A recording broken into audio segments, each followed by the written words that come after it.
react to some drama stuff today. There's some videos I want to watch, but updates on today on my life. Today was good.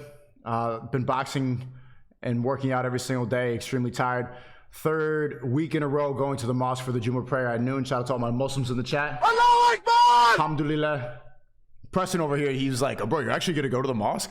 I'm like, I woke up in the morning, I'm like, yeah, I'm going to the mosque. Like, you're actually going? Like, you're not just grifting about this Islam thing? Like, you're going? Oh shit, I thought this was just, I thought you were just memeing. I thought this was troll. I thought you were just doing it for content. Like, no, yeah, like I've been going consistent with it. And getting more comfortable with the prayer and everything like that, so that's good. Not listening to music in the car, no haram. Dude, your boxing is getting way better. This is Ryan. I appreciate you, Ryan, man. How many donuts is that in a row? If you guys missed it, remember to check out our podcast in Japan if you really want to get autistic. How many push-ups I was working? Your boy, I don't know. I think I did like 30 or 40. So I've been trying to stay consistent and working every day. And actually, you know, what I would have to say, since being sober for a little over 3 weeks now and regularly praying and reading the Quran, I do have to say that degenerate activities, chat, they're way less appealing. Like right now it's Friday night, Preston aren't in here. What we would usually do is we would go out, maybe we go get extremely drunk, maybe go to the strip club, maybe go to a club, be around whores, be around strip, just be around, and then hear like the, what type of song? Like, I could put my wrist, got time today, fucking a bitch in a time today, but I'm a bitch, I'm a slut, I'm a bitch, I'm a slut, and then you're just like, yeah, you're bobbing your head, like standing there, yeah, good song, and then you look over like, is that girl single? That sounds so unappealing right now. Like that's the last thing that I would want to do. I'm trying to remove as much haram as possible. Not just because not just to be as strict as possible, because just like, it's not appealing anymore. Like those types of environments, they pretty much only seem fun when you're working, when you just won something, or you're incredibly intoxicating. Ryan says, stop donating to stop clubbing. You know my feelings on it. Yeah, Ryan, when we were in the clubs in Japan, he took us out there because he's like, yeah, you guys are in Japan. Like I know you want to go out to the club, but he hates it. He was just there. It looks like that's the last place he wants to go. Ryan, for example, even though he's not Muslim, I would see him in the club just like looking around at everybody with his hat on, just looking. And I could tell the whole time he's like, this is degenerate. But he's just there chaperoning us while we're getting drunk, knowing that he didn't want us. No, I could just tell he didn't want to be there. So it's less appealing now, and I would like to just do things to continue improving for the whole summer. It's going to be a great summer. Going to continue traveling soon. And tell Aiden, that pudgy Aiden, we need to do some IRL streams. I was texting him after stream yesterday. I don't know if you saw. I hopped in his stream for a bit, and he brought a granny and a tranny in there. It sounds like I'm joking. I'm not. We need to do some IRL streams, or I'm just gonna do them, to be honest. Like because I don't just want to be in here all the time. I want to start diversifying the content, and then my plan for June is to make some real videos like that. I miss the old Sneako. I want to make those videos again, but I want to continue this momentum I have with streaming for a while. And yeah, lazy Aiden, bro. He's being lazy as shit. So he's just in there gambling. I don't even know if he's gonna go live today, but I think us two as a duo is really good. We have a good back and forth. And he knows it too, but I think he's just being lazy. So regardless, I will be the one doing it. So without further ado, let's get into it. Wrong. We got Pearl showing up in a bit. I was gonna put Pearl on a knee date, but then I thought like, you already met Pearl. Yeah, he already met Pearl. I could bring some guys. Chat, do you want to see Pearl on a blind date? I said e-date, like on a real date. I highly doubt that she like remembers my voice though. I think she might though. It'd be funny if I blindfolded Pearl and then I just brought in a bunch of people to go on a date with her. But she really wants to uphold the, well, I'm a conservative and women are fat and whales, but I think that, like, I don't really want to, like, I don't want to ruin that reputation that she's garnered, you know? She has her thing, and if I put her in that environment where she has to like interact, like where there's attraction involved, I just can't imagine her doing that. It just seems weird. Like Pearl, like, oh, that's so cute. It just doesn't really, oh, you're hot. No, it just seems Set up with Zherka, that'd be funny. Keep it calm. I don't know. I'm feeling mad autistic today. Good. Sneako, please keep your Quran in a high place and try not to touch it and read it before washing your hands doing wudu. Okay. Okay. So let's get into it. There's some videos that you guys wanted me to react to. I've been seeing this one pop up in my Discord for a while. By the way, click the Discord and Telegram link in the description. The Love Speech server and my Telegram, the Matrix Attack. And remember to follow the stream too for everybody in here. I vaguely know who this is. I saw a Destiny debate him and he's made a bunch of hippies videos on me. This one's called Sneako, aka Cobra Fake, is out of the closet. Sneako hating on Tate. And they seem to be getting along really well, vibing. And Sneako's over here like, yeah, man, I agree with you. I agree with you. And I'm just sitting back like, wait, hold up. Here's why it doesn't make sense, Aki. Because in Islam, they have a very specific view of the behaviors that molestany engages in. That behavior is called sodomy. Now, let us understand that every religion, yo, what is Blood waffling about? By man? nature of being a religion, is extreme. You hear people say religious extremists. No, religion itself is extreme. In the Bible, Jesus encourages you not to be worldly, not to be of this world, which is to say the very nature of Christianity means you're in rebellion against the greater society. Okay. And the same is true for every other major religion. In Islam, Skip chat. Have you seen, like, there's been so many reaction videos and there's been so many people talking about my reversion to Islam, but which Sneako purports to be a Muslim. Oh, and why did Sneako become a Muslim? Because his other daddy, not Marquette daddy, but Tate. who are you? Who are Daddy you? became a Muslim, and then he said, oh, Tate's a Muslim? Well, when Tate was wearing sunglasses indoors, How did he go from talking about sodomy to saying I had to get me some. When Tate chat, skip or no? One to skip, two to wanted to smoke cigars, even though that's against Islam and it's against good health, I had to smoke me one. And now Tate is following the deen of Islam. Well, Allahu Akbar, I gotta join up. That's what Daddy did. Little nerd. Yeah, he doesn't make decisions. He's a follower. We're in a dark time when the followers become the leaders. Listen to me. It's a dark chat. Is he spitting? time when the followers become the leaders. Sneako didn't go to Islam for Islam. Sneako went to Islam to try to emulate Andrew Tate because he is a lost boy. Now, what I wanted to point out to you guys who don't know Islam, this would be including... Okay. Does he want me to stone Destiny to death? Is that what he wants me to do? Sit next to a sodomite over here talking about, oh yeah, I agree with you. Yeah, I agree with you. All buddy and comfortable with your butt buddy. I will tell you why, gentlemen. Again, mark my words. Anyone who comes after me is always an immoral dirtbag. Why? What do I teach you? To remove vice from your life. Do not drink alcohol. Do not consume intoxicants. Do not consume sugars. Don't drink coffee. Clean up your life. Don't get some Wi-Fi that works. Okay, this is why I pinned this on Twitter. Chad, were you in the stream when this happened? This tweet is from 2015. Gotta admit, after doing extended research on Malcolm X, I seriously considered converting to Islam. I've been considering my reversion for a long time, but there's been a lot of people who are very critical of it. So, but you just need to, now that I guess I'm representing, you just have to make sure you don't slip up, because everybody's waiting for you to slip up. lay down with low women who are beneath you. Be honorable. Be a protector of women. I teach you morality. Only the wicked come against me. He's sitting there next to a sodomite, agreeing with the sodomite. Why? Because birds of a feather flock together. They have something in common. They're both homosexual. And why is Sneako not come out of the closet yet? Because he doesn't have enough sense of self. He doesn't have self-identity. That's why you keep seeing him redefine himself. Huh? I'm an atheist. I'm a Christian. I'm a Muslim. 5 years from now, he gonna be hollering peace to the saints, swearing up and down that he always followed the ism. Understand me.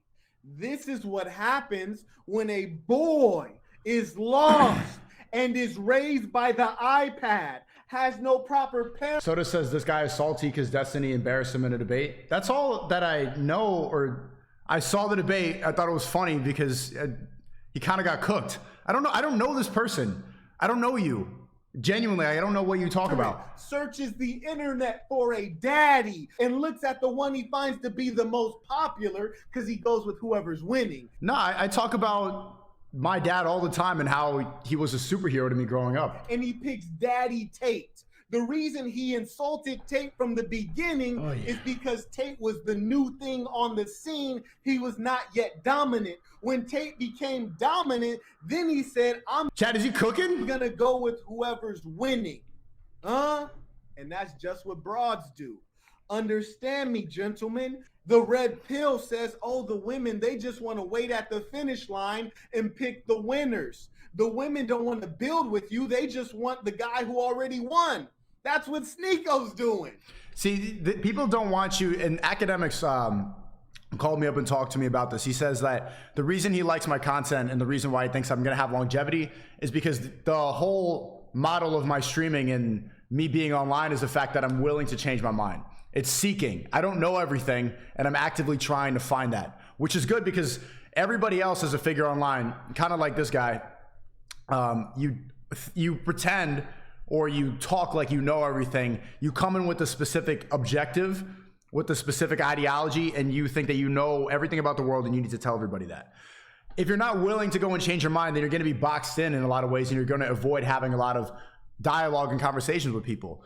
El Gordo says his hand gestures got me convinced. It sounds like it's very TED talky with the thing. He insulted Tate when Tate was on the come up. Then when Tate won, he said, oh, I want to hang out with this guy. I want to be seen. So somebody could check and tell me which one he pressed. With this. Wait. What the hell? Nigco says, watch him go to Tate's compound with chocolate and get rejected.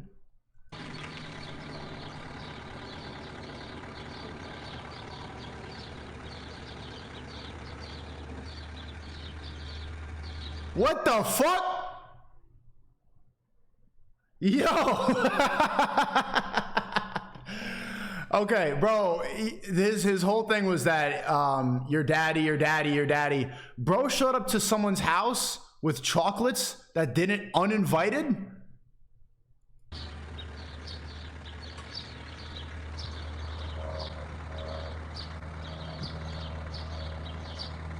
Someone is coming, by the way. Yo. There's people are coming.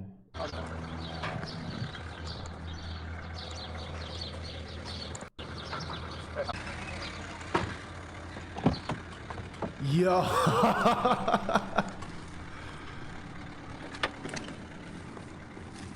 He says somebody scrambled the signal. That's funny. Chad, is he still cooking? What? Somebody in the chat put they scrambled the signal. Yeah. Actually, that's what I thought. That's what you thought too? You think they got some technology in there to scramble Wi-Fi signals? No. That's amazing. Y'all are creepy as hell. Y'all funny. But actually, it's not so hard to do. Oh. Bruh. Okay. God. Yes, he has no decency. No, he's not honorable. There is one man on the internet you'll notice. Was that honorable? Been solid his whole way through. I've never betrayed any of my friends. None of my Blood thought he was part of the team. enemies have turned into friends. I've kept it solid on both sides. Huh? I like Sneakon. Bring it back. I said that as now. Notice what kind of a clown Sneako is. As he's saying that, molesting, he calls him Snake Con. You see, a weak man. He said sneak on because sneak. Okay, all right. This dude. Okay. I don't know what it is about like dudes wearing beanies indoors, but I don't really trust you. I don't trust you. Okay, Pearl's showing up in a bit chat. You went too deep. This is what I'm saying. if you don't know how to like have fun, or you don't know how to like step out of the internet and this becomes your entire existence, that's how you showed up. That's how you show up at a dude's house with chocolates. How old are you, bro? How old is this dude? Imagine like 35. You knock on the house of another 35-year-old man, chocolates in hand, uninvited. I saw you on the internet. And you get rejected.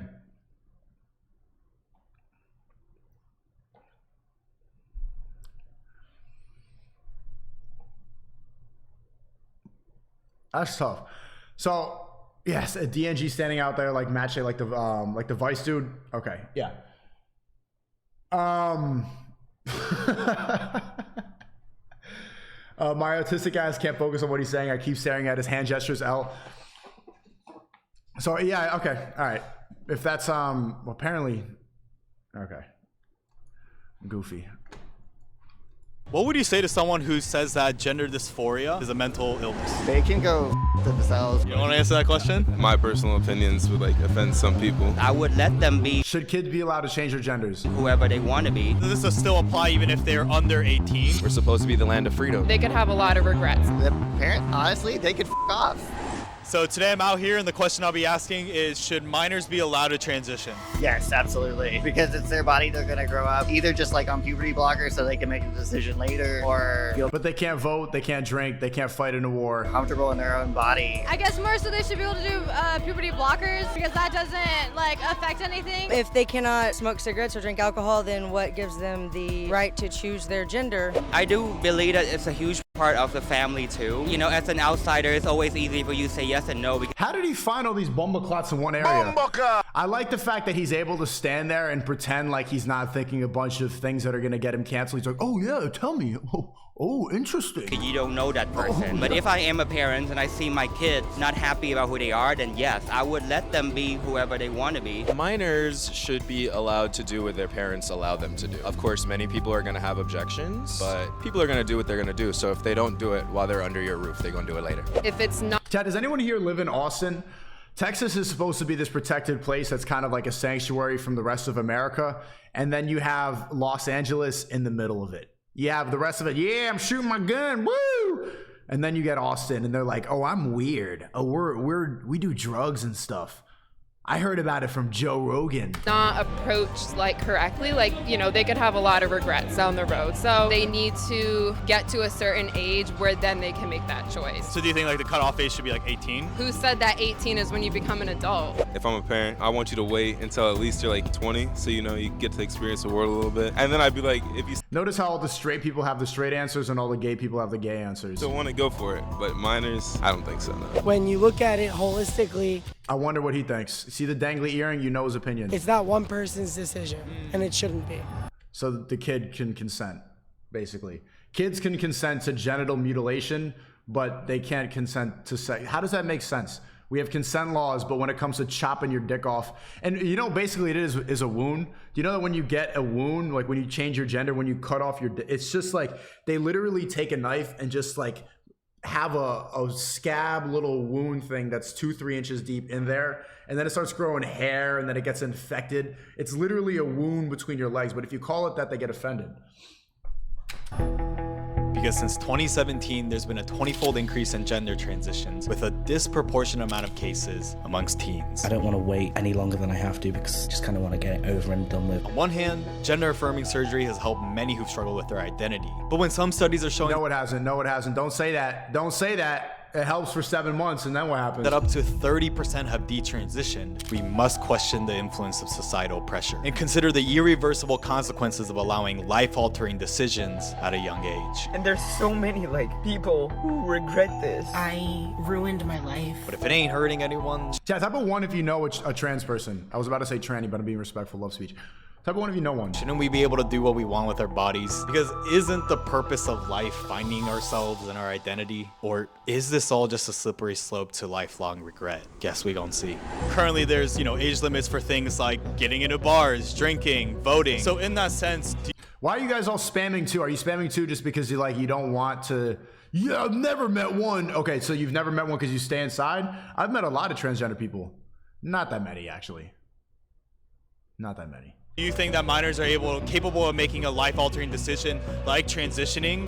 What you're comparing is, like that's completely different with being freedom of wanting to be happy for who you are. I think we make life-altering decisions about minors all the time. They make their own decisions, like going to college and taking on debt. Did you know 200 kids about last year under the age of 18 medically transitioned and 3,000 got titties? So, but I guess like I gotta say, like, maybe getting breast implants is probably a little bit different than, like, let's say taking hormones. Well, which one's better or worse? I can't say what's better or worse. I can tell you which one's better or worse. If you get breast implants, you just have plastic over your chest. If you take hormones, your entire mental framework is altered forever. But it's probably different in terms of magnitude. Sure, maybe it is. However, we're supposed to be the land of freedom. I mean, Ryan says he never met a gay person until he was like 23. Yo, Ryan, you want to call in? Ryan, if you want to call in, message me your Discord on Twitter so that I can add you. I got banned on Discord. I want to talk to I you. think people should be allowed to make mistakes if they want to. They're gonna do what they want to do anyway, so they might as well have like proper care rather than whatever you can just find. You're not gonna yourself because you can't go into a bar. You will and often do yourself because you are not in the body that you should be in. So you think like some of like the risk associated with not allowing you to transition might be something like unaliving yourself? Absolutely. And so if the case can be made regarding risks of transitioning, I wanted to ask the other side for solutions. What do you propose as an alternative for someone who is experiencing gender dysphoria, but they're minor? You could Islam. Do like the makeup stuff, like the drag queen stuff, but like, I don't know, surgery, and you'll never get it back, so. My daughter, she said that she was a lesbian when Rocks. she was 12, and I went along with it because if that's how she feels inside, I'm not going to discourage her feelings. Now, if my daughter related as a male, I would not encourage her to go and have surgery to do anything to her body like that, not until she's of age. And I would explore their feelings with them and help them go through the process to see. But are we living in a time where a child's autonomy trumps a parent's responsibility? So currently there's like a bill being proposed in Washington State where if parent disagrees with their children's desire to want to transition, that authorities can take away that child from that parent. To ensure that these youth have access to safe housing. Do you think that I knew a guy back in college 10 years ago. He's really cool but socially awkward and is now a woman. As a grown man, I will die telling them they are retarded. That's what, like, that's the solution. If you're a little bit socially retarded, if you're ugly, trans. That's parents should have a say or like a final say on whether a child is able to transition or not? That child has to live with that decision, not the parent. The parent, honestly, they could off. You're also talking about such a tiny little fraction of the world that we're making these big decisions for. And if there is a question, it needs to go to the courts, not to the legislative bodies that are making these rules just because they need votes. Yeah, it's a good point, right? Especially when there's external factors like that involved. I don't think a child should be taken away from parents because of the foster care system already. It's already shit. It needs to be helped. I don't think any parent should have their child taken away. And I think that these kids that might be confused and maybe might change their minds in the future would dearly regret that. If you want to claim that to be child abuse, then you also have to claim that choosing not to vaccinate your children is child abuse. No. You cannot make a healthcare decision by a parent child abuse just because you personally don't agree with it. How is cutting your dick off healthcare? I think that's the shittiest bill I've ever heard in my life. I'm sorry, that's horrible. Your parents do everything for you. Sometimes they do know best, you know? Because, yeah, you could be going through a phase. Because when studies indicate that trans kids have higher anxiety than average, should we be taking drastic actions for something that could just be a phase? But at the same time... Okay, I get it. Chat, don't be weird, don't be... Calm down. Girl.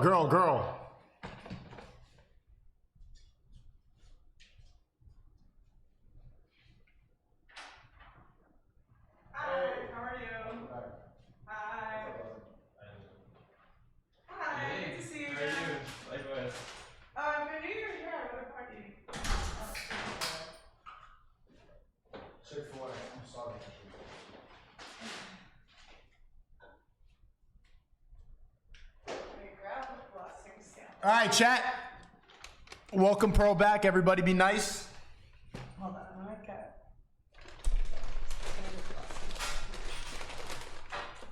You go to that one. They're blessing. Did they not give me straws? I lost my voice a little bit. I feel really bad. I would have brought you some. I knew you were here. No worries at all.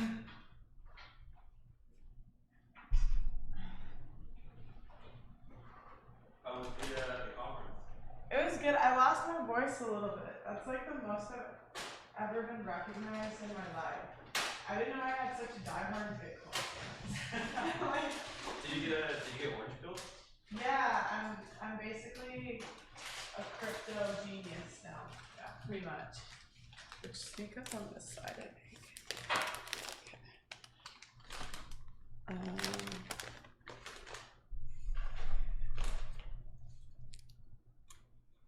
Are you orange pilled? Did you take the orange pill yet or no? I'd say orange pilled.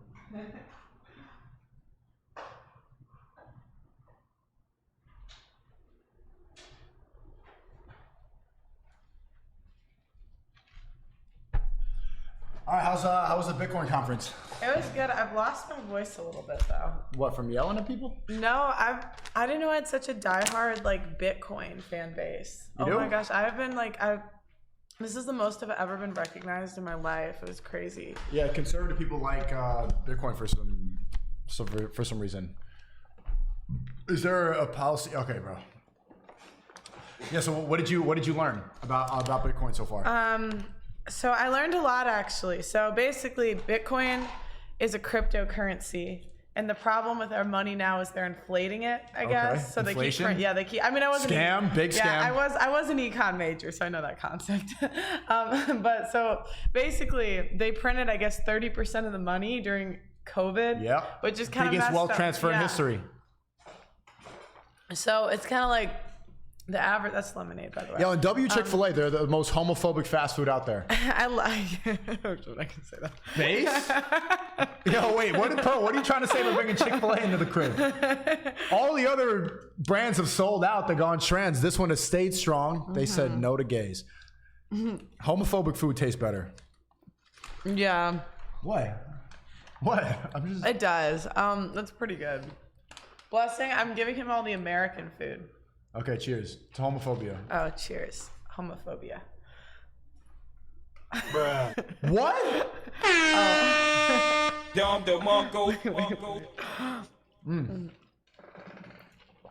Oh, Pearl needs a blanket. Right. Forgot. Wow. The freaking.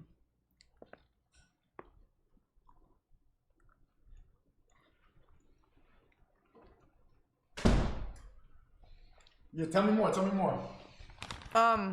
Thank you. I actually like the blanket because it's cold in here. Is it? That's not bad. In Miami, I feel like the difference is so big. There's no sauce? No sauce is crazy, bro. They didn't give it to me. I ordered it from Uber Eats. Pearl! I'm sorry. This is your job. You had one job, woman. I know. Pearl, Sneako wants to do a push-up with you sitting on him. Says Ryan Dawson, the one guy that destroyed Destiny debate, and he's kind of scared to debate him again. Did you ever see it? No, I didn't. Have you heard about him? No. Yeah, he's really based. I don't know. I mean, I might have seen. Sometimes I know people's faces, but I don't know their names. You have to watch that because I see you always have beef with Destiny on Twitter. Watch their debate from 2015. They are gonna. Destiny did agree to do it. Did you see what I tweeted him today? You said just Abba cucking your wife, something or something things. I only did that because I felt like he was lying about me. It was a response. Okay, now that we have the Ryan Dawson people, they're asking, do you think that Abraham Lincoln was a good guy? Chad, I don't think she just learned about Bitcoin today. Like this is some heavy stuff. Abraham Lincoln, I think so. You didn't think so? Nah, he was a bad guy. What? Why? He was the biggest grifter. If we're grifters, Abe was the OG grifter because he was like the slavery thing. He didn't care about slaves. He didn't care about black people. Oh no? No. Dang. No. So are you a rapist?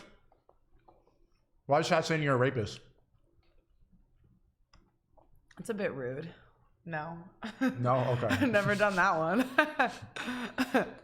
And I definitely don't think I could do a push-up with you sitting on my back. I know. I'm pretty heavy. I'm pretty tall. What do you weigh, 160? Yeah, let's go with that.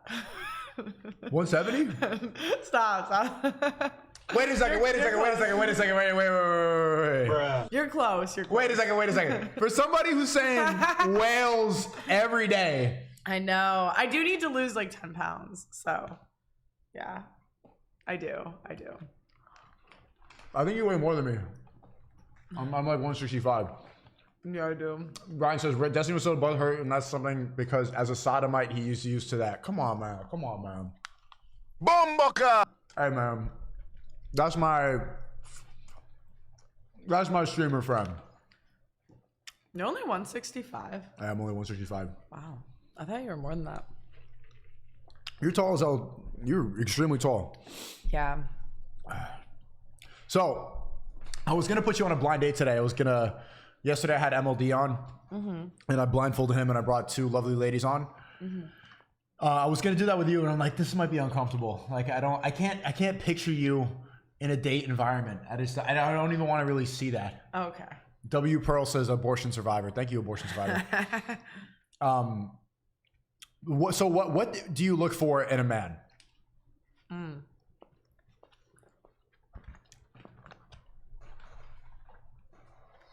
Pearl be eating in chat. I'm sorry, I was starving. Pearl's chewing. I'm starving. No, And you like fast food a lot. Every time you came here Chipotle. For last time, Subway, Chick-fil-A. Well, it's because I'm on vacation. This American fast food. I usually eat clean. I'm eating like good food for the most part. You come in here with Big Macs and stuff. Yeah. For someone saying, well, you're bringing a lot of Big Macs into my crib. I'm just saying. But Chipotle's not bad. My Chipotle bowl is only like 600 calories. Okay. So it's not bad. Yeah, the Chick-fil-A could be better. So what do you look for? Oh, okay. And before, can I bring up a tweet that I... Yeah, go ahead. Can I bring up a tweet? You don't care? Okay. So I saw this from this girl. And so you tweeted, it should be equally frowned upon for a woman to deny sex to her husband as it is for a man to step out on a relationship. Yeah. Which is nothing, I kind of... Yeah, this has nothing to do with grape. This is just, you're talking about the shame. And then people are calling you a grapist, and then this girl says, someone please...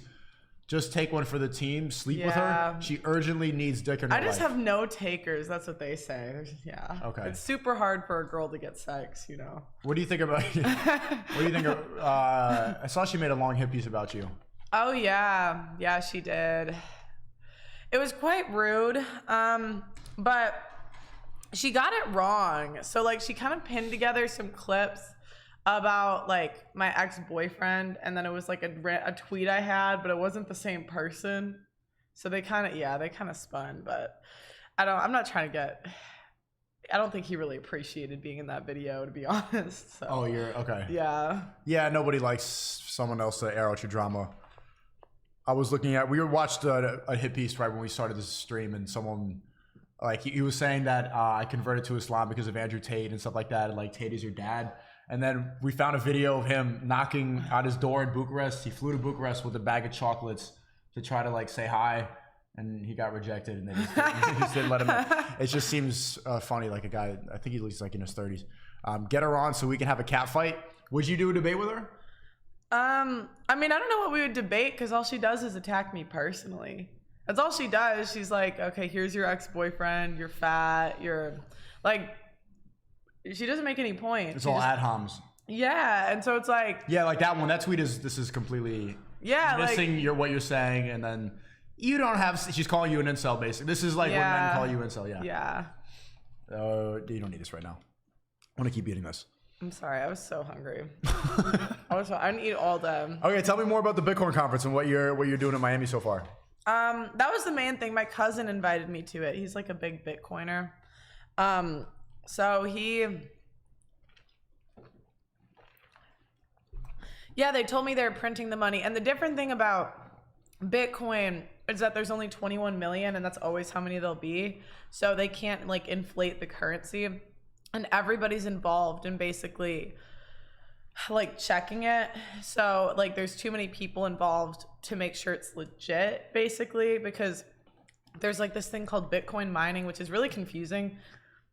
But essentially, like everyone has to verify like transactions, and you can like make money. I thought this was common knowledge at this point. No, I didn't know any of this. Okay. Yeah. So you just basically got mansplained to for like a couple hours. Yeah. And now you know everything about crypto. Well, I know a bit. I wouldn't say everything, Okay. but I know enough as they could put in my head in 2 days. A lot of people in the chat are saying that I should set you up with Nick. Would you date Nick? Would you date Nick Fuentes? Nick, no, he wants an Italian virgin. Remember? Right.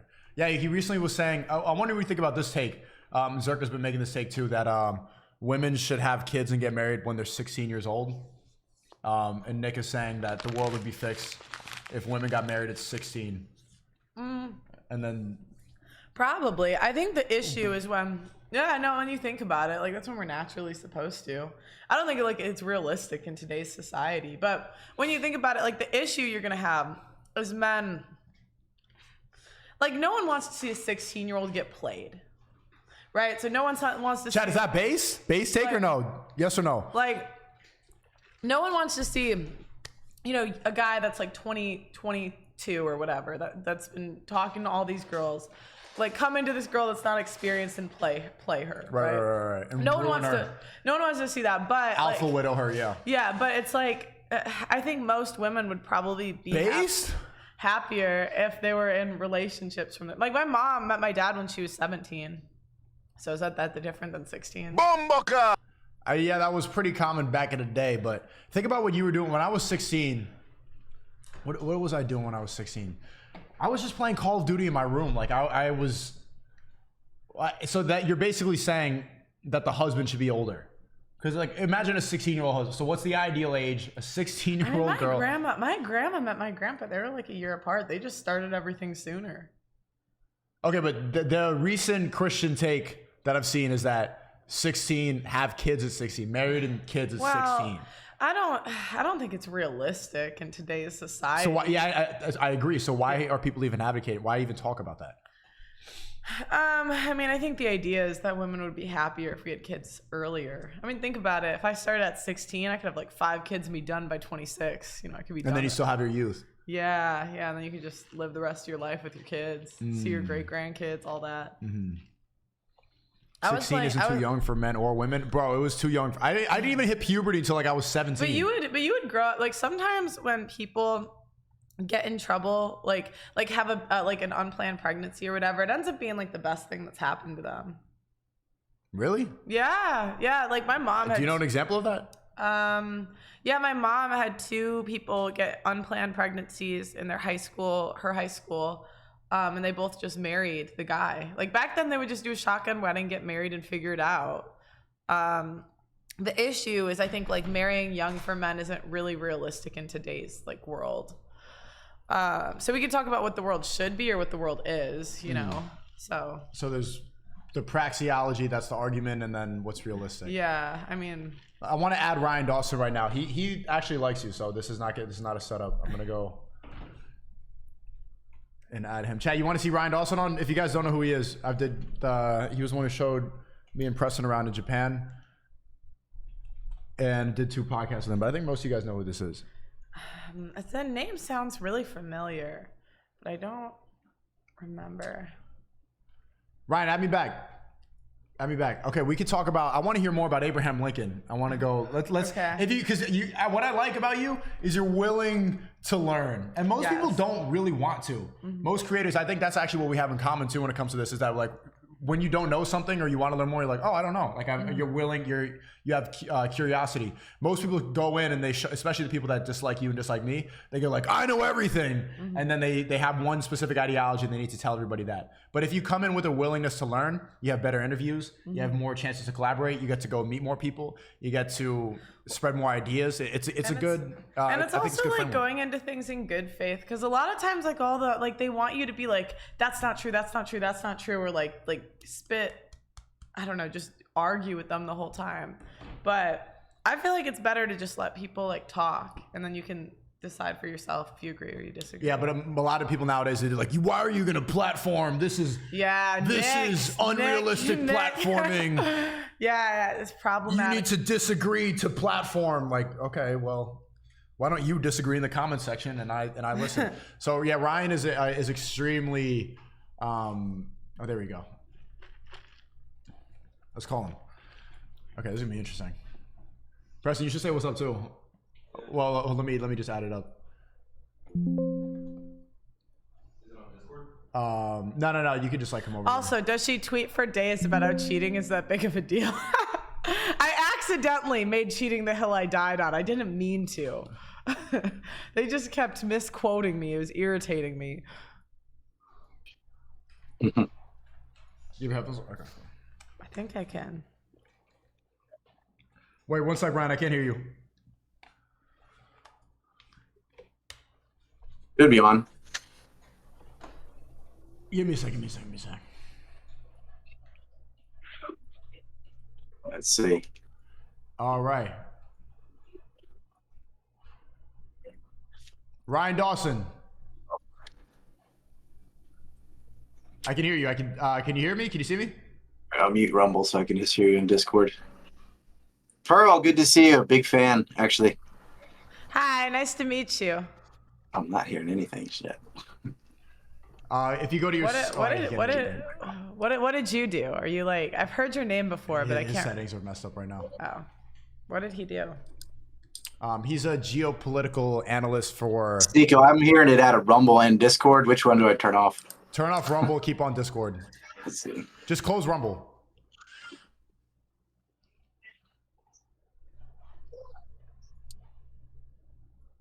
Yeah, if you just close Rumble, should be good. All right. Can you hear me? All right. W Boomer chat. I don't hear anything on Discord. I'll go into settings and fuck with it. Let's see. Give him a second. He's, I erased the Discord when you got erased because the only thing I used it for. So I had to add another one. He just moved to Korea from Japan. He moved out of Japan a long time, or he moved to Japan a long time ago because he hates the West. Oh. And yeah, he agrees with like most of the stuff you talk about. So if you want to get like a download of information, this guy's like a hard drive full of just red pill knowledge. Wait, was he the one that was talking about 9/11? Was that him? Yeah. Oh, okay. Sorry. Yo, W Boomer chat, everybody. He's with the camera. Someone said MLD but smart. Come on, chat. How was MLD's date yesterday? It was a little bit awkward. But yeah, I wanted to put you on. I think you would have said no to it, right? I might have done it. I don't know. What would have been the premise? You just would have blind dated. I would have brought a couple guys. Maybe I can still do it, but yeah, you're blind, and then guys come in and date you, and then you need to figure out the personality without seeing him. Right, let's see. Input. I'd ask Blessing. Come on, you know that's good content. He's shaking his head no. I told Blessing because sometimes I'm a woman. I make emotional decisions. And I'm like, I need a filter sometimes. People are saying W base Boomer, bro. This fuck. He just has to go to settings. Yes. Can you hear me? Fuck. We can hear you. He's like, fuck. Oh, you asked me? You asked me what I look for in a guy earlier. Yeah. The first thing I look for, conservative. You know. Can he be vaccinated or does he have to be unvaccinated? Well, I think it'd be a little hypocritical because I'm vaccinated. Because, yeah. L. I know that was an L. Does that mean I won't have to have kids? Is there like a red pill about this? I think you Is just. my DNA messed up? I saw Finally Andrew got Tate it. tweeting. You can hear us now? Yes, finally. All right, Ryan. I don't know how to use this stuff because I always get banned on everything. Whatever, I got it. Hey, I think it's when I good to- moved to Korea, I had to change all my setup and stuff. Different speakers, different headphones. Well, it's Whatever. good to talk to you again, man. You recently moved to Korea. This is Ryan Dawson, chat. That's right. Geopolitical analyst for 23 years. I really enjoyed. He showed us around in Japan. Changed my perspective on a lot of things. How's Korea? I've only been here 4 days, so it's very different, obviously, but very similar to Japan. It's kind of apples and oranges. I don't know. It's harder for me because I speak Japanese and I don't speak Korean very well, but It's good for the kids. Why'd you get you look really, you get a haircut? Yeah, yesterday. Yeah. Oh, okay. Well, yeah, this is Pearl. You guys, I don't know if you get to. I've seen Pearl on. I've seen her on YouTube and TikTok. Hi, I nice like her to meet content. you. I said the first time I saw one of your videos, I said she's got older brothers. Do you? Yeah, I grew up between 2 boys, so I'm one of 10 total, but I have an older brother and like a younger brother between. Like I'm between. Wait, how did you know that, Ryan? You can tell when someone has an older brother. They're just not retarded. You can tell. My sister's kind of like you. I have a twin brother and another brother. She's got 3 older brothers, and she's well aware of things. Not delusional. G's in the chat with $10 said, Pearl, what was the Civil War about? Did Lincoln free slaves? I thought he did, but now I'm being told he did. So yeah, right before I called you, Ryan, I was red pilling Pearl about Lincoln, about how he didn't free the slaves. You went on a long. Can you give us an update? Lincoln was dead before the 13th Amendment. I mean, really? And he wasn't gonna. Yeah, he was. Yeah, Lincoln got shot in April 1865. 13th Amendment's in December 6. So, and they didn't free slaves in the North, and they kept Asian slaves. They still had the coolie trade. They only freed black slaves. And they had a lot of northern states, like 6 northern states had slavery throughout the entirety of the Civil War, including West Virginia, which seceded from Virginia because of the war. But the war wasn't over slavery. And all those states kept their slaves until the 13th Amendment was passed. But then they didn't have black suffrage in the North, only in the South. Or when they did, they'd have some condition like, oh yeah, black men can vote, but only if you own property and this and this and that, and made these conditions that were impossible. But Kentucky had slaves, Delaware had slaves, New Jersey had slaves, D.C., the capital, had slaves. D.C. is the only territory that ended slavery during the war, which was, but they also paid them. And what Lincoln did is he paid each slaveholder $300, and he paid each slave $100 if he'd leave the United States. He was sending them to the Caribbean and to Panama. He was like a back to Africa guy, and then they thought it'd be more realistic to send him to South America. Grant and Lincoln actually had a plan to send slaves to Panama to build a canal. So what was the Civil War actually about? Money, like every war. It was economics. The 10 wealthiest states in the Union were all in the South. And the North, it's really started from very different migration from the beginning, right? Puritans in the North and entrepreneurs in the South. And, you know, they had different philosophies, but the North was getting a huge influx of immigrants from Europe, particularly because of the Irish potato famines. There, places like Boston were getting flooded with all these new migrant workers. And the population was expanding, and they realized they could vote themselves money, right? Like, why not? We outnumber the Southerners, and we can use the government as an instrument of redistribution of wealth, mercantilist style. So the railroads and steel foundries and things were just getting government subsidies, and they were taxing heavily the South. The South is paying about 80 to 85% of all the taxes, but they're only 25% of the population. So the tariff issue is huge. That's why the war physically starts at Fort Sumter, where they collected import-export tariffs. It didn't start over slavery. And the western portions of the slave states, which weren't affected by the tariff so much because they didn't have sea trade, like the western part of North Carolina, East Tennessee, and the western part of Virginia, which becomes West Virginia. They all had slaves, but West Virginia stayed in the Union, and the rest of Virginia didn't because they, heavily affected by the tariff. They actually gave them the Corwin Amendment prior to the war, and this is introduced by 2 Yankees, one from New York, one from Ohio, and in Congress. It would have passed that codified slavery in the Constitution if they would stay in the Union. And none of the southern states took that deal because that was never a primary reason for leaving. South Carolina had tried to secede 30 years earlier over the same issue, and slavery wasn't even talked about back then. It was completely over the tariff issue.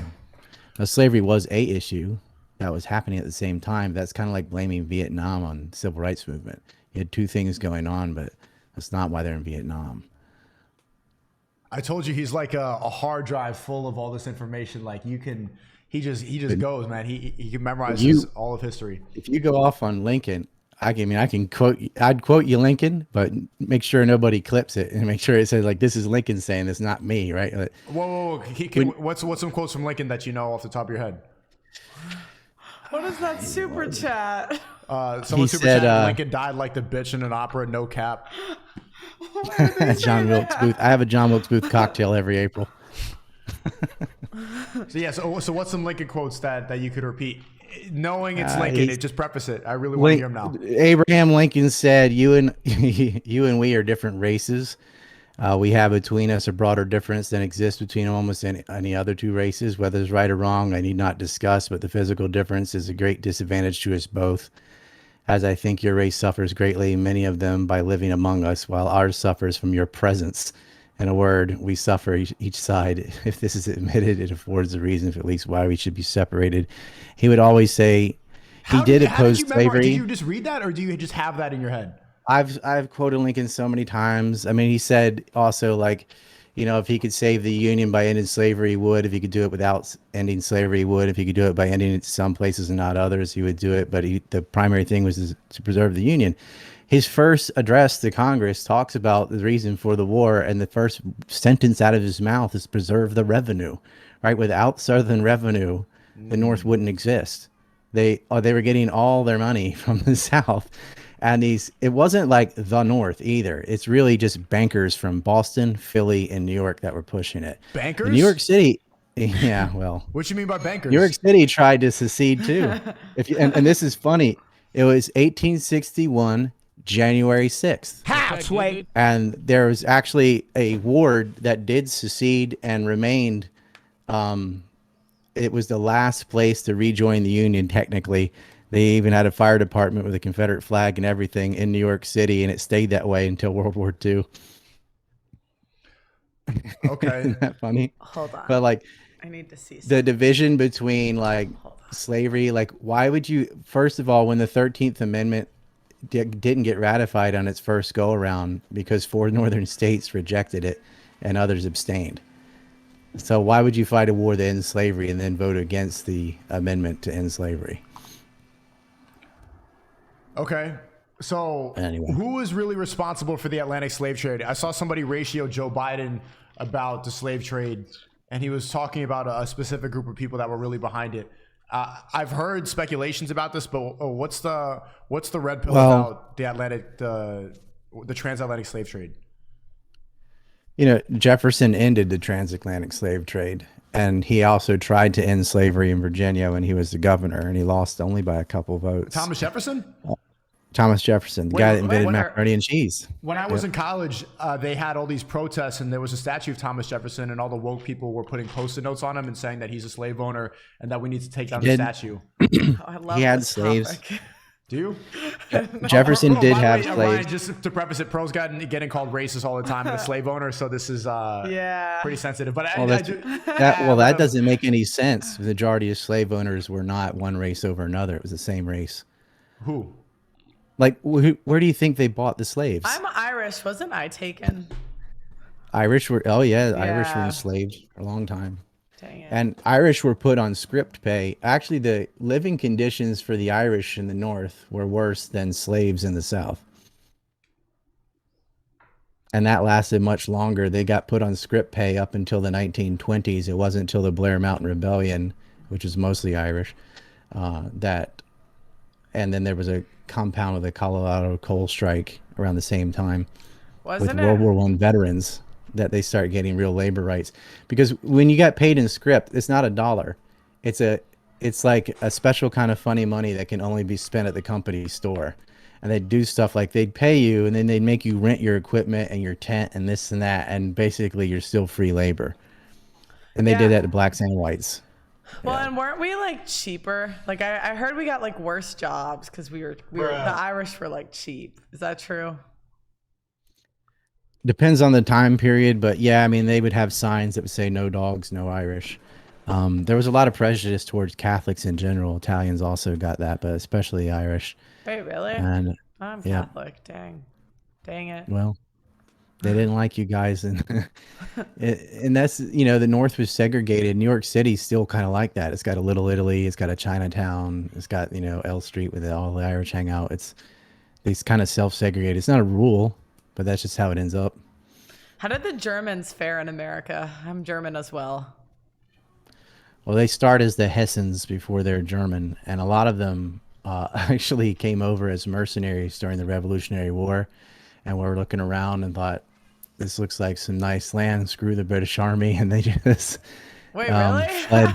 Yeah, there's actually two German families called the Shiflets. They call them the Shipless, who are all over the state of Virginia now. There's a lot of people in the western part of Virginia, like Elkton and Harrisonburg and that area, that are Shiflets that are all German descent. Then that's how they got there. Oh. They British paid them to fight. Maybe some of them fought, but some of them just like took the free boat ride for a better opportunity and then abandoned the army and just set up a homestead. So Ryan, Pearl is getting in a lot of back and forth and is constantly debating our good friend Destiny. How do you recommend that she attack? By the way, the Confederate flag was designed by a German artist. The Stars and Bars, one of the most people familiar with. Fighting with Destiny on what issue? What are you fighting about? I mean, he just, honestly, well, right now he's saying, because I said women should sleep with their husbands instead of not sleeping with them. And that I think it's like pretty much as bad as cheating. If like, because I'll talk to these divorce lawyers and they keep telling me that the women will get the 2 kids and just stop sleeping with their husband. And I'm like, we should not do that. And so he was saying I was encouraging marital rape, basically, which was a bit extreme. I was like, well, yeah. So that's what we're beefing about now. And the court system we beef about because he thinks it's perfectly fair, even though, you know, men only get access to their kids 10% of the time, you know, so there is, yeah, that's what we beef about mostly. I mean, he's just subjectively wrong if he thinks the court system is the same between the sexes, and it is a duty of a wife to sleep with her husband. That's why you have those vows. That's what I said. That's what I said. Well, I mean, he doesn't understand because he sleeps with men too, and his wife, you know, bangs other guys and whatever. I read him, and he also said you should get divorced over chores. and Abba and Preach came out and were like, yes, get divorced over chores. And then they're like, have you ever had a real relationship? You don't understand how you'd get divorced over chores. And I was just like, I don't know. I have relatives like their husband went to war and then came back at one point, you know, that was like a real problem. Now today, you guys are getting divorced over chores. You know, I mean, call me old-fashioned, but I feel like that can be worked out. If you can divorce someone over chores and they can't divorce you over not sleeping with them, then why would any man get married? Very good point. Ryan, did you see Pearl's interview with Nick Fuentes?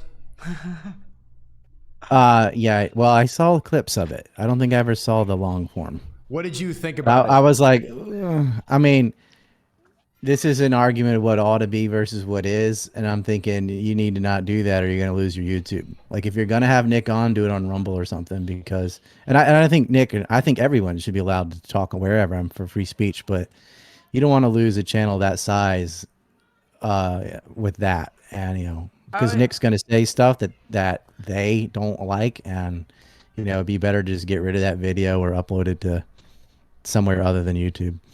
Oh, it was never on YouTube, the full thing. It was just on Rumble. Oh, okay. I was seeing it on Twitter, the clips I saw. So I do have it on Twitter, too. That's 50-50 because they are banning people. Yeah. Oh, well. We're kind of the canaries in the coal mine. I'm on Twitter because I self-censor when I'm on there, but a lot of my circle have already been banned, so. It's okay. I'm a woman. We get away with everything. You are higher in the hierarchy. Yes, but, yes. And I'm a ginger, so I have like a double.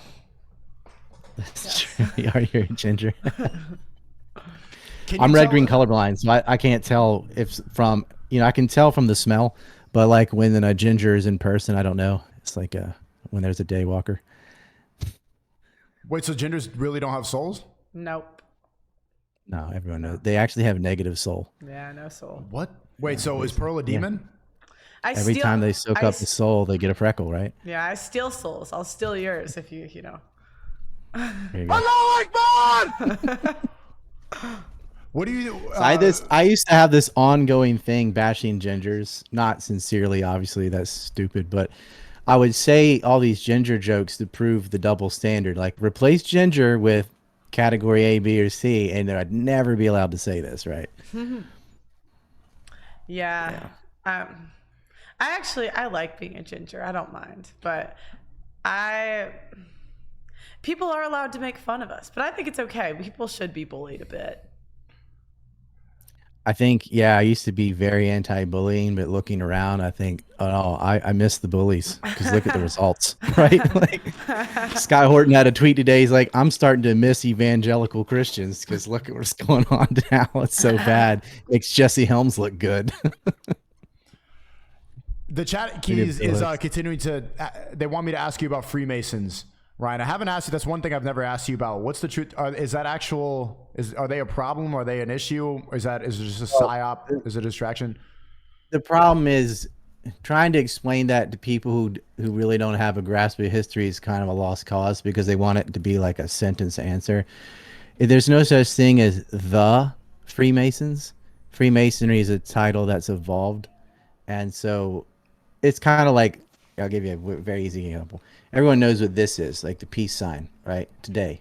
But that used to be V for victory, right? This used to be the sign like we won. And before that, it was Welsh bowmen would show the calluses on their fingers saying like we're the archer division. Is an intimidation thing. So you've had the exact same symbol morph over time from the archers to victory to peace. When people talk about Freemasons today, Freemason lounges today is not a big deal. Like, I know people who are Masons. It's just a social club. They don't have power over jack shit. Okay. If you go all the way back to the Masonic lodges, back when they were military orders like the Knights of Malta and the Knights Templar and things, that's different. And so when you say Freemason, when are you talking about and which ones? Because later with the Sons of Liberty that made Freemasonry in the United States and the Illuminati, which was the good guys, that's the Illumination, that's the Age of Enlightenment. That's not this evil cabal. I mean, they're the ones, they're the ones fighting the Hamiltonians and Rothschilds in central banking. And everyone flips it upside down and thinks like, oh, the Masons, they're like for fractional reserve banking and blah, blah, blah, and all these terms they probably learned that year from a YouTube video or something. So they just go blabbing on about stuff they don't know what they're talking about. So it's garbage. It's not a real issue at all. They have who's in charge of things, and it's not the Masons. So let me go back to that question. I wasn't really sure what your answer was or if you pivoted, but can you tell me exactly who was in control of the transatlantic slave trade? Oh yeah, didn't mean to not answer that. So, most of the transatlantic slave trade were buying slaves from Africa. Just so you know. Well, probably a lot of families have slave owners because. No, currently she is. Oh, you have a slave? There's he's over there. There's one. Oh, him, yeah. You missed my chat. I said, hey, will the guy behind you say the N-word to solve world hunger? I got a feeling he would, enthusiastically.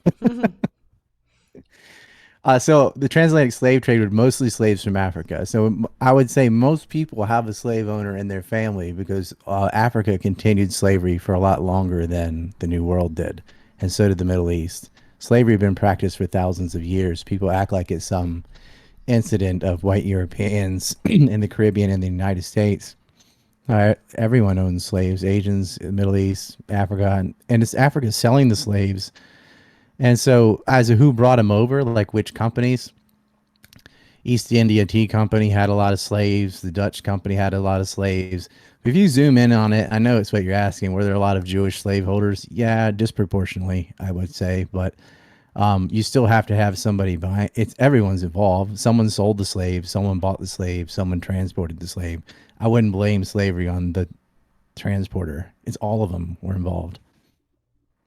So there isn't a deeper conspiracy? Well, they did make a lot of money off of it and fought hard to preserve it. and it actually decimated. Jefferson did a 1-2 punch on Europe and Africa when he ended the transatlantic slave trade. It wasn't just for morals. It devastated the African economy because that was their main export, was selling people.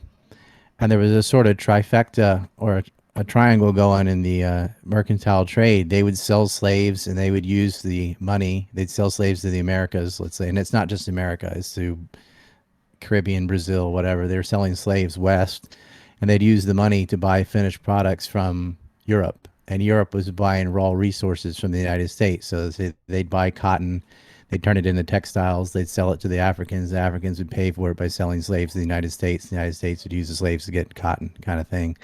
So when he ended the transatlantic slave trade, it cut off the Africans' ability to sell a huge portion of slaves, which meant their revenue went down, which meant they weren't buying finished products from Europe. Europe had to lower their prices, which helped the Americans too. But they still had to buy the cotton. So he was very clever. I've asked you about this. This is the right thing to do. But I haven't asked you about this on stream. What is the truth about Adolf Hitler? Oh God. Well, you know, he was awful, but he was nothing unique. Like, if you compare Where are you going? the German Reich. Wait, Pro's hiding. I just want Look, don't worry. Look, I'm not going to say anything good about Hitler. But listen, a lot of things. It's odd to me that he becomes the epitome of evil when, at the same time period, Stalin and Churchill and many other leaders were. Would she walk away? Yeah, she's getting she's getting accused of a lot of racism right now, so she could take a break. Oh, I'm not racist. Okay, Hitler was Preston racist. wants But to hear. Hitler was. It's not like Hitler was. They were fighting racism when they're fighting Hitler. Everybody was racist. The U.S. still had racial segregation when they're fighting Hitler, right? And the U.S. would not even allow. They did have black regiments, but they wouldn't let them see combat, right? They didn't trust them. So, yeah, she ran. It was the way I said it. I didn't have to say it so evil. Okay, so was he? Hitler sucked. He sucked. He had a lot of mistakes. I understand I understand they had real grievances to point to after the Treaty of Versailles and the annexation of German lands and the Danzig Accord and all that. I know, but that doesn't mean you can just go flatten your neighbors, you know. But it wasn't unique. I mean, the imperial powers of France and Britain had done that all over the world. What Hitler was trying to do. I mean, look, why are they fighting all over North Africa and in India and all that? Like, how were they all speaking French and English, right? That is something that had been going on. So they can't really point their fingers at the Germans as some unique evil when they definitely were not. And the Russians can't either. The Chinese can't either. The Japanese imperialists can't either. I mean, Japan had annexed Korea and Manchuria. So, you know, it wasn't unique to the Third Reich. Okay, so he was accurately represented. Basically, I was gonna ask if he was misunderstood. What? Well, I think they over focus or exaggerate on him when there's a lot of blame to go around.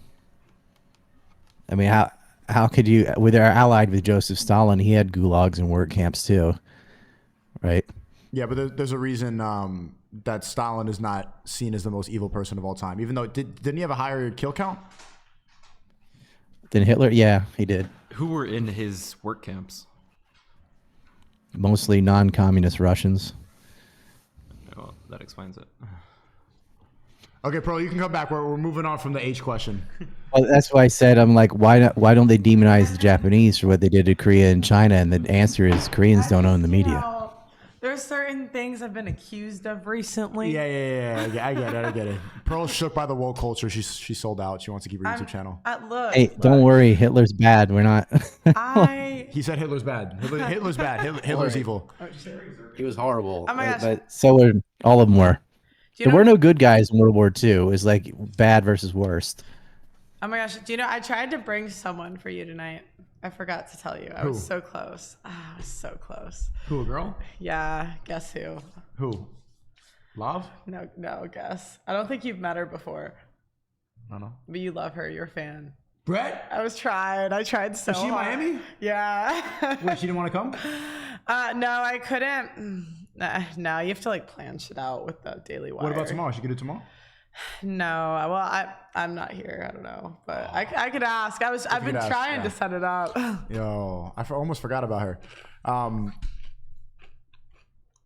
Weren't you gonna put Pearl on a date? Yeah, I was gonna put Pearl on a date. Who do you think that? What's your analysis of Pearl? Who do you think that she could find as a husband? I would imagine she doesn't have a hard time with that. Like, don't you have guys focused on work? I mean,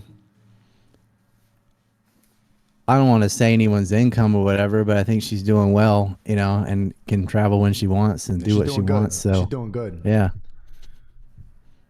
You know, I would imagine she has plenty of dudes, but I mean, it's more the woman's choice there, right? It's not hard for a girl to find a guy to bang or whatever, but to find a husband, I mean, that takes some effort, you know, because guys lie. So, but there's lots of good men. What's your secret? How about this? There's mostly younger people watching. You've been in a happy marriage for over a decade. Mm-hmm. And you have 3 kids, 3 sons. What's the secret to maintaining a healthy relationship? Hey, Sneako, 3 sons, which means, you know, I don't fool around. And that's how you know God's real. Ryan's an atheist, but he has 3 sons and he's not a womanizer. All the other womanizers have a bunch of daughters, big L. Like, it's very clear. Like, your dad had a bunch of sons, right? Well, 5 and 5. Okay, so he cheated a little bit. No. Once in a while. No, my dad never cheated. He went to a strip club. That's what 5 daughters is. Do you know what's crazy about my dad? He's only slept with 1 woman, and he has never drank in his life. That's why he got 5 sons. Yeah, and but he must have made some mistakes because God gave him 5 daughters. He opened a Playboy or something. No, Ryan, this is proof that God exists. My dad is the best human. I will not slander Dan. I'm not slandering him. He's never been to a strip club. My dad is like the best human on the planet. Okay, The joke is, and it is a joke, that a lot of people Sneako knows have only daughters and they all fool around all the time. So he's like, that's God punishing you. And Ryan's monogamous. How many daughters will you have? Well, I don't have any. Switched up. I'm pivoting before I have daughters, and that's why I want to wait a couple more years to go and cleanse my karma, and then make sure I have a bunch of sons. But yeah, even when we were in the clubs in Japan, girls, there was one moment where Ryan's like sitting up against the bar, and there's these 2 little giggly Japanese girls, and they went ah, and they basically like leaned up on Ryan for a bit and just started giggling on him, and then he just went like stiff, and I'm like, I think I told you, I'm like, I'm not gonna tell on you, and then he's like, well, no, I just can't. It's just even without any sort of faith guiding him, he's just like the principle of it, he couldn't do it. So I was like, that's what's why you got funny is people will go to clubs to try to get girls. All I have to do is be there and they throw themselves at me. But it's uncomfortable, you know. Like, I'm married and I've got kids. I don't want to be at a club. I'll take someone else there because they don't speak Japanese or anything, and I'll help them and all, but I'm not into it. So what's the secret to maintaining a long-term relationship like that? Good communication and honesty.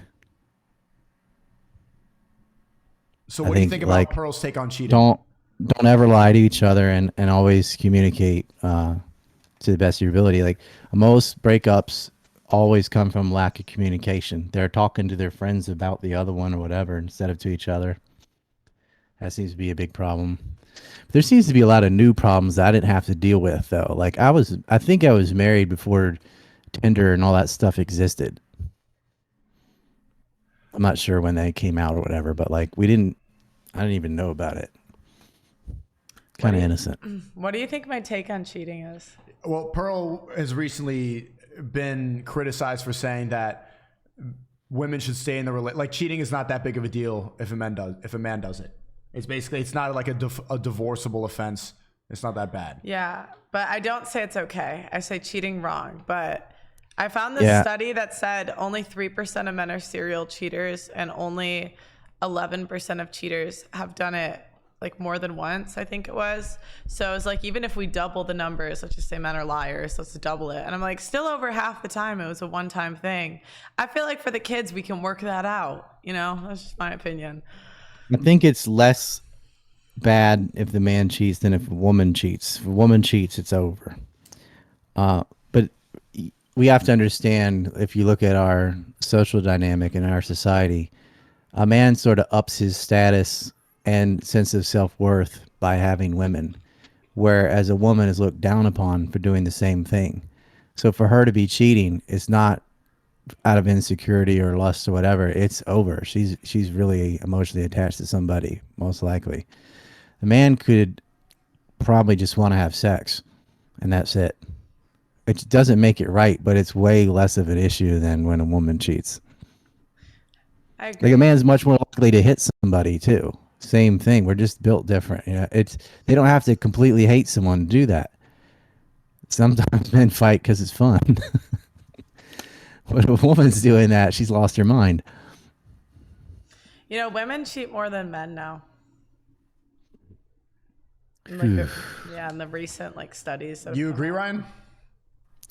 Well, it's easier for them to. Like all a girl would have to do is go outside. I remember they did a psych experiment. Like if you asked 3 men, just walked up and said, "Want to fuck?"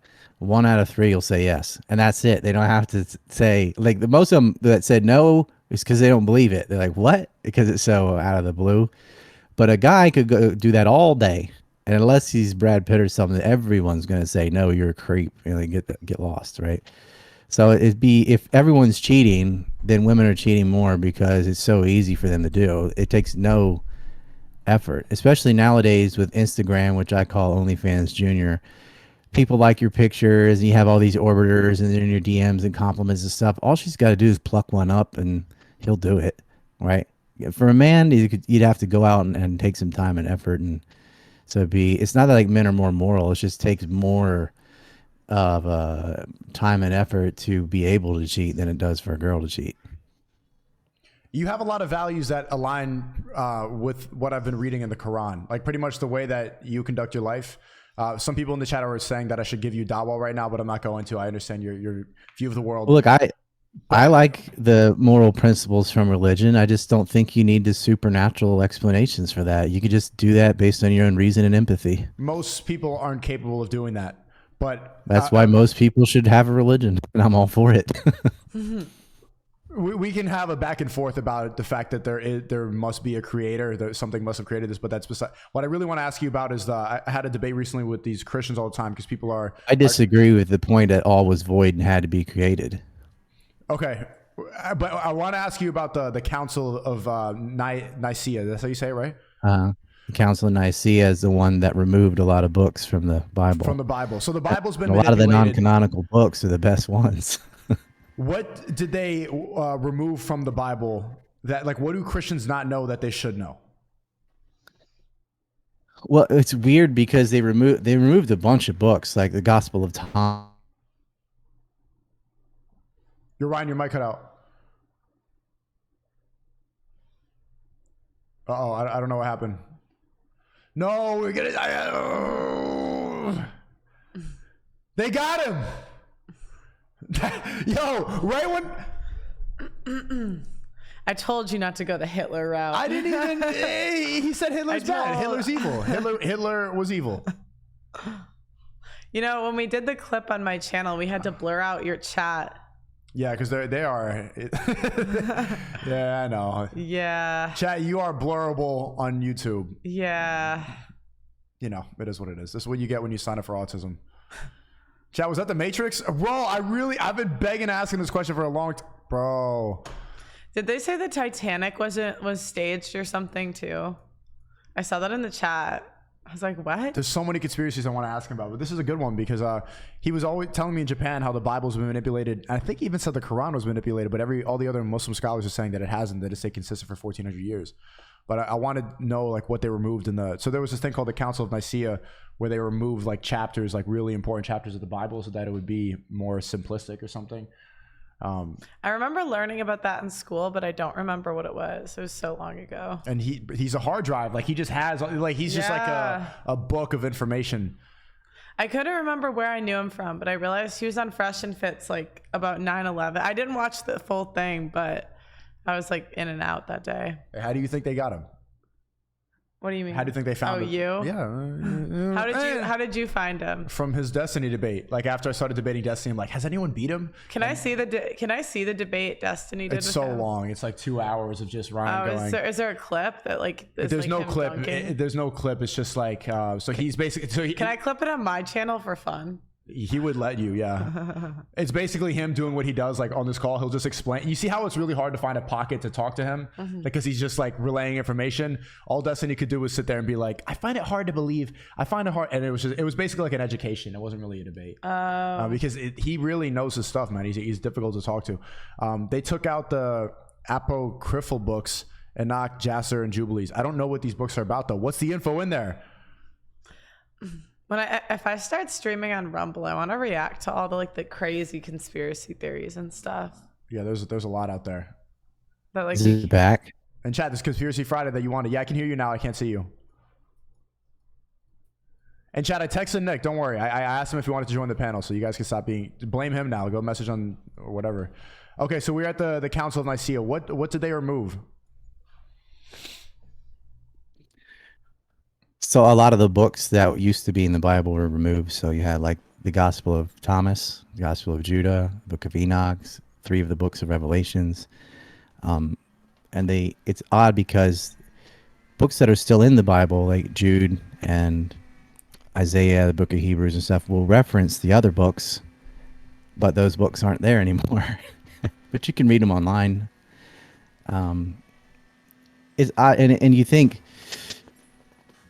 why would you get rid of the books of Revelation? And why would you get rid of Thomas and Judah? I mean, they're disciples, right?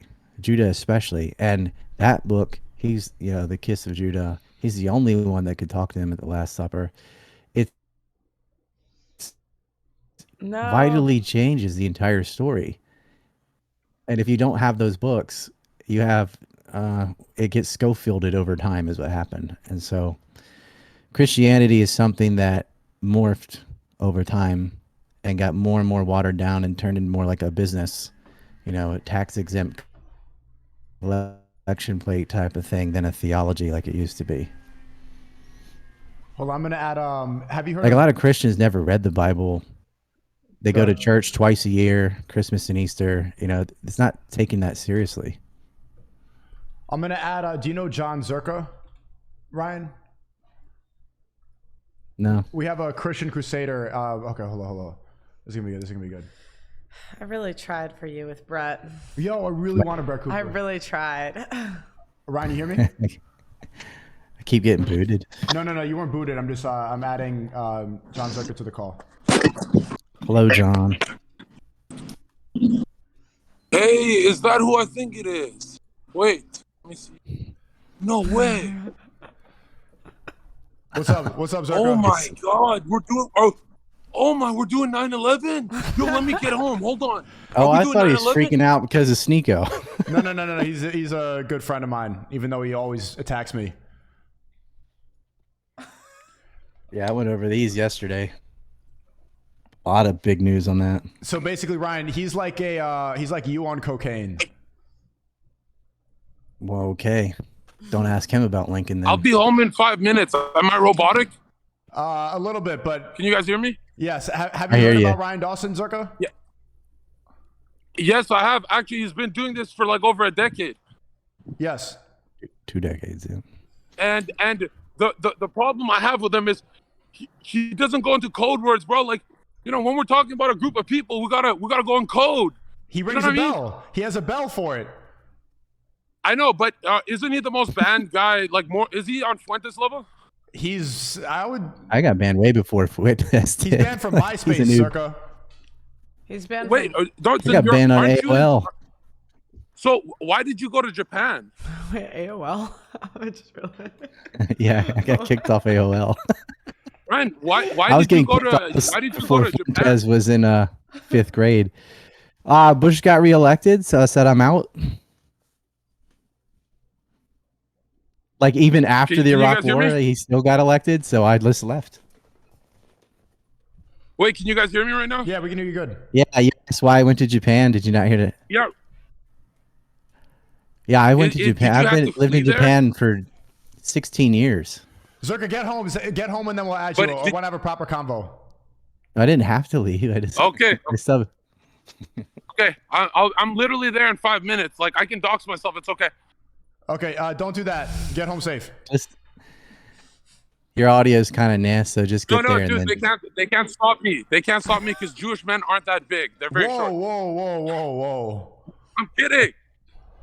You being chased by a They're pack not of the Jewish guys? What? What'd you do? Why are you guys trying to destroy? You're trying to destroy Pearl's career. She just started.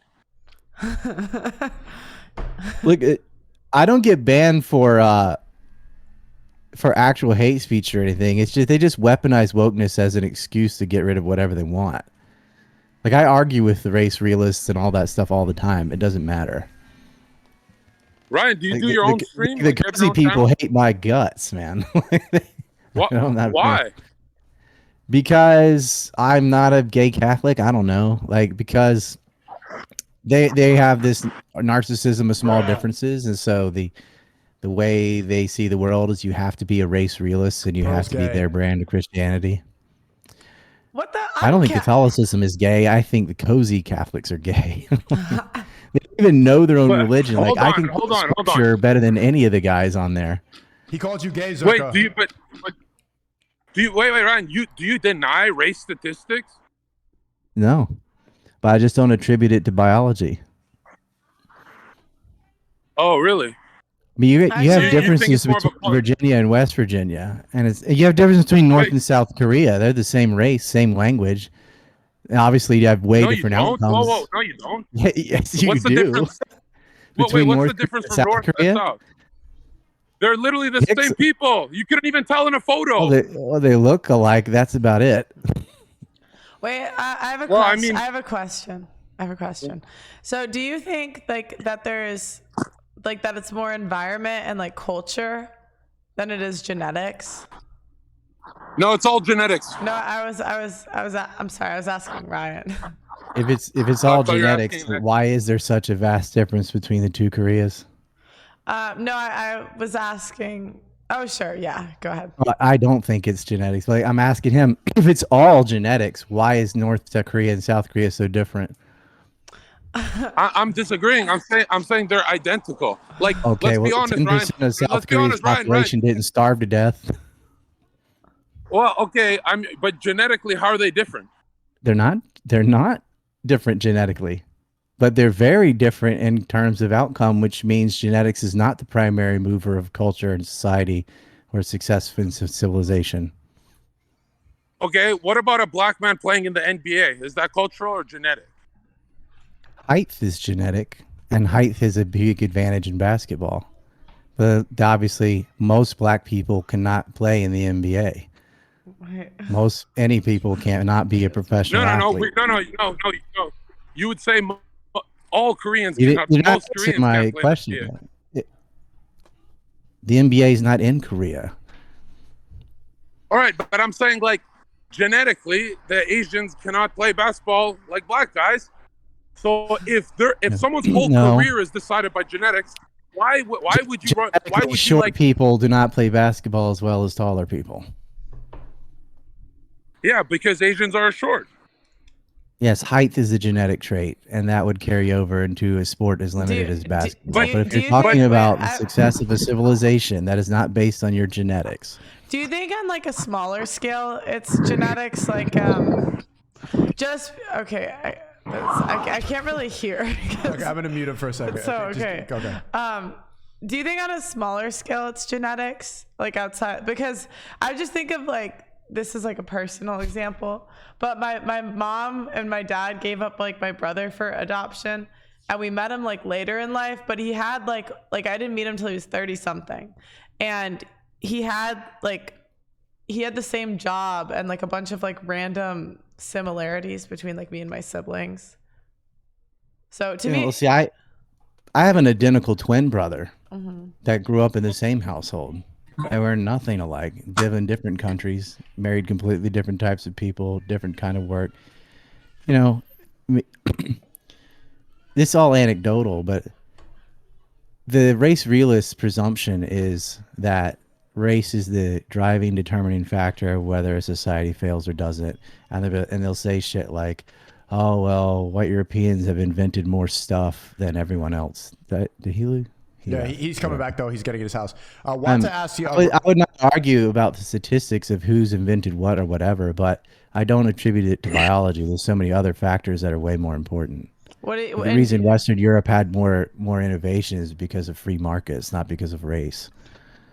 What do you think? Oh, that's interesting. So do you think it's more like cultural then? And like, you can see that, like the Soviet Union or what, like nobody did well under communism. That is an ideology that'll destroy you no matter what color you are, right? Ryan, so obviously policy trumps race, right? Why did Liberia miserably fail even though they had the U.S. Constitution, says Wata? Well, Liberia never followed that. Liberia was, first of all, surrounded by hostile neighbors and entrenched in slavery. And the people they sent back there were sent back there with no skills other than the minimal what they had done, usually picking cotton, whatever. They weren't sending in. They didn't have a generational system of apprenticeship and education and all the things. There's a lot of things that got removed. You can't just pluck people in and go, here's your constitution. Like, it's more complex than that. That's what I'm saying. There's a lot of things that have nothing to do with race. A lot of ingredients you need to succeed. Race is everything. I mean, you see this even in teens in high school. They stay around their ethnic groups. They just start getting tribal. The Asian kids there, the brown kids there, or in prison. Like someone like Ryan Dawson doesn't believe, oh, well, I don't know if it's race. If you go to prison, you have to stay with your tribe. There will be a white group or you get stabbed. Yeah, racism is real. That doesn't make them correct. Everything is race. Everything is race. Like black guys have big dicks. White guys don't. That's just how the world is, right?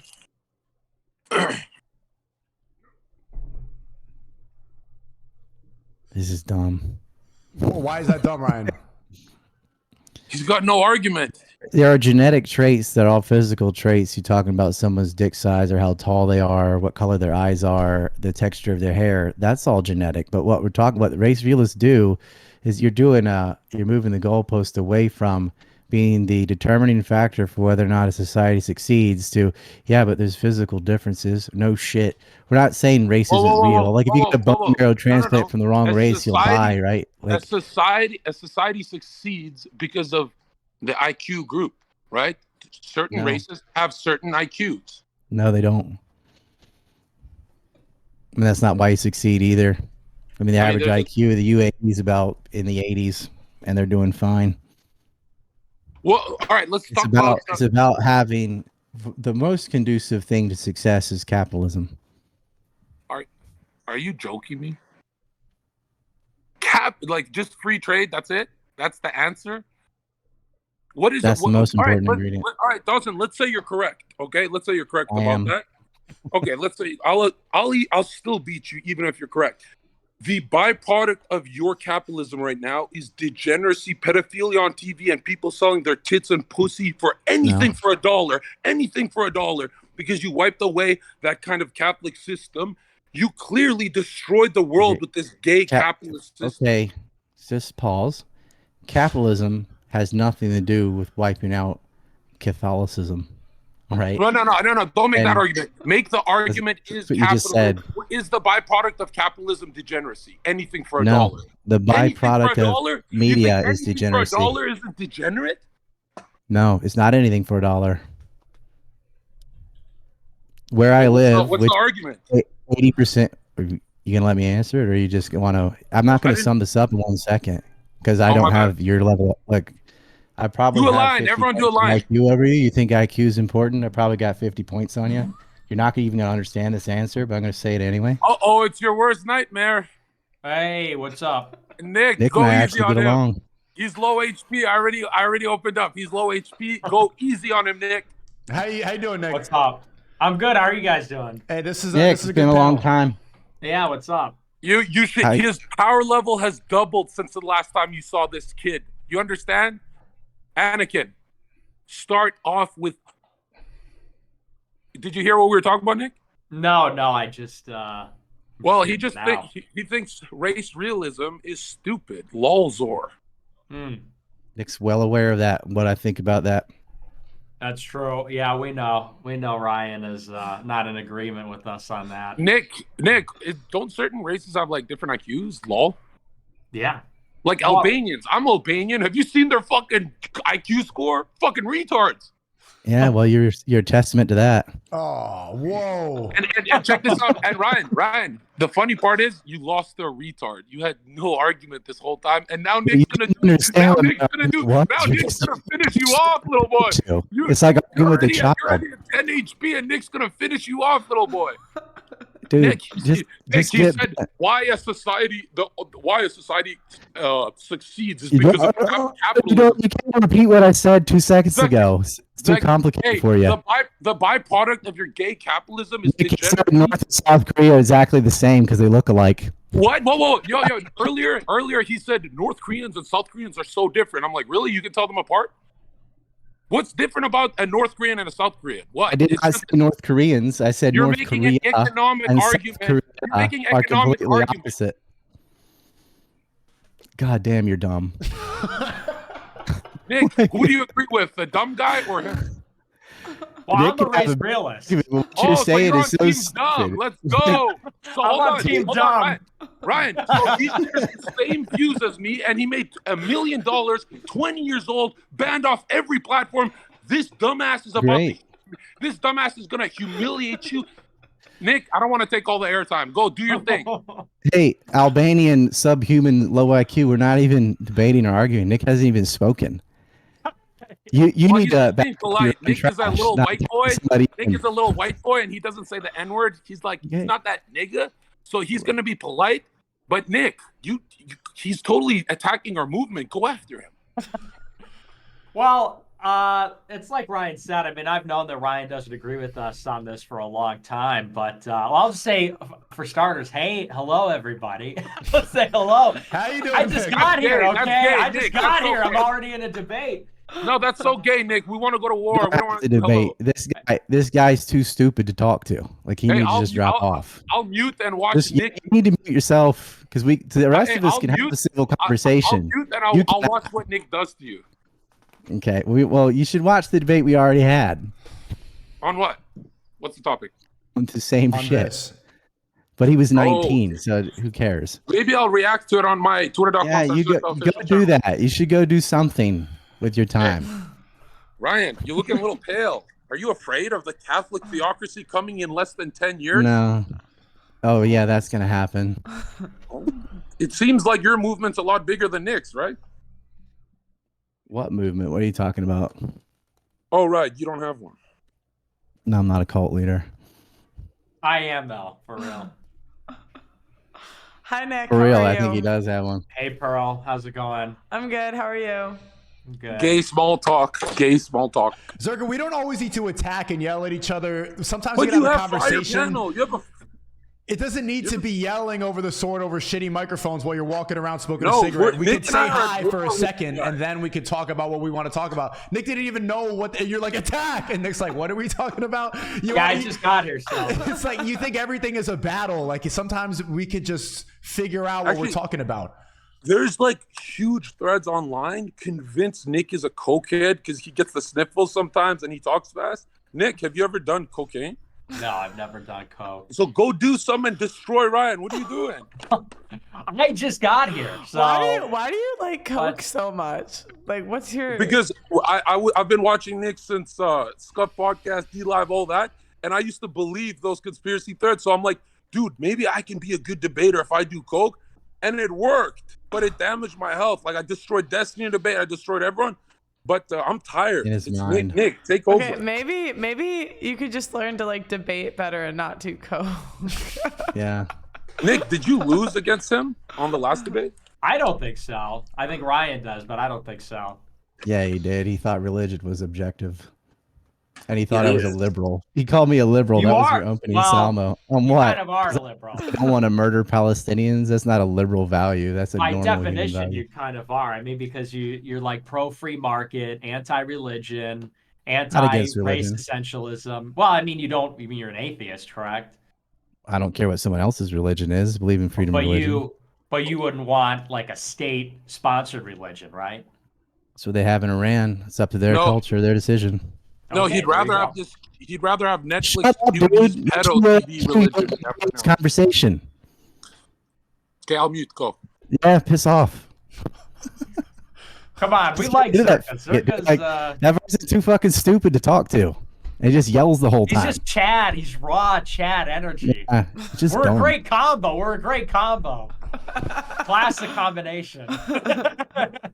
He comes in high on coke, yelling. I come in a little bit of a different energy.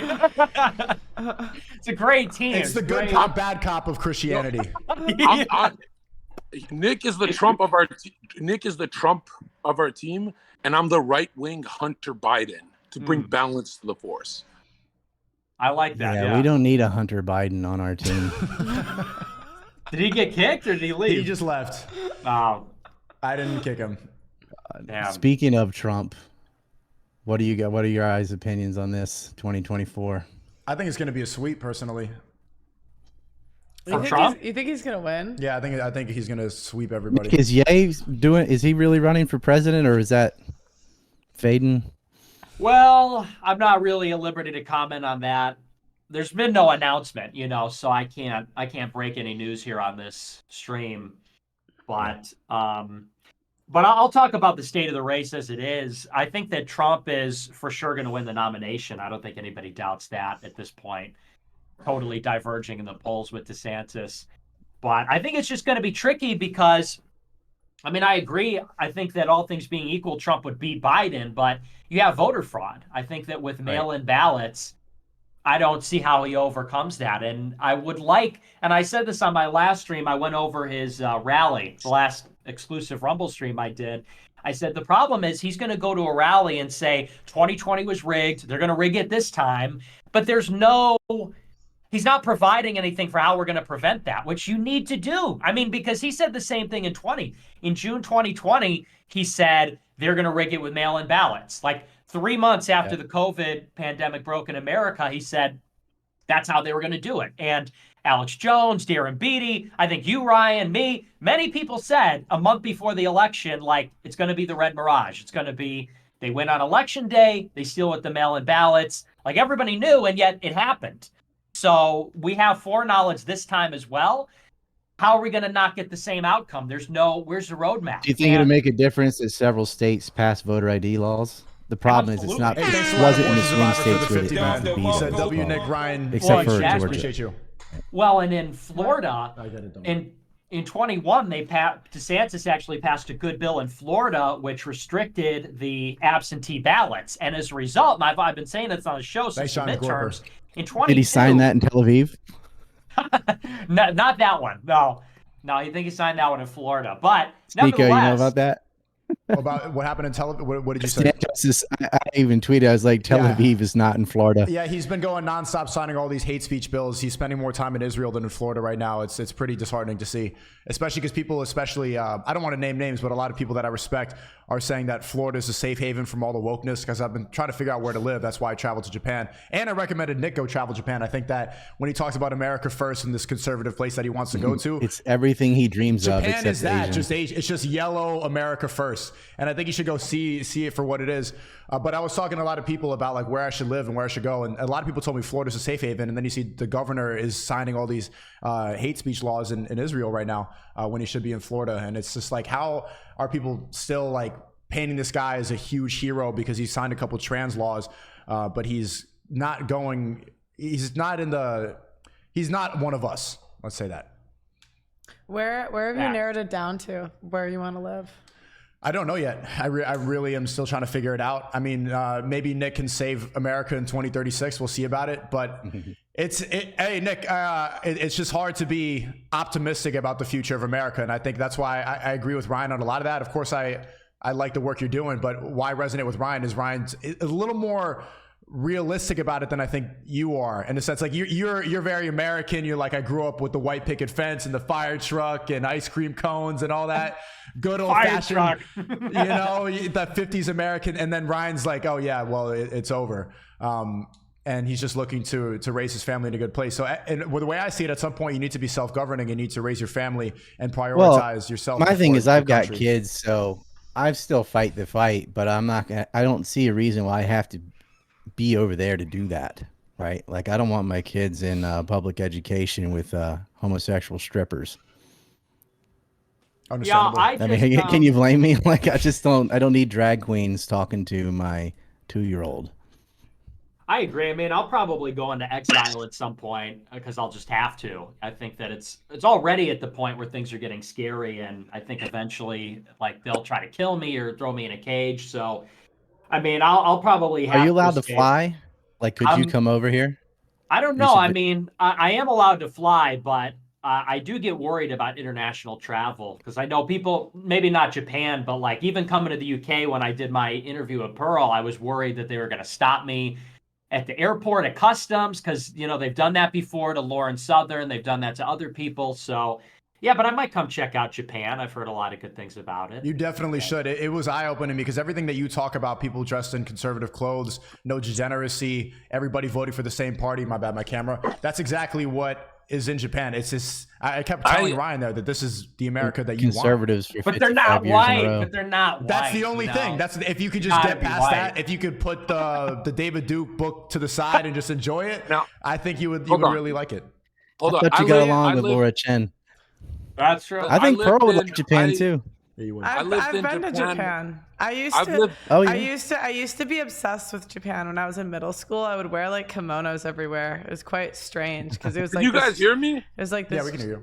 Ginger. I kid. lived in Japan for 6 months. I was in Yokohama, Odaiba, Akihabara, Shinjuku for a bit, and I saw Kyoto a bit. It's great. It's awesome. But since they don't have Christ, every morning the train would be late because someone would jump in front of it and kill themselves. They have a huge problem with despair, depression, and they live in very small apartments. It's not really the utopia you guys are making it sound to be. Yeah, because I stayed with a family. It was like over the summer when I was like 12, and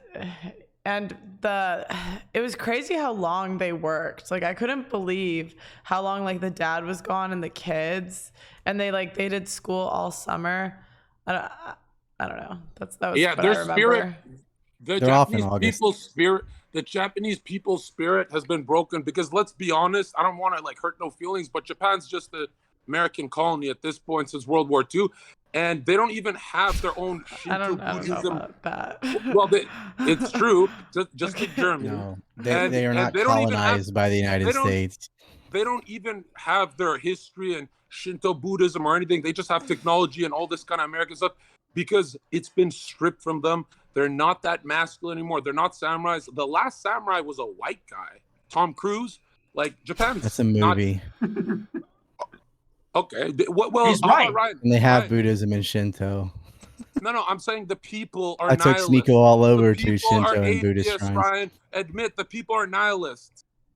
They're not nihilist. I didn't know. You don't have to believe in the supernatural to avoid nihilism. They're actually way more spiritual than I. As far as the depression thing, the U.S. suicide rates wives. include overdoses in there. Shut the fuck up, dumbass. They have robots as wives. Just saying.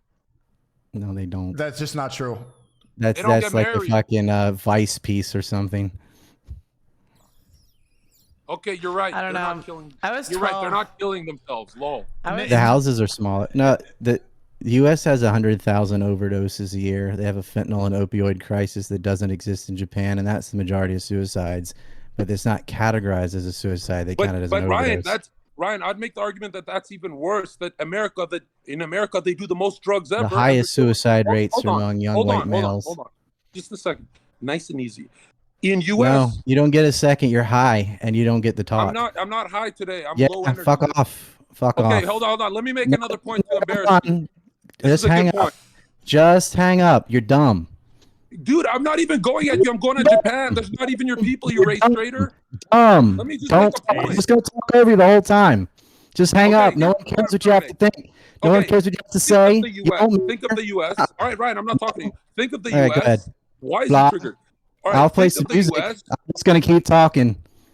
I'll just start. He's mad. What did Whatever. I can talk for hours. Hang up, asshole. You're stupid. Your opinion doesn't matter. Why don't you go pray for something? Never met someone. This Go is play the for rudest cocaine. man I've ever met. Are you a homosexual? I'm being rude. Are you a homosexual? You open up arguing with me. You're You a don't know me. homosexual. You look like a homosexual zombie, dude. You need to Yeah, get some right. sunlight. Okay. I'm You're- debating the ugliest man on earth. You're and I'm not. trying You're to not be in a polite. debate. You're not I'm in a debating debate. the ugliest man on earth. I'm trying to be polite. Let me fucking make a point. I don't want to insult you. How old are you? I just turned 29, Ryan. Okay, here's the point I'm trying to make. I look younger US than you, and I'm like twice your age. Yeah, nobody knows who you are. Look, U.S. does more drugs than any other country, and they kill themselves. Yeah, I bet. In Japan, because Japan, God they is don't working even for do them so drugs. They well kill that they themselves need when to they're turn to sober. drugs They to don't even escape do reality. drugs. Uh huh. Okay, Let's Japan's just a hear. shithole. You want to hear that? I'm gonna play some J-pop for you. Okay, well, please don't play J-pop. But what I do have to say that it's definitely not an American colony. It's definitely He's not been gotta go. Americanized. They're not What? a fucking Really? Are they colony. allowed That's their what own they're doing. army, Sneako? It's definitely the culture hasn't been Americanized. Sneako, is Japan allowed their own army? Are they allowed to have their own army? Yes, ever since the Korean War, they amended that dumb fuck. It's called the Japanese Defense Force because they have Article 9 in their constitution. They're not going to attack unless attacked, which Are is you their Japanese, decision. Ryan? Are you half Japanese? You got to get that dick out of your mouth. I can't understand you. Where are you from? You're a white guy? He's native. What's it matter? He's You're a Native stupid. American. I have no interest in talking to you. I can talk to Nick and Sneako. I'm not going to talk to somebody in double-digit IQ. I can't. It's beneath me. Well, you lost the debate to double digits. I didn't lose a debate to anybody. You're not even in a debate. I'm not listening to you. Stuff you're saying is so all right, fucking dumb. It doesn't warrant go a back reply. to talking about how South Koreans and Hey, North Koreans are Just vastly hang up. different. Just hang up. Yeah. How are South Korea Koreans and North Koreans so state different, Brian? and North Korea, the country, are vastly different, even though they're the same race. The point that I'm making is too complicated for you, which is amazing. Nick, what is he trying to say, Nick? Help me what out. I'm saying. His brain is just so large. Help me, Nick. You need some help. Okay, let me make one point before you guys keep fighting. It's definitely not an American colony. It's away from that culture. It's pretty alarming to be in a place that hasn't been psyop like the rest of the West. There was one specific moment where Ryan was bringing us to a temple, and everything has not been westernized. You don't see like McDonald's popping up. You don't see all these gas stations. You don't see the same type of degeneracy. And then there was one moment where I saw a Starbucks, and that really stood out because there's none of it hasn't been psyop by the West. And then I turned to Ryan and I saw the Starbucks because it seemed extremely out of place in this outskirts of Japan. And I asked Ryan, because we were talking about a certain group of people a lot during the trip. I asked Ryan, who founded Starbucks? And he just turned and he looked at me and he said, you know. Schultz. Yeah. He actually just lost his position, though. I have a question, Ryan. Maybe you would know the answer to this. So they say like Japan, a lot of the issues we have in the West, they don't have. Why? And like, especially with... We don't have pregnant men or male menstruation. Yeah, no, I meant more with like the women. Like I hear that the women are much more feminine. They understand their roles or whatever. Why do they have the same outcomes when it comes to single childless women? I don't know that they do. Yeah, if you look at the rate of like women having children there, it's not, I can't remember what it is off the top of my head, but I know they're having an issue with like women and men like getting together. I know the stats were way off because when China had the one-child policy, No, but this one is- of the ways Oh, one of the ways sorry. around it was coming over and having a baby in Japan, and then a few days later bring it over to China.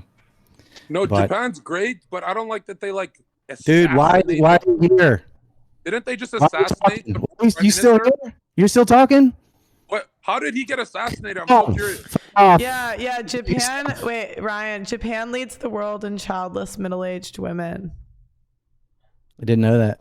Yeah, I didn't see that where I was. Yeah, because there's a girl on my team from Japan, and she was saying that it was like a real problem. So I was just wondering why, because like it seems like they have a lot of like stuff that's better there. So I just would never think that would be the case. Well, there's nothing competing with it, right? So Japanese guys get to pick the primo Japanese girl, and they have to compete with each other. There's no one else. Are there a lot more women than men there? Like, I can tell you the loneliest people are like when white girls or black girls come to Japan, nobody's picking them. Are you kidding me? Whoa. I know what you did to Japan. You came over to Filipino hookers at Akihabara like every fucking guy, Gene. Ryan, I know Shut up. you know what I'm talking about? Up, dude. Shut up. You don't get to speak. You're dumb. Shibuya, there's a bar called the Hub. You're stupid. I'm not going to let you talk. I'm not letting you talk. You're stupid. Shut the fuck up. All right, I'm not talking to you, Ryan. Don't worry. In this room, you're not one of them. Hang up. Ryan, I can't hang up. You're my hero, Ryan. You almost beat me in the debate. You're mine. Go away. You need Christ, bro. You're so rude. Yeah, I'm rude. Jesus said stop being a homosexual, Ryan. You. Don't bring Christ into Jesus this. You don't want you to be a homosexual, Ryan. You don't know anything about Christianity. Don't try and invoke that shit. Just leave. You're stupid. You're a stupid drug addict. I feel stupid right now. You are stupid. Oh, yeah. You're high, even though you're denying it. I swear on my life that was yesterday. Yeah, that mattered. Yeah, that's what every druggie says. Go get some help, you fucking you addict. look like a meth head. I look like fucking Brad Pitt. You look like a meth head, bro. You look like Brad Pitt. Like my drugs are going into your system somehow. It's going through the ether, through the astral plane, right to your fucking your eye bags. Like you look like a fucking meth head, and you're calling me high. I'm fucking Brad Pitt, bro. But what I was going to say is there's a bar Put called the fuck in your mouth. There's a Take bar another drink. called Yeah, Japan has more single childless Ryan, women. you know what I wonder about than race Germany, Spain, the U.S., Sweden. Ryan, you know what I wonder about race realism is like That's interesting. I don't I'd like to believe talk in to race Pearl realism. about what she's bringing but up. a I don't black care what you man's think of cock- anything because you don't know how to Black man's think. cock is so You're big. dumb. You're telling me that's not race realism? Genetics just Well, Red Man has the biggest cock, so I guess I'm in the good pool there. Just piss off. You talking about dick sizes and shit? Get bent, dude. You're obsessed with cock. We get it. you should be proud to be native. Catholic. I understand. It's fine. Go follow your fucking leader with his smoking purse and a dress. You and your Jewish sky daddy. Just get bent, dude. Hang up. This conversation's not going anywhere. It's boring as fuck. You keep interrupting the adults. What I was trying to say, Ryan. Why are you here? Who are you? Who am I? I just signed the largest. Nobody cares. I just signed the largest. Matter. That's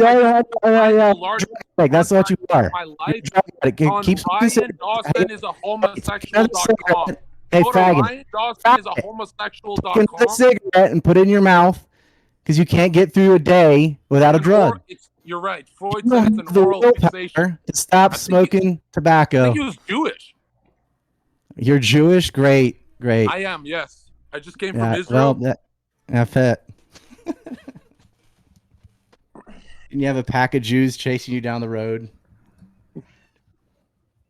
Yeah. Are you good? Hang up. Yeah, just put yourself on mute. Hey, Are you maybe gonna have a? we can all be friends. Sneako, no, he's a big We man. can't.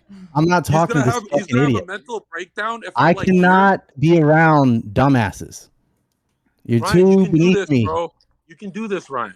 I Nope, believe in you. I will not. Come on, native people are stronger than this. Every people. It's not about being strong or not. You're stupid and shouldn't be on this podcast because you don't have any value or anything to say. Bro, You're not said intellectual. white girls You don't know get anything. Japanese men. You said white girls don't get Japanese men. I lived in Japan. You're a liar. Oh, I lived. Do you speak Japanese? And yes, I do. Master of Nara. Sonanda. Now look at this. If you go to Shibuya, if you go on Shibuya Street, there's a bar called the Hub for It's foreigners. not called All Shibuya. the white First girls off, are taken by Japanese men. All of them by the Shinji. the All the Russian businessmen whores at a take the club you saw are hooking up with guys. That does it. Yeah, So you're saying if you're telling me if a white girl goes to Kyoto, she's gonna be like ostracized? Are you fucking joking me? Why don't you admit you made a stupid point? I'll just keep going. You got a problem against white girls because they rejected you. I don't get. They said, Ryan, you're too white. You're being real stupid now. Okay, your turn. I'm muting. Okay. Yeah. Nick, He thinks that's funny. He thinks wasting our time is. He gets a kick out of this because he's low IQ. Dude, you're the one who you just muted. You just Put yourself back on mute, you fucking retard. You talk in slow motion. Shut the fuck up. I'm bringing speed out of you. Go back to mute. It's like debating Jeb. Oh my God! You're not in a debate. Can I let me pivot the conversation away to something that's because there's a lot of people that I like a lot of what you guys talk about. So there's been a lot of disagreements, and when I was in Japan, there were a lot of Cozy TV and Groiper people that were angry at Ryan. Nick, what is that all about? Angry at Ryan? I don't know. There's a lot of drama there on his channel. I don't really follow the lore. As at that time, that was really back in like November. It's December. Ethan Ralph. That's what it is. He's encouraging the fucking Come on, drama you don't like sphere. Ethan Ralph? Well, I'm just answering what it is. He's the one that sparked all that crap. He's a nucleus. He's the nucleus of. Yeah. Apparently he's getting sober, and I hope he does, but he's looking definitely good. having a problem. People are afraid. Ethan's great. He should get sober, but like also like you're kind of fat, bro. Like, come on. Shut up.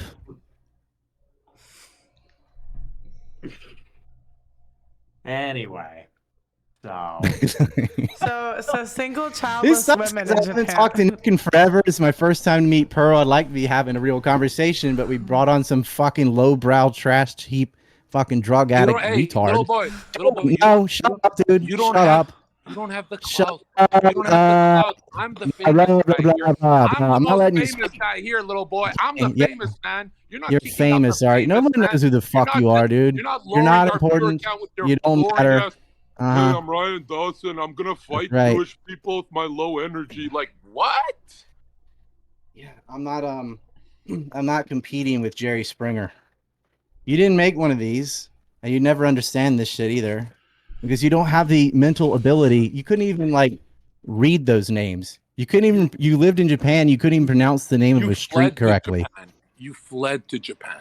Oh my God. I just went there to fuck their women for you. Yeah, you didn't get anything. You hooked up with a bunch of No, Filipino because whores. I was too busy with the white girls. They're Yeah. so fucking Yeah, beautiful. yeah, you could do that White anywhere. girls are the Shut most up. beautiful girls dude. on earth. All right.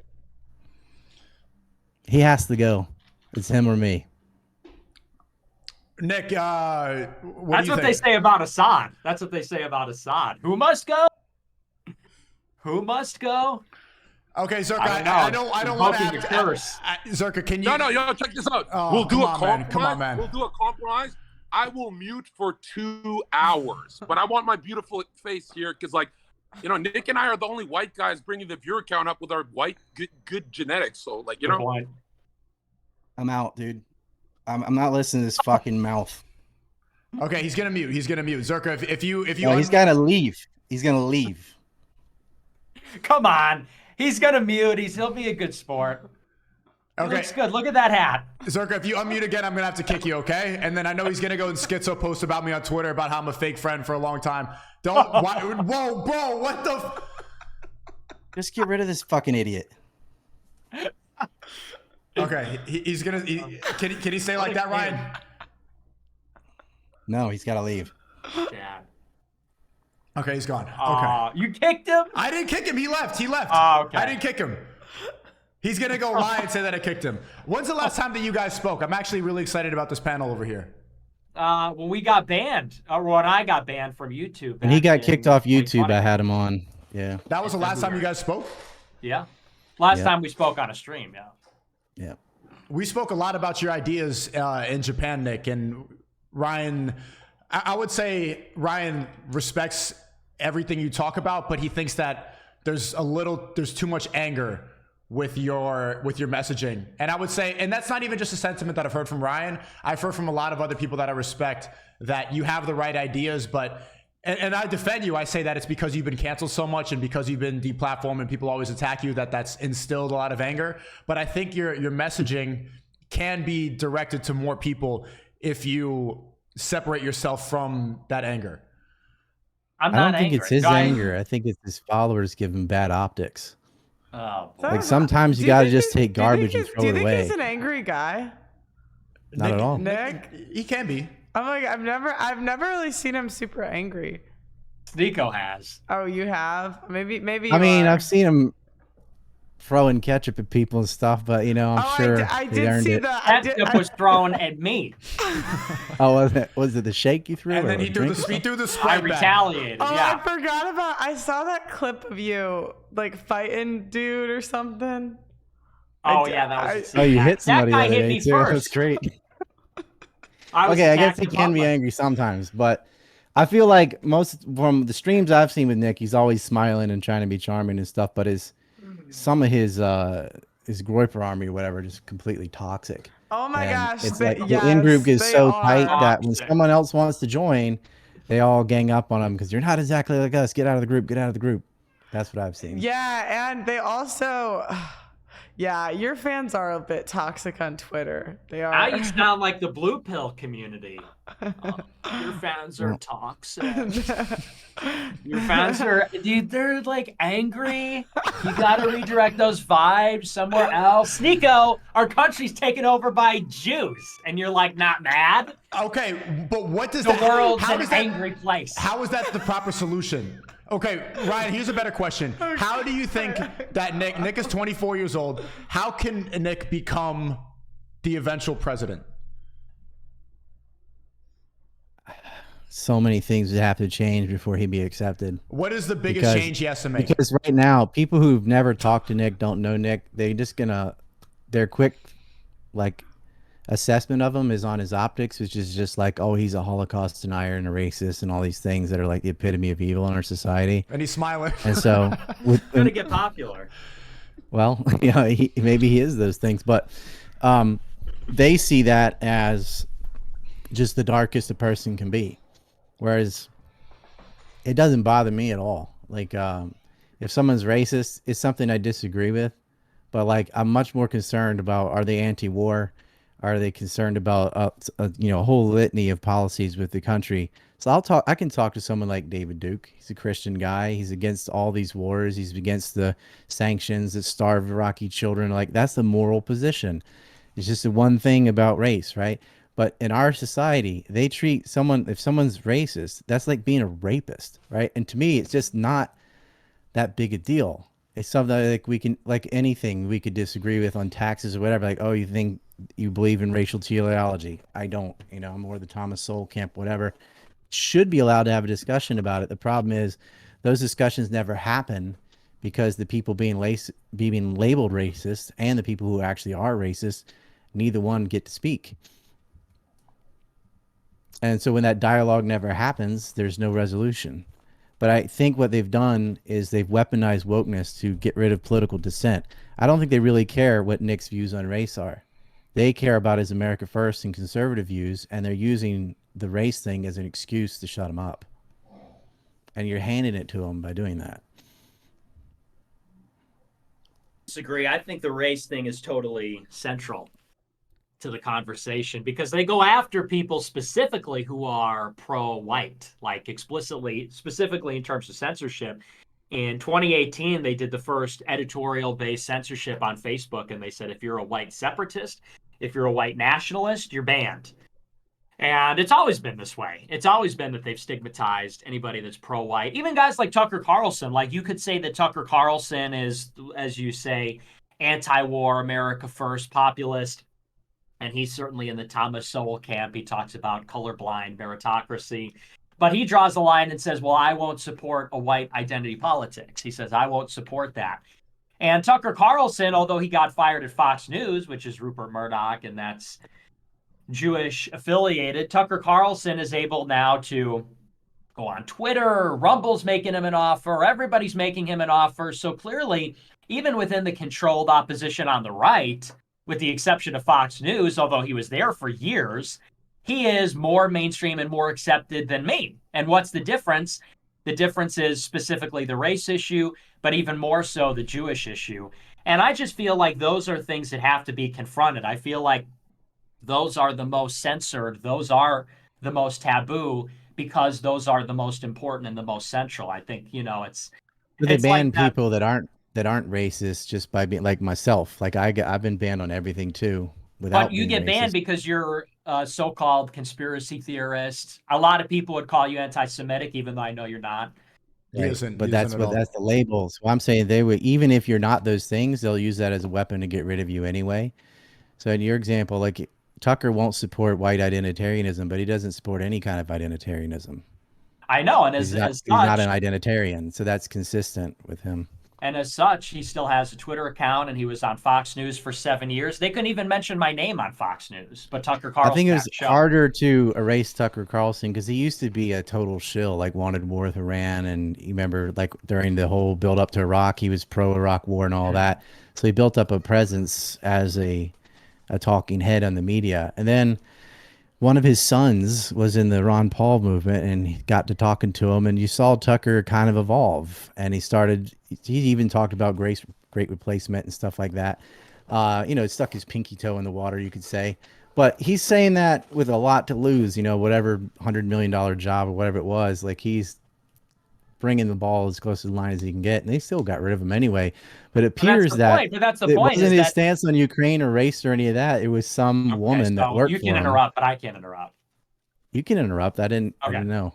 Well, I want to just jump in, and here's the sticking point: is he can bring the ball up to the line, but what's the line?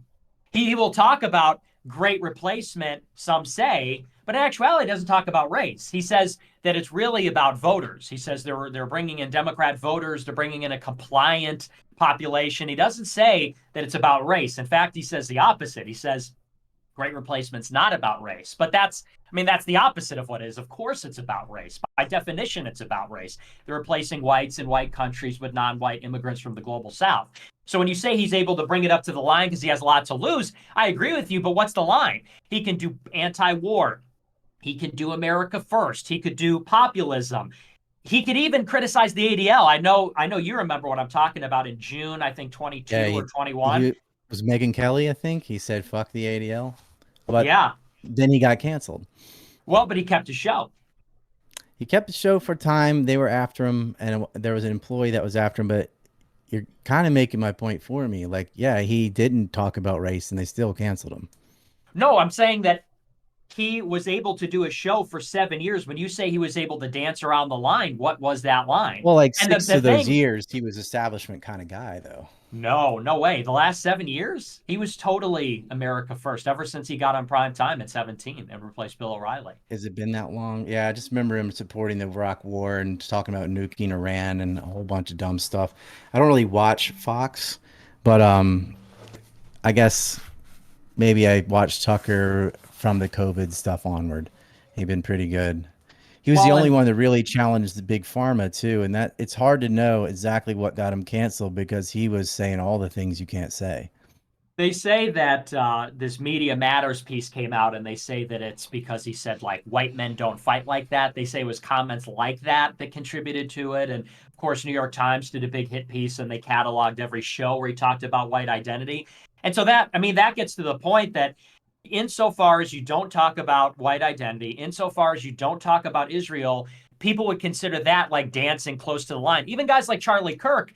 Charlie Kirk lately will give some credence to the anti-white thing very infrequently, sporadically. And even then, I think he likes to fan those flames because that's the flavor of the month. I think he could see the way the wind is blowing, not to mix metaphors, but he understands that that's what the public has an appetite for.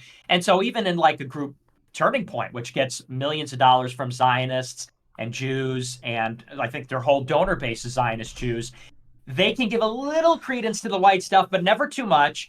And I was on a call actually recently with Tyler Boyer, who is the head of Turning Point Action, which is their C4 or C3. It's one of their groups. Pearl's leaving. Just Pearl's heading out. Okay. Bye, Pearl. Bye. All right. Take care. Can you? But anyway, Tyler Boyer from Turning Point came in and said that insofar as you are against Israel, they'll fire you from Turning Point. And you know that. That's why you got canceled, is because you talk about Israel's role in 9/11 and that's my thing. It is about Zionism, and it's about Jewish supremacy and their own racism, and they just call us racist as an excuse. sometimes it actually fits the bill and you get censored for being racist. But I'm saying if you go after Zionists without being racist, they'll still cancel you and call you a racist anyway. I agree. And they've done that to a lot of leftists. I mean, they even do that on, to like Ilhan Omar and Allison Weir and those types.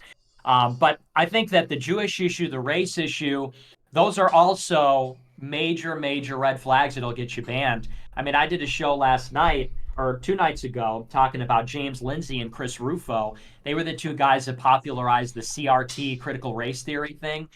And I called this out years ago. I said, these guys aren't actually red-pilled. Like when they talk about critical race theory, what people hear is they're raising a protest against anti-white curriculum in schools. That's what people hear. But that's never what they said. They've always said, we're against critical race theory because it's Marxist, because it has a focus on race instead of ideology.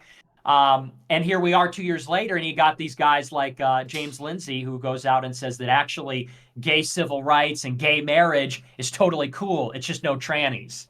And, we can't be pro-white. We can't be, like you said, as Tucker says, we can't be identitarian of any race. And if there are victims of CRT, it's the black people that feel like they can't accomplish great things because the white man's keeping them down.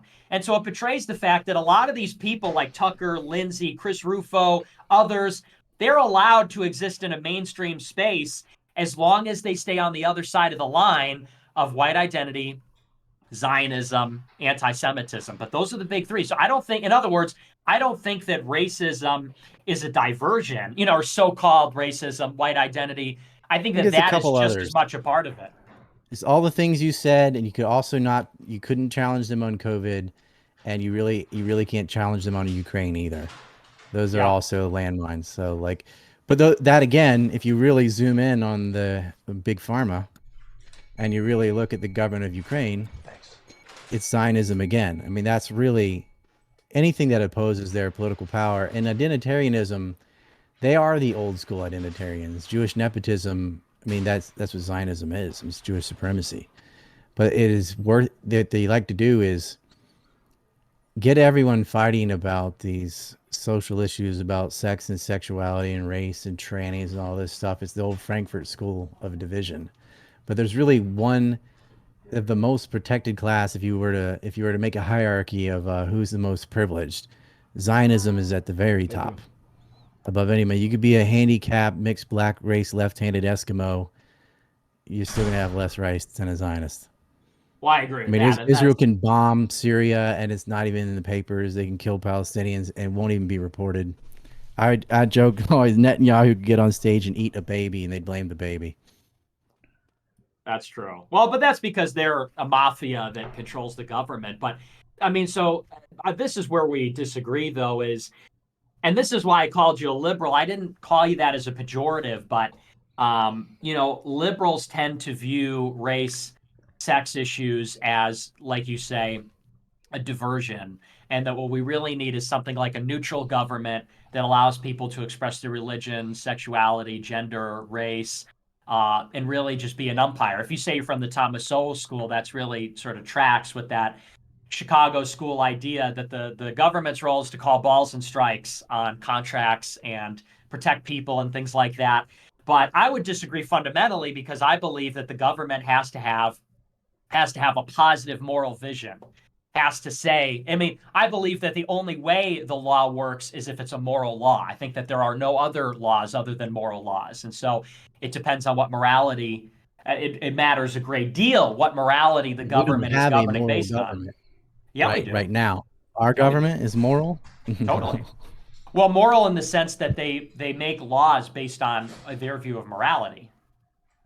Their view, but it's anarcho-tyranny because they openly allow theft, and they use their foreign policy for murder, starvation, torture. But these are moral. Well, but these are what you're using as moral language. The reason, for example, why they let criminals go free in Chicago is because their morality is based on this redistributive justice, this racial grievance politics. They think it's moral to let criminals go free. They think it's moral that this guy Neely on the subway is able to do his Michael Jackson dance and then kill everybody on the subway, because he's having a mental health crisis. And so that's the point, is the government can't be neutral. The government, and I agree with you, what the government does is immoral. Well, that's what I'm saying. It's not neutral. They have their own brand of what they think is moral, which clearly isn't, according to us. And so I don't want them implementing their morality. I'd rather have it balls and strikes. If the government is what I consider to be immoral, neutral is better than that. It's kind of a fantasy to say, why don't we just have a benevolent king who agrees with me and implements all the rules I want to have? Well, it's unrealistic. But that's the whole point. Even a government that is calling balls and strikes, that's a moral view of the world. To say that contracts should be honored, that's a moral system. To say that based on fairness, based on reciprocity, based on respect for property, that's based on a moral view of the world. Even these guys like Milton Friedman and Thomas Sowell, their whole ideology is bound up in the idea that economic liberty is a moral imperative. It's not just something practical, but that a person has a moral right that flows from their right to life, their right to their faculties, to own the fruits of their labor, to have their property protected. Yep. This is all moral language. And so I'm saying, that's one view of morality. My view of morality is Christian. So it goes further than just contract law. It does go into sexuality. It does go into gender. It goes into the family. And so that's where we disagree. Is and that's why I say, again, not pejoratively, that's more of a liberal view. This idea that what matters is for the government to protect a person's right to express themselves. Those ideas like tolerance and all of that, these are not Christian morals. That's more based on a liberal paradigm. So I want a Christian government that says, no, we're not going to promote which kind of Christian, because there's plenty of Christian churches Catholic. And stuff that cuck over on all the gay marriage and all the rest of it as well. It's like, well, that's your kind of Christianity, and I think it's more in tune with what the scriptures actually say.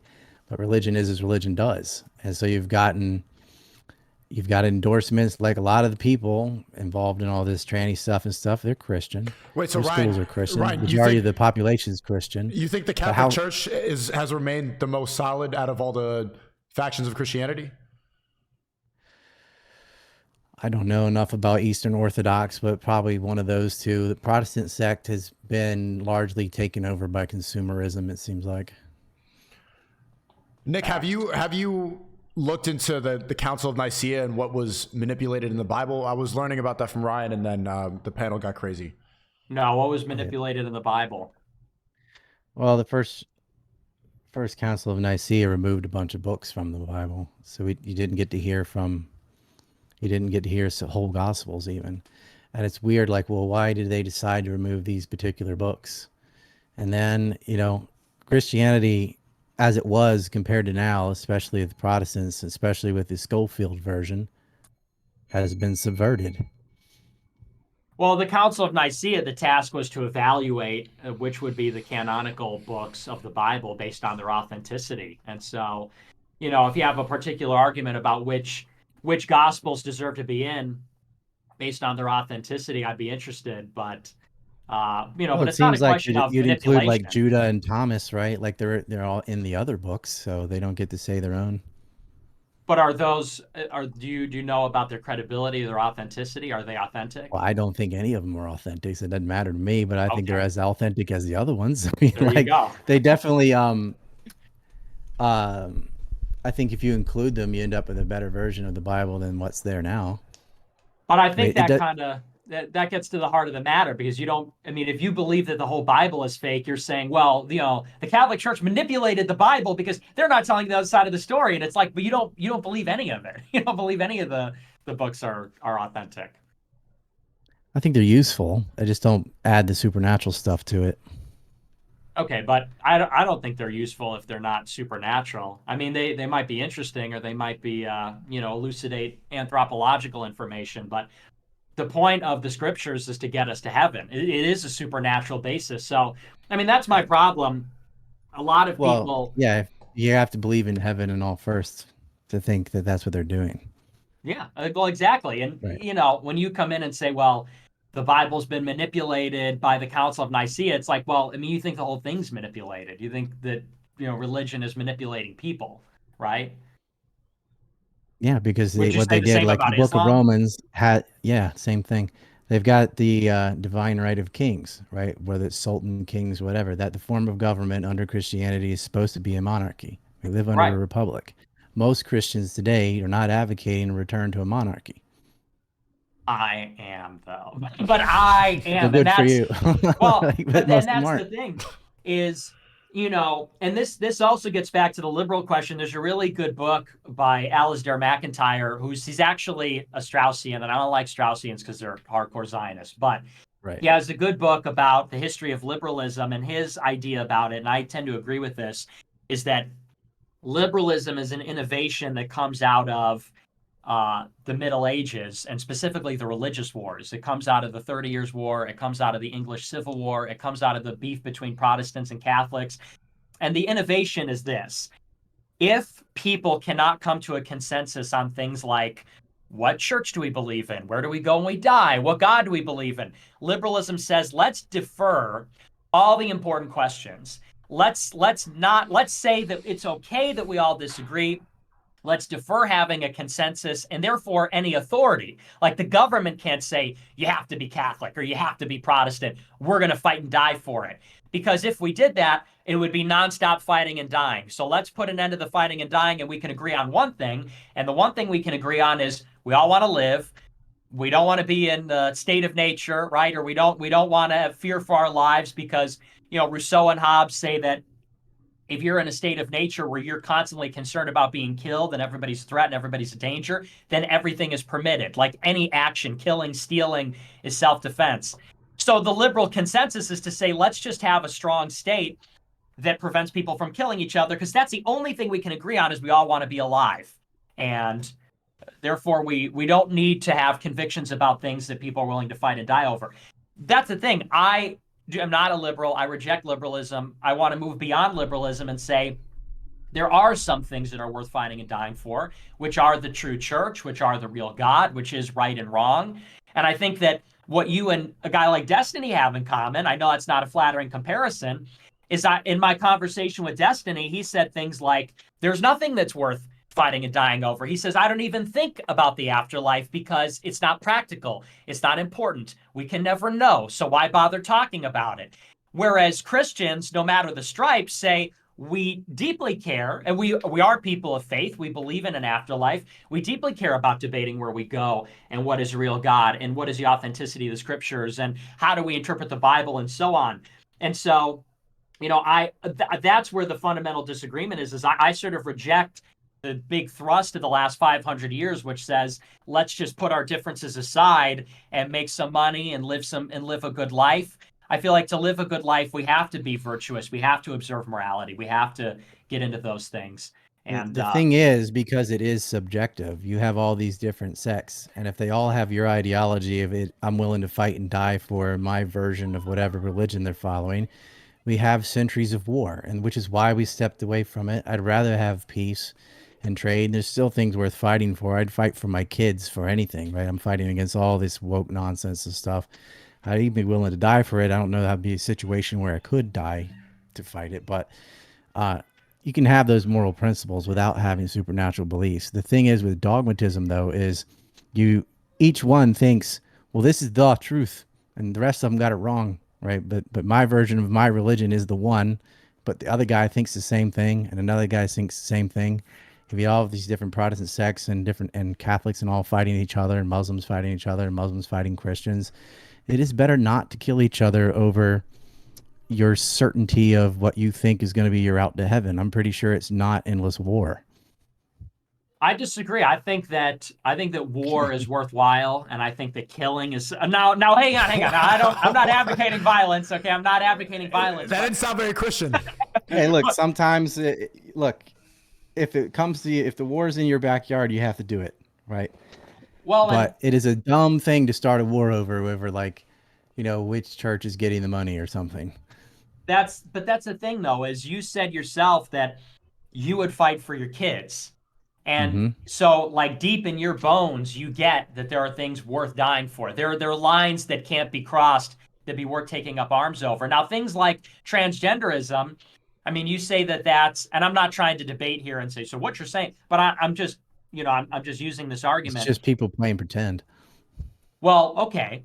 But there are progressives out there that say that they would fight for their kid's right to be trans. They would say that my kid is trans. That's who he or she is. They're a tranny. And I'm going to fight for them to get their gender affirming care. I will fight. Now you see these trannies, they're arming up in like Texas. They're all gun nuts. So you got trannies with the guns at the protest, and then you got Nazis with the guns at the protest. And one is saying, well, we're going to fight to let our kids go to the drag show and be trans. And the other side is saying, we're going to fight to prevent our kids from going there. Now, would you say that that's something that would be, and again, not talking about like a civil war, let's go out and be vigilantes, but that's something we're fighting for, right? That can be resolved. The truth in the matter, that can be resolved because there really is only two genders. You can't really get at the who's right between one religious group and another because it's both based on faith and imagination. Isn't it subjective though? All right, if he's back, I'm leaving. Oh, come on. No. Right this on is going time. so well, Right bro. on time. Can you stay muted? You guys are having a good conversation. Nick, I'll talk to you another time. No, Zherka, nothing but a headache. Come on. No, Gotta get rid of that asshole. Hey, okay, he's gone. Zherka, don't ruin my panel, bro. I'm not kicking you out, but just don't ruin my panel right now. I'd like this conversation. Fuck. Like, it's just like, I don't mind. I can talk to Nick all day. I can talk to you all day, but people that are that dumb and doing cocaine, like, it's not productive at all. It's funny. Isn't it funny, though? It's pretty funny. I can't lie. He's great. Snorting cocaine. He's smoking cigarettes. He's got this American flag hat on. Yeah. Yeah, it's cack. It's my day, though. Ryan, do you think it's even worth fighting for white identity politics? I think it's worth fighting against the anti-white politics. Well, I wouldn't replace that with white identity. Like, there's a bunch of different cultures within white people, and they're not just some homogenous blob, right? Like, I think specifically if you want to, preserve Irish culture or Italian culture or Czech culture or something, that's fine. But to be like just whiteness, maybe in America it's different because they're all diaspora. But in Europe, you can't just say they're just whites. I think that's too broad, and it kind of like you lose a lot of history and specific cultures and philosophies that are very different within whites. But what I see in the United States is a hardcore anti-white push where, and this is systemic racism. Like, if you are a straight white male, your last pick to get into a college, to get into certain jobs. I know people like in admissions that are telling me, I know a woman that works in admissions at a very large firm that they're just like, yeah, just skip all the white guys until you filled all the certain categories from this equity and diversity bullshit, right? And you're not allowed to speak about the racism toward whites without being called a white racist yourself, right? And then if you're labeled racist, then you're basically a non-person and you don't get to talk and you're, debanked and all that, And so from Nick's perspective or mine, whether you actually are a white identitarian or not, you are not allowed to fight against the anti-white racism without being labeled and depersoned as a racist. And I don't think racists should be depersoned. I'm just saying that they are depersoned. And Nick, I'm a little bit confused about what your position is on white identity politics. I see that you don't like Tucker because he kind of stays away from that topic, but what is your ideal approach to white identity in America? I think that whites in America need to develop a racial consciousness, meaning they need to become aware that they are white, and they need to become aware of what that means for them and their heritage and history. And they need to be willing to defend themselves as a group, because the problem is that blacks are extremely race loyal. Like, all of the studies show, when you look at, like, for example, a study that says between the groups, is your race important to you? Blacks are off the charts, whites lowest. And it goes in every other category. We could go down the statistics, but they're the most race loyal. Hispanics are very race loyal. Asians are extremely race loyal. Whites have no race loyalty. And what you have in cities like Chicago or New York or LA is that these groups, they will construct themselves based on identity. Like the black people will elect black aldermen. The Hispanics will elect Hispanic aldermen. they will break down when they vote for the mayor based on race, based on what the mayor is promising to the constituent ethnic lobby or ethnic groups in those cities. And so what is happening here in effect is that you've got ethnic interest groups that are working to secure benefits for their constituent members, like the Black Caucus, NAACP. They go out there to get programs for Black people. They go out there to get benefits for Black people. La Raza Group, the Hispanic Caucus, Hispanic Chamber of Commerce, they go out to deliver the goods for their concentrated Hispanic community in the city. When it comes to whites are talking about the good of everybody. And so when whites are being attacked on the streets, or whites are being killed, or whites are being discriminated against, people say things like, well, nobody should be discriminated against. It's like, well, it's not everybody being discriminated against, it's just white people. And so unless and until white people say, hey, we're a group, we have rights, we have dignity, we have actually a special place in America, white people do, specifically the English settlers, the founding stock, unless and until that happens, they cannot protect their collective interests. Because every time, and this is notable, this is what happened in Chicago with the recent mayor election. In the last mayoral election in Chicago, Lori Lightfoot lost because it's a fucking disaster here. And it was a runoff between, and I forget their names, I don't even know the guy's name, but it was a black guy named Brandon, go figure, and this Hispanic guy named Vallis. And Vallis had the support of the police union, and he was tough on crime. And the black guy had the support of the teachers union, and he wanted, like, you know, he said, we're going to fix crime by doing social programs, and he wants to tax the rich more and use that to fund the social programs. And anyway, the way that the vote broke down is that all the blacks voted for the black guy because the black guy's going to keep their kids out of jail or whatever. It's going to keep them from suffering the consequences of their own community's actions. And he's going to, you know, feed them these comforting lies that it's not their fault. It's the white man keeping them down. And a lot of liberal whites voted for this guy. A lot of liberal whites in the North Side voted for this guy, even though they're the victims of the crime.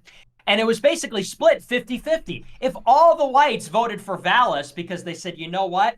Us white people on the North Side, we're getting our catalytic converter stolen. We're getting robbed. Lori Lightfoot said she won't take questions from white journalists a few years back. They're talking about redistributing the money from the North Side to the South Side. If the whites got together and said, you know what, we're going to protect our white community, we're going to protect our white interest, and then maybe more secondarily the good of the city, this Vallis guy would have won.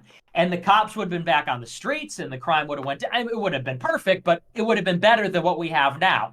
And this is what you see happening on a large scale. When Trump got elected in 2016, 90% of the people that voted for him were white. And that's because Trump was speaking implicitly to a white interest. He said, look, they're taking our culture, they're taking our jobs, they're rapists, they're drug dealers, etc. And, you know, the left, I don't agree with them on a lot, but they were partially right about this. They said that what Trump represented in some ways was a white lash because he converted a lot of Obama voters in Pennsylvania, Michigan, Wisconsin, who voted for Obama because Obama wasn't going to bail out the banks and he was going to save the auto industry. They flipped to Trump because they hated how Obama was attacking white culture. They hated how Obama wasn't a patriot. And anyway, he went after fracking too. That hurt him in Pennsylvania. Yeah. Oh, yeah, absolutely. Energy. You know, but I don't think it was just about energy. I don't think it was just about the economy. I think it was, you know, when you think about Trump 16, it wasn't just about jobs. It was about believing in America. Make America great again. What does that mean? Does that mean clean coal? Or does that mean the 1980s? Does that mean a white country? Does that mean it's going to look like a white country and not look like Mexico City or Somalia or some other place? And so I think that as and this is the important part. This is the last thing I'll say. I don't want to ramble, but the last thing I'll say is this. America is becoming a minority white country. So whites are going to be 40% or rather less than 50% of the population by the middle of the next decade, maybe even earlier. When that happens, things are going to get much worse. And all of this anti-white grievance that you hear from Hollywood and from the media is going to become, if it's not already, hegemonic, meaning this is going to be the ideology that rules the country. So these psychos that are saying, you know, I'm tired of these colonizers and white people and blah, blah, blah. They're going to be teaching your kids in a minority white classroom. They're going to be presiding over admissions at the elite universities. They're going to be the mayors of the major cities, governors of the states with the major cities. They're going to be running the country. Kamala is vice president. This is the last cycle where they needed a guy like Biden to win over whites for the left to win an election. In the future, they're not going to need whites, so they're not going to need Biden. Kamala will be the president or somebody like that. Stacey Abrams. That's our future. And so, especially at a time when whites are becoming the minority and we're imperiled by this revengeful, angry, young, militant, non-white coalition in politics, we need white identity to protect our collective interest as whites in a country that's becoming minority white. That's why I disagree. Okay, Ryan, what do you think? I think you have to break up the identitarian ideology of minorities too, instead of adding one. If more blacks had voted against Lori Lightfoot or Brandon, maybe they wouldn't have ended up that way. The problem is with Zionist media is pushing identitarianism in these groups and not others. They don't care about Native Americans because they're not a voting bloc, but other minorities are. But it's like you can be non-white and they still don't give a shit about you. Like they don't give a shit about any of these people. They just use it as a weapon. The same thing with like, you know, you couldn't oppose illegal immigration without being labeled racist. They're just using this as a weapon. And I don't think, I have a question for Nick before I continue. Have you read the manifesto from Uncle Ted? Unabomber? Yeah, Unabomber. Okay, so pretty base. Yeah, Sneako, you finally read it. Good. I think leftism is a type of psychology, not an ideology. It's from this raging inferiority complex. And so, and I used to think like, because right now we have today's Puritans is the woke class, right? The Puritans of the back in the day are accusing each other of being witches and burning each other and whatever. That wasn't because of Christianity or religion. It was because of this same psychology, and they were just using religion as an authoritative source for their own control freak behavior. And you're seeing that now. The new sacred cow of today's age is anti-racism. And so whatever they want to do, even if it's, you know, chopping off dicks of 6-year-olds or what, you know, all the craziest crap you can imagine, they'll couch that in, well, you know, somehow I'm fighting racism or sexism. Those are the new sacred cows.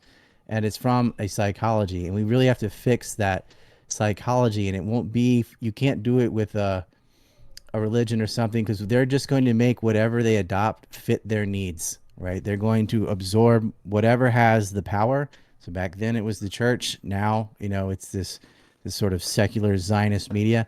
They're going to use it, they're going to weaponize it and push their agenda to control other people. That's part of their deep psychological need. And you can see this, they don't care about minority groups. It's just a vehicle through which to exercise power. And the identitarian stuff is what they want us to break in. They want to balkanize the United States along those lines. There should, though, I agree with Nick that whites, although in the United States are from wherever and have their different cultures and histories and stuff, irrespective of that, they are being targeted because they are white. They're not being targeted because they're German ancestry or Irish ancestry or whatever. They're being targeted because of their skin color. And so you have privilege. They blame them for colonizing the Indians and slavery and blah, blah, blah. Even though none of that was the product of biology, that was a product of power. And anybody that had power did the same things to their neighbors. It wasn't unique to Europeans or anything, and it wasn't even all the Europeans, and Europeans did it to each other. We deeply need to fix our universities and educational system. And I think if you keep saying this is downstream from that, this is downstream from that, at the top is the press. The Zionist control of media. It's like whatever system of government you want to implement, or if you want to get rid of this propaganda and, you know, like self-hating whiteness and blaming a race for historical problems and all that, where are they getting all these ideas? And like, who is the head of the NAACP and stuff, right? Who organized that? Who created these identitarian groups, right? There is a group of racial nepotists of Zionist Jews that are tearing the very fabric of American society, attacking your history, attacking your culture, and it's these Trotskyite, Leon Strauss neocons, and a lot of them are Jewish, and a lot of the anti-white propaganda has gravity because of World War II and the story of the Holocaust, as if what Hitler did was some unique, like uniquely evil, and nobody he was fighting was guilty of all the same sins, right? And so no, whites cannot have any sense of nationalism, especially in Europe, or you're a Nazi, right? Ironically, Ukraine, ironically, when because Putin kicked a lot of billionaire Jewish oligarchs out of the country and he's enemy number one, they'll do anything to get rid of him, including supporting Azov, right? So even the race stuff will be put aside when it comes to Zionism. So until we have a break in the media monopoly, none of these ideas can come to fruition. It's good to develop them and it's good to have them and have the plans, but unless you have a voice, you don't matter. And I know Nick knows what it's like to be maybe not invisible. I've been invisible, but like, you know, I'm sure your reach severely dropped when you lost YouTube and you lost Twitter and lost, like, think of how much larger Fuentes would be if he was still on YouTube and had all them, and me too. Like if we were all out on that, imagine if my September 11th docs were in theaters or something, like Loose Changes on Netflix, right? But that level of education is not going to reach the public until we deal with ZOM. Like the Zionist occupation of media is worse than the government. And the government yields to media. They're scared to death of bad press and being labeled this and that and having donors cancel and this and that. The media needs to be our number one focus, is breaking that monopoly. And that's why Gab, Rumble, to a degree, Twitter, but not really, Odyssey, those kind of things, this free market solutions of other platforms, as I've always said, is going to be the answer, because the government's not going to fuck with, you know, Section 230, whatever. They're not going to enforce antitrust laws. They're not going to police themselves. The break is going to become from companies that they don't own, where more people like you, Sneako, I mean, you had like 2 million or something. You had a lot too, Nick, moving over to Rumble or wherever and making that viable. Look, there are a lot of other YouTubers that we need to convince to say, hey, man, they will erase you. Whether it's Pearl, who just left, you know, or the Tates are on your Rumble, but more people need to come to Rumble. More people need to like at least copy their stuff over to Gab or whatever, because if you keep using their media, they will always have power over us. They'll just cancel you, shadow ban you, whatever. They get to direct the flow of information, which is tantamount to how people can think. And another thing, while you're talking, I remember Tucker even saying Lori Lightfoot's a racist. And I was like, wow, he's getting a little close to the sun. Wait, she was a racist, right? Lori Lightfoot, she was the who is mayor. that? Okay. She's the mayor of Chicago, and she wouldn't talk to white journalists, which is racist. Who was that person running in Chicago that was putting on that Martin Luther King voice? Oh, that was in Tennessee. That was okay. The state legislators down there in Nashville. It is abysmal, the state of, like, when Nick was talking about Kamala Harris, and I'm thinking about that Karine Jean-Pierre, whatever, like the depth of our administrations. There's no Jim Bakers, there's no Schwarzkopfs, there's no adults in the room. I was talking to Scott Ritter about this too, because you guys should read his book on perestroika, because it's just, dude, it's phenomenal. But I'm reading these books, and I read things from, I'm older than both you guys. I lived through the 80s and all. It really was different. They really did get dumber. Like, the administration of Biden, who's the intellect in this? It's not Lloyd Austin, right? It's not the president. It's not the vice president. It's not woke Millie. Like, where's the grown-up? Like, who's going to negotiate with Lavrov or Vladimir Putin? We don't have anybody. And it's like, well, I have 50% women just cuz, right? When you get rid of the meritocracy, you're going to fail. You can't just arbitrarily hire people based on racial and sexual category or exclude people for the same reason. That has to be done away with. But I don't think approaching that from a white identitarian strategy is going to work. I think that's just, you're dead on your first step, because like it or not, this culture is so deeply against white anything that you have to work on the media first. Yeah, I just think that overall, the problem with America fundamentally is that the demographics are being replaced. I agree with you that structurally you have Jewish mafia control over media and, to an extent, banking and the government and all of that. But the thing that's going to rally the troops, I mean, it's not even so much a matter of strategy as much as it is, although that's a part of it, it's the truth. I mean, that's, to me, when you say, well, we got to fix the media, and then we'll figure out what happens after, then once people have a voice, then people can talk. It's like, well, these are the ideas that we need to talk about. which is that America has an historic white identity. And insofar as that is being rejected and we're being replaced by non-whites, America is going to deteriorate and come apart and be more susceptible to domination from foreign countries. And I think, and this gets back to basics. Doesn't that depend on which immigrants?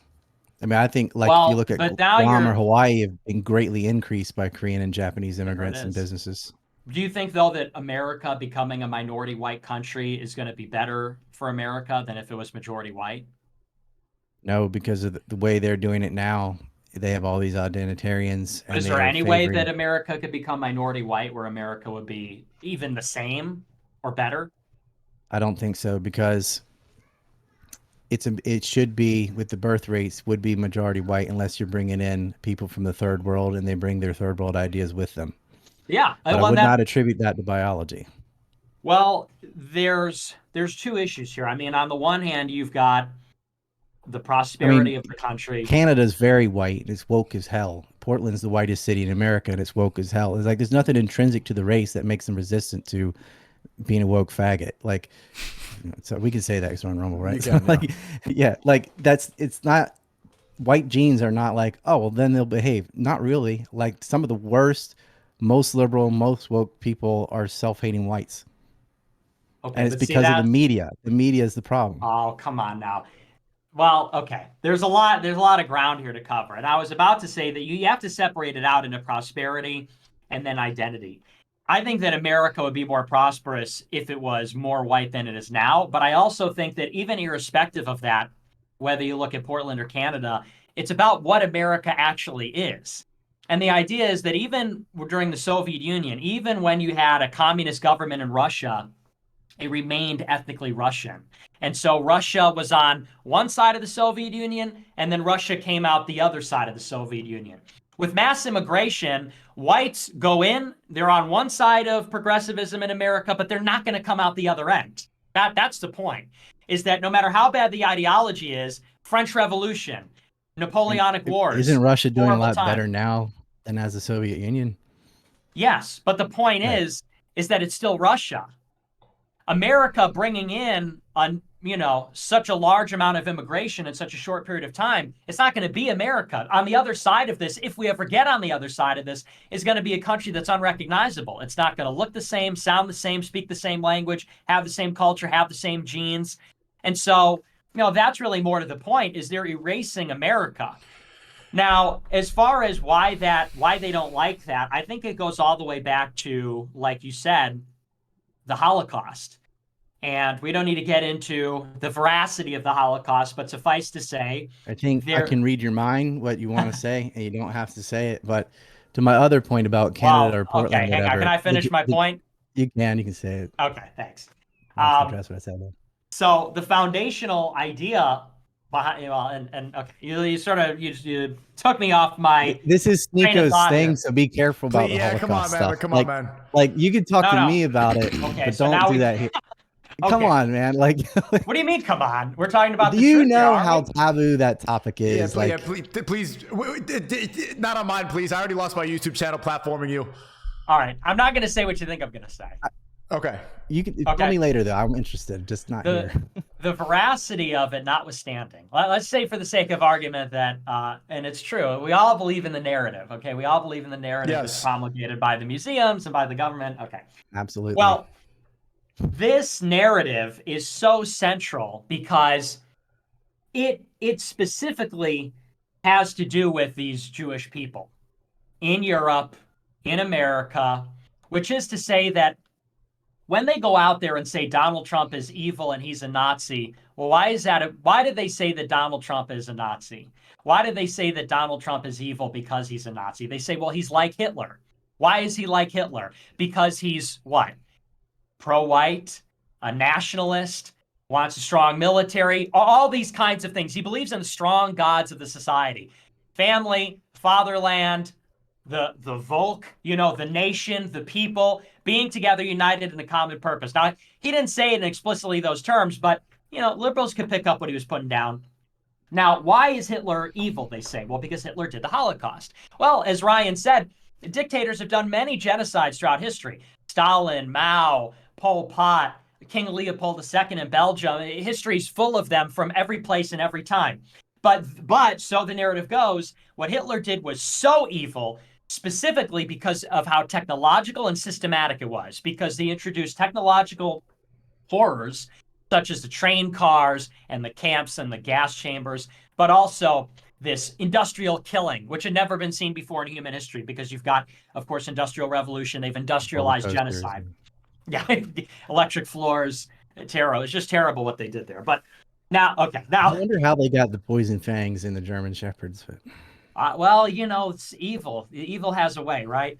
Now, they say that Hitler was exceptionally evil for that reason. And for that reason, they say, according to Karl Popper, according to the cultural Marxists at the Frankfurt School, according to, I forget his name, but author of Authoritarian Personality, who maybe is just tip my tongue.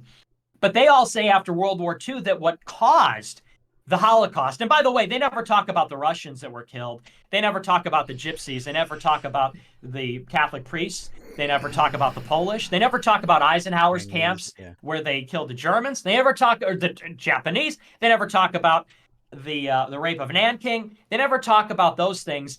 They talk about the Jewish Holocaust, and they say that Hitler was evil because of the Jewish Holocaust, and that is why, in order to prevent that from never happening again, never again, that's the motto, we have to deconstruct everything that led to the Holocaust, everything that led to Hitlerism. And what led to Hitlerism? Well, a big part of it was race essentialism. What made the Jews so alien in Europe was the fact that they weren't actually a part of Europe. For a long time, they were segregated, had a corporate identity, they had their own courts, they had their own police, they had their own language. They stuck out like a sore thumb. What's more, they were against the religion of Europe. Europe was Christian, whether Protestant or Catholic, and Catholics were more anti-Jewish than the Protestants. But nevertheless, in Hitler's Germany, Jews were outsiders. In a country that is more homogeneous, in a country that has a strong culture, strong religion, strong racial identity, Jews become the alien. They become the outsider. And so this game that they were running in Europe for hundreds of years with the Rothschilds, where they send out a Rothschild to London and Vienna and Paris, and they do their business everywhere, suddenly, here in Germany, the Germans say, hey, you know what? We're going to stop that. We're going to have a country where people that are aliens are not making the decisions. They're not promulgating transsexuality like they were in the 1930s, or homosexuality. They're not going to be running this Paris peace accords bankruptcy deal over Germany. They're not going to be running the media. And I think that's a big part of why the race thing is so taboo in America, because if there was sort of this simultaneous white racial awakening, as well as a Christian revival, and coupled with the awareness of what the Jewish mafia is doing, it's like, hey, the writing's on the wall. And this multi-trillion dollar racket that they have going, where they run the IMF and the World Bank and all of that, they run the media, they wield the American military and the American taxpayer at their disposal for their interest, suddenly that all comes to an end. If people get together and say, hey, you know what? These guys aren't like the rest of us, and maybe they don't have our best interest in mind. And so I think that that is fundamentally at the root of why they're canceling people, why they're censoring people. Right. But all of that was based on an ideology by the Third Reich. The people that fought against them were just as white as Germany. When the French and the British, they were just as demographically white as the Germans. So, but they did not have the same Nazi ideals. So just like my example with Portland or Canada or whatever, just having white biology does not mean you're going to have like an anti-woke ideology. The difference in Germany is they didn't run the press. The reason we don't hear about Nanking and the horrors of Japan all the time is because the Koreans don't own the media. The Chinese don't own the media. Who does? So that's why we hear about Hitler all day, every day, because the group in charge is the one that the crime was done to. So they're going to have all these museums, all these things. And I'm fine with talking about atrocities of the past, but it's very lopsided. Like you brought up King Leopold and Stalin and so on. Like, yeah, some people don't even know about the Belgium and the Congo or anything at all. And they killed millions. And the famine in Bengal, blah, blah, blah. You can make all these lists of atrocities that don't get attention because the groups that were aggrieved don't own the press. It really does come down to who runs the media. Just having whiteness, if they still have the media, they'll make you hate yourself and turn on each other as they are now. You have to have the press before you can move on race. I agree with that. All I'm saying is that part of why, but I'm saying that part of why the race essentialism is so critical to it is because they recognize the threat that racial solidarity poses to their control. That's what I'm saying. Because the stronger the native forces in the country, and by native I mean, the people of the land, the real native people. with a small n. Right, sure. Insofar as there is a strong nativism in the country, it's going to be hostile to the transnational alien force that they represent. And so, and you're right. Britain did not share the Third Reich ideology, neither did France, but they are attacking their ethnic identity in those countries all the same. Even in England and France, they're telling them that anyone can be French, anyone can be English, anyone can be Sweden, even though they didn't perpetrate it, because the Jews know that if everybody in World War II who fought in World War II saw what the country was like today, they all would have been on Hitler's team. Right, but they weren't like that in the 1930s. I mean, they were pretty much everybody was Christian, everybody was white, and they all fought each other anyway. Like that wasn't a bulwark against what you're trying to stop. No, but I understand that. I understand that. The bulwark against what I'm trying to stop was in Germany. And so the point is that if they could see today, or they could see, if they could see then what we see today, what the outcome was, they would have adopted that Third Reich. And now maybe not particularly National Socialism, but certainly they would have been more against this idea of the open society, democracy, because they see what it's wrought. They see what globalization, transnationalism, this multinational thing has wrought, which is that we don't have sovereignty anymore, and our nations are on our own, and they've lost their identities. And so even though the French and Americans and British were fighting against so-called fascism, the fascism of the East, of the late monarchies of Germany and Austria-Hungary and Russia. I know that's not World War II, but you know what I mean.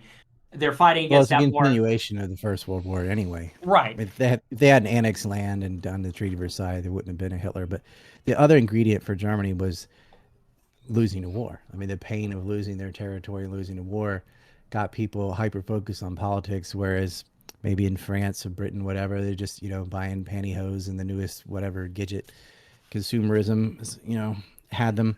But wait, Ryan, can I ask you, race didn't matter. How much do you think it's really worth? Like, I don't agree with everything that that Nick is talking about, obviously, because this conversation is in Minecraft, but how much do you think it's really worth fighting this fight? And this goes back to the initial question of why I think it's worthwhile for Nick to go visit Japan, because it is a homogenous society. It is low immigration. It is have a Japanese majority. If we're being honest, there's never going to be a white majority in America again. It's inevitable that it's going to be below 40%. And even then, most of the white people are woke. Most of the white people are scared and guilty. They're never going to be able, most white people are never going to resonate with your message. That's just the hard truth about it. So, Ryan, how much... What if the media changed? How would the media change? Like, most people don't think at all. Like look at all the people that wore masks, right? Every race put on the fucking mask, right? Because most people can't think for themselves. Maybe Sweden didn't do it, and a couple southern states said no early, but almost the whole world of every background put on a mask because the television told them to, right? If you change what the message from television, you can reach whoever you want. But how do we change the television? Like, that's something that, is that even a realistic thing to expect? Well, that's what I was saying earlier. Like, actually, TV is probably already on its way out. Like, social media is surpassing television for political news anyways. Like, they've been lied to so many times. Then you've got the Durham report coming out, and now they're admitting there was COINTEL on January 6th, and the virus woke a lot of people up because they're like, what do you mean the vaccine doesn't stop me from getting a disease or spreading the disease? People are turning to, like, you guys for news. But then you guys need a platform like Rumble. So what we need to do is exactly what we are doing. Bust up that monopoly they've had over information by getting it away from TV completely, because you're not going to own a TV studio, but you can have a Rumble channel. And like, if you build up, if Rumble gets anywhere really to like 10% of what YouTube is, it will really change policies. Okay, so the pushback is now. Can autistic schizo streamers really beat the media? Well, that's our only way out. Do you think that's realistic? If you don't get the media, you cannot win. So where do you see... Other than violence, I guess. but I don't think you could organize for violence without media either. The bigger question is, do you think the West is really, is it even possible to save the West, or is it just doomed? It might not be possible. I mean, you including Russia as the West, Hungary as the West, Serbia? No. I mean, there are places that haven't fallen completely. That's Eastern Europe. I would say like Western Europe, America, Canada, Australia, these places. Do you think that there's Western-ish? I mean, it's like white Christian, European, I don't know. But yeah, I hear what you mean, like Western Europe, Australia, Canada. Like, again, looking at the demographics of Australia or Canada or New Zealand, it's not they're all super white majority. That did not save them. Like, once your press is taken over, you're done. They will put the faggots in your elementary school and whatever they want to do, because most people can't think for themselves. They're lemmings of every race, sad to say. The reason that saves Japan is not their Japaneseness, it's just that they don't have Zionists running their press. I don't think anybody's saying that whiteness is going to prevent wokeness forever. I think every society degenerates over time. That's just sort of the natural law of things. But our goal, or at least my goal, is to restore the historic identity of America. Like, we want France to remain France. We want England to remain England. We want America to remain America. And part of the reason why France to remain, no. Part of the reason why they oppose that is because they know that that these two things are mutually exclusive. If America remains America, and we maintain our historic identity, and we maintain sovereignty over our country, that necessarily means the end of Jewish mafia control. And the same goes for these other countries. If there were some resurgent national awakening or racial awakening, it would necessarily preclude transnational Jewish entities from controlling the nation. So that's why they have to prevent it at any cost. And, what happened in the past happened in the past. I don't endorse that. And now that these countries are under foreign domination, the only way to remove them, the only way to displace them, is to have a nativistic uprising. And as far as the media is concerned, I don't share your optimistic appraisal about the media. Rumble is invested in by Peter Thiel. Peter Thiel is funding Yoram Hazony, the dual citizen nationalist. So I wouldn't feel too good about being on Rumble. I don't feel I have a Rumble channel, knock on wood, hasn't got banned so far, but who knows how long that's going to last. Even Twitter. I remain banned on Twitter because, of course, ADL is still making the rules there. Even though Elon Musk has been able to push back, and I'm not as pessimistic as some are, by the same token, that they banned me, Kevin McDonald, Tom Sunik, all these guys, because the ADL told them to. That's how they got their advertisers back. I was banned until January. It's I think they brought you back for like a day. He got back for a day, and then he said, "I'm baby Hitler." He started saying, "I'm baby Hitler" in a space 5 hours into getting restored. But you could have played that. You could have played that safer. You could have waited. I don't play. That's a difference. Okay, but what would have been a better strategic move if you're fighting a war? If you're really trying to go win this battle, would it have been better if you just not said, "I'm baby Hitler" in a space 5 hours into getting your Twitter back? Here's a mistake that you make, and I see it all the time, is that they want to keep you on a plantation. And so when people think they're playing the game, people think they're being clever, people think they're setting plays, in reality, they're in the game. They're in the matrix. And I've said it before, the only way to win the game is to not play, because insofar as you're in it, insofar as you're getting dealt a hand and you're playing cards and you're pass and go and you're collecting your $200, you're still in their game. And what that means is that you're not a threat. You're not making a difference. Now, people have said that my whole career. If you had only done this, if you had only done that, wouldn't this have been smarter? Wouldn't have that been better? The reason that I am opposed is because I'm effective. If I was less effective, I would be less opposed. The same goes for Ryan. Look at Ryan. Ryan is not racist like me. He's not anti-Semitic like me. He's not sexist like me. No, Nick, you're not racist and you're not anti-Semitic. True. But you know what you understand what I'm getting at. And Ryan Dawson, up until recently, up until he got unbanned on Twitter, was just as banned as me. He got banned on YouTube before me. He got banned on a lot of things before me. It remains banned on most of those things. So I think that, that line of thinking only goes up to a certain point. sometimes you just have to confront the system, and you need a guy like me. There are plenty of people that are setting plays. There are plenty of people that are choosing their words carefully, and they're dog whistling, and they're giving these crumbs for people to follow. You need at least one guy. And I feel like if everybody did it, it would be a different story, but I cannot live my life like that. I have to throw myself into the machine. I'm like a human Molotov cocktail, human red pill. And if it doesn't work, so be it. But I think that people have been playing games for a long time, and they've been, and I think it's a big part of how they defang the resistance is by convincing people that they're doing more than they are. And insofar as guys like Tucker and Chris Rufo and the others, insofar as they are pulling their punches to the extent that they even are, I mean, maybe they're not more extreme than they let on. But insofar as those guys are not giving the full message, are we really making any progress? I think that's all part of the grand illusion. That's like the definition of controlled opposition. I think very few people decide, like, I'm going to sell out and shill and become a fake, ineffective opposition. I think they all think they're working very hard and making a lot of progress. But, you know, all those people are still being dealt a hand. Now, it doesn't mean they're not being opposed, but it means that they're not trying to crush those people. So, I mean, that's just a difference in philosophy, I guess, is I think that, you know, I don't believe in compromise. I mean, I believe in being practical. I believe in being pragmatic. I believe in working with what you have and that sort of thing. But, you know, but I feel like we have enough people telling half partially truths. right in like, oh, just stick to your guns. Don't compromise whenever you're playing a game. But you need an on-ramp to be realistic. For my case specifically, like, no one gave me a $250,000 Bitcoin or anything, and I cannot not have Twitter. Like, I have family to take care of, responsibilities, and I can just use Twitter to direct people to other places. I know what I can and can't say on Twitter. So I put it up to the line and I say, come over to Rumble or Telegram. And then he could talk about wherever. it there. Like, you could have And used then Twitter. say whatever I want. You could And use Twitter as a it can ramp be to used cozy. yeah, it could be used strategically. But yeah, they're probably going to ban me again anyway. It's just use it till you lose it kind of thing. But I am self-censoring to a degree, because I'm like, I did exactly what you did for about 20 years. I was like, fuck you, I'm going to be me.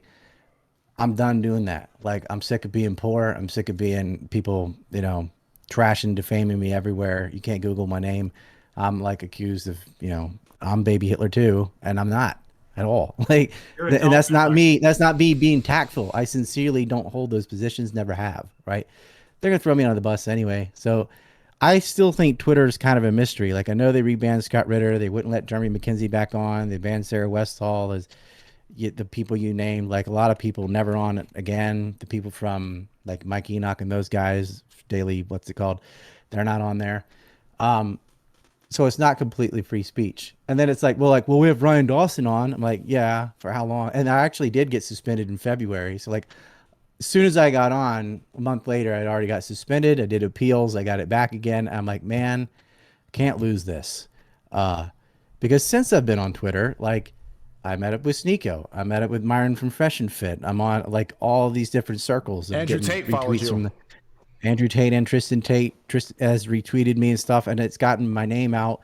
And in doing that, I was on YouTube to a 1.3 people talking about the adult version of 9/11, which we had to take over to Rumble as soon as we talked about Dim Boys. But that would have never happened. Other people made careers off my stuff. Like, they'd watch my video and then go tweet about it because I'm not allowed on there and make a career, right? I'm sick of that shit. So I feel like I wish you were on Twitter. I wish you would do an appeal and try and come back, tone it down a notch, but just use it to move people to It's gonna be Cozy tough. Gab or wherever. I know it's dude. the new It is CEO not easy. There's so many things I want to comment on. Like, oh, I could answer this, but I can't answer this. You right? could have just used It's emojis hard. or something like that to insinuate. The new CEO's World Economic Forum, so it's going to be extremely difficult. I mean, I would love for Nick to be reinstated, but She's attached to Robert Kraft. Nick, you need one of these. you do. What's that? That's Why? What is it? That's how he It's my names dog them. whistle. Oh, nice. Whenever I'm there, I just, when you go replay this, you'll hear that bell a few times. Like, yeah, I mean, they're like, can you talk about Jeffrey Epstein? I'm like, is this YouTube? Yeah, no, because it's all of them. It's all just the whole time. And it's like, as Kevin Alfred Strom said, to learn who rules over you so you're not allowed to criticize. That is true. You know who you're not allowed to criticize. There's this hierarchy, and identitarian stuff is getting worse and worse. Like where he's like this type of sexuality and this. Oh, did you see the incident with the woman who had her bike stolen or tried to steal a bike from some black guys, whatever? Like, oh, we're gonna see who wins, Karen or blacks, right? Like who's more privileged, because it wasn't gonna. Why don't you just see who bought it first? Look at the receipt, case closed, right? Nope, they had to play sex and race identity crap. It's just like man bites dog, more at 11. I'm tired of it. But I think you should do an appeal and try and get back on Twitter and use it strategically, in my opinion. It doesn't. And I It doesn't understand have to everything be you just that. said, but It doesn't have to be that you're selling out by playing the game. It's bringing people. You have to think of it as a funnel and a way to bring people to your platform already. Like Ryan Dawson is banned from crypto exchanges. Same thing. Like you've been canceled so much. Like why would you not take the opportunities? If Elon Musk takes over Twitter and it's the best place for some level of free speech, why not just? Why not? I understand that you were like, I'm the martyr, I'm the most canceled, I'm the no-fly list. They want to kill me, all this stuff. But it's an extremely useful tool. Was it worth it calling yourself Baby Hitler 5 hours into having it? Really? See, that's just such a cringe. Like you're basically victim blaming. It's like I go on Twitter and they you're say victimizing it's free speech. yourself. Well, I'm not victimizing myself. I'm a free man, and I own the responsibilities. You're the one crying about me not being on Twitter. I'm not crying about it. I'm just saying that it's more strategic. Like your message, you can be heard by a lot more people, and you're wanting to martyr yourself more than you could go and red pill more people. But I'm not martyring myself. I go out there and tell the truth, and then they ban me. I'm not going to not. And here's the thing. I mean, you could say, well, should you have used Twitter to like post your cozy link or something? I think I would have been banned all the same, to tell you the truth. I think, honestly, the point is make kind them of do that though. Like make them show everyone, look, they banned me for linking to cozy. Like I think there's a lot of truth you can get out without going straight to Hitler. Like I'm not, my opening salvo is not gonna be like, hey, they've got Windows in my Donic. You know, like that's there's a lot of things you can say and damage you can do to the system without going straight at the soft spot, right? I understand your argument, and it is victim blaming. You're right, because it's like, well, why didn't you act like this? Because he should be allowed to say whatever. Like if it's really free speech and First Amendment, as long as it's not illegal. But like it's not about should and should not. We all know the rules well, that's of the game. That's what I was getting to. Right, this is Hume's guillotine between what is, what ought to be. It ought to be like that, but it isn't like that. And if you're playing strategy and you want to win, I think having a Twitter is definitely a plus. Well, I mean, I made a decision a very long time ago that I was going to go down this path. And you could say that about anything. Like when I got offered a job at Daily Wire, it could have been argued like, well, why didn't you take the job? I mean, you could have gotten paid and you could have dog whistled a little bit and gotten your name out there. And then, then you could have told the truth at some later destination. And it goes like all the way through my entire career. And, yes, you could make that argument. Respectfully, and respectfully, some people are choosing to do it that way. And, I wish them luck. But I chose to do it this way, and I'm not about to at this point. I think it's almost like a sunk cost fallacy when people say like, well, you're already banned from everything. Wouldn't you like try to get back in the game or something? It's like, well, I don't know. I feel like why would I start compromising at this point? I mean, I made it this far, and this is my strategy, and I'm sticking to it. I don't think there's going to come a time when I'm ever going to be undeplatformed or people are going to begin unblacklisting me or accepting me. And so. And moreover, I've always said at the outset that my goal is to red pill people who will then basically do the thing you're describing, because my audience is all young people. And I made the calculation early on that if a fraction of those people become millionaires, lawyers, politicians, even if it's a small fraction, and they deep down they have the same ideas as me, I'll have done my job. And in 10, 15, 20 years, those people are going to be in the highest levels of society. If I had never told the truth, that wouldn't be the case. Because you have a lot of people currently that believe the stuff that like Matt Walsh is saying. And what good is that doing for fucking anybody? There's a lot of people who watch Tucker Carlson over the last 7 years. Did the country get more right wing? Did Trump get more right wing? Did the Trump movement get more right wing? Half of them fucking support DeSantis. So that did a whole lot of good. And it's that, we can't lay blame at his feet for everything. But point being is, I feel like somebody has to tell the full truth. And the other thing is, this is the last thing I'll say, to some extent, it is a moral imperative. You know, like, I am a Christian. I know neither of you are Christian. That's okay. But, well, it's really not okay, but I accept that for the sake of this conversation. But I'm a Christian, and I'm inspired by the story of the gospel where Jesus Christ is put up against temptation, and they put him in front of a mob, and he's innocent, and they say, well, we want to crucify him. And the example that Jesus sets, I was reflecting on it this Easter, is this sort of stoic acceptance in the face of an unjust persecution, betrayal, being killed for telling the truth or doing the right thing. Now, when I say that, people say, oh, you're comparing yourself to Jesus. No, I'm following the example that was set by Jesus, which is that, and it's like Brian just said, he said, well, I'm tired of being poor. It's like, well, I'm not poor, but I'd be willing to be poor, and I'd be willing to get killed, and I'd be willing to do all these things. And it's not because of a narcissistic thing. You don't think I want to fucking die? I don't want to die. You think anybody likes being poor? Being poor sucks, you know, and I've been there before. I was a broke college kid, and I struggled for a little while. You know, but I'd be willing to do it because at the end of the day, it matters more to me that I'm telling the truth and standing tall in the face of the opposition as a moral choice. It's not about me Nick, as no a one's martyr. telling you not to tell the truth. Just cool it on Twitter a bit. Like, if you had not had a YouTube and large on-ramps in the beginning, you would not have made money and would not have had a voice, and no one know who you are. Well, and then I got banned from those things too. And people were telling me Right, then, at well, least you have to gotta get a head start on those things, or no one would know who Nick Fuentes is. Like, this is a practical thing, and having a Twitter is a plus.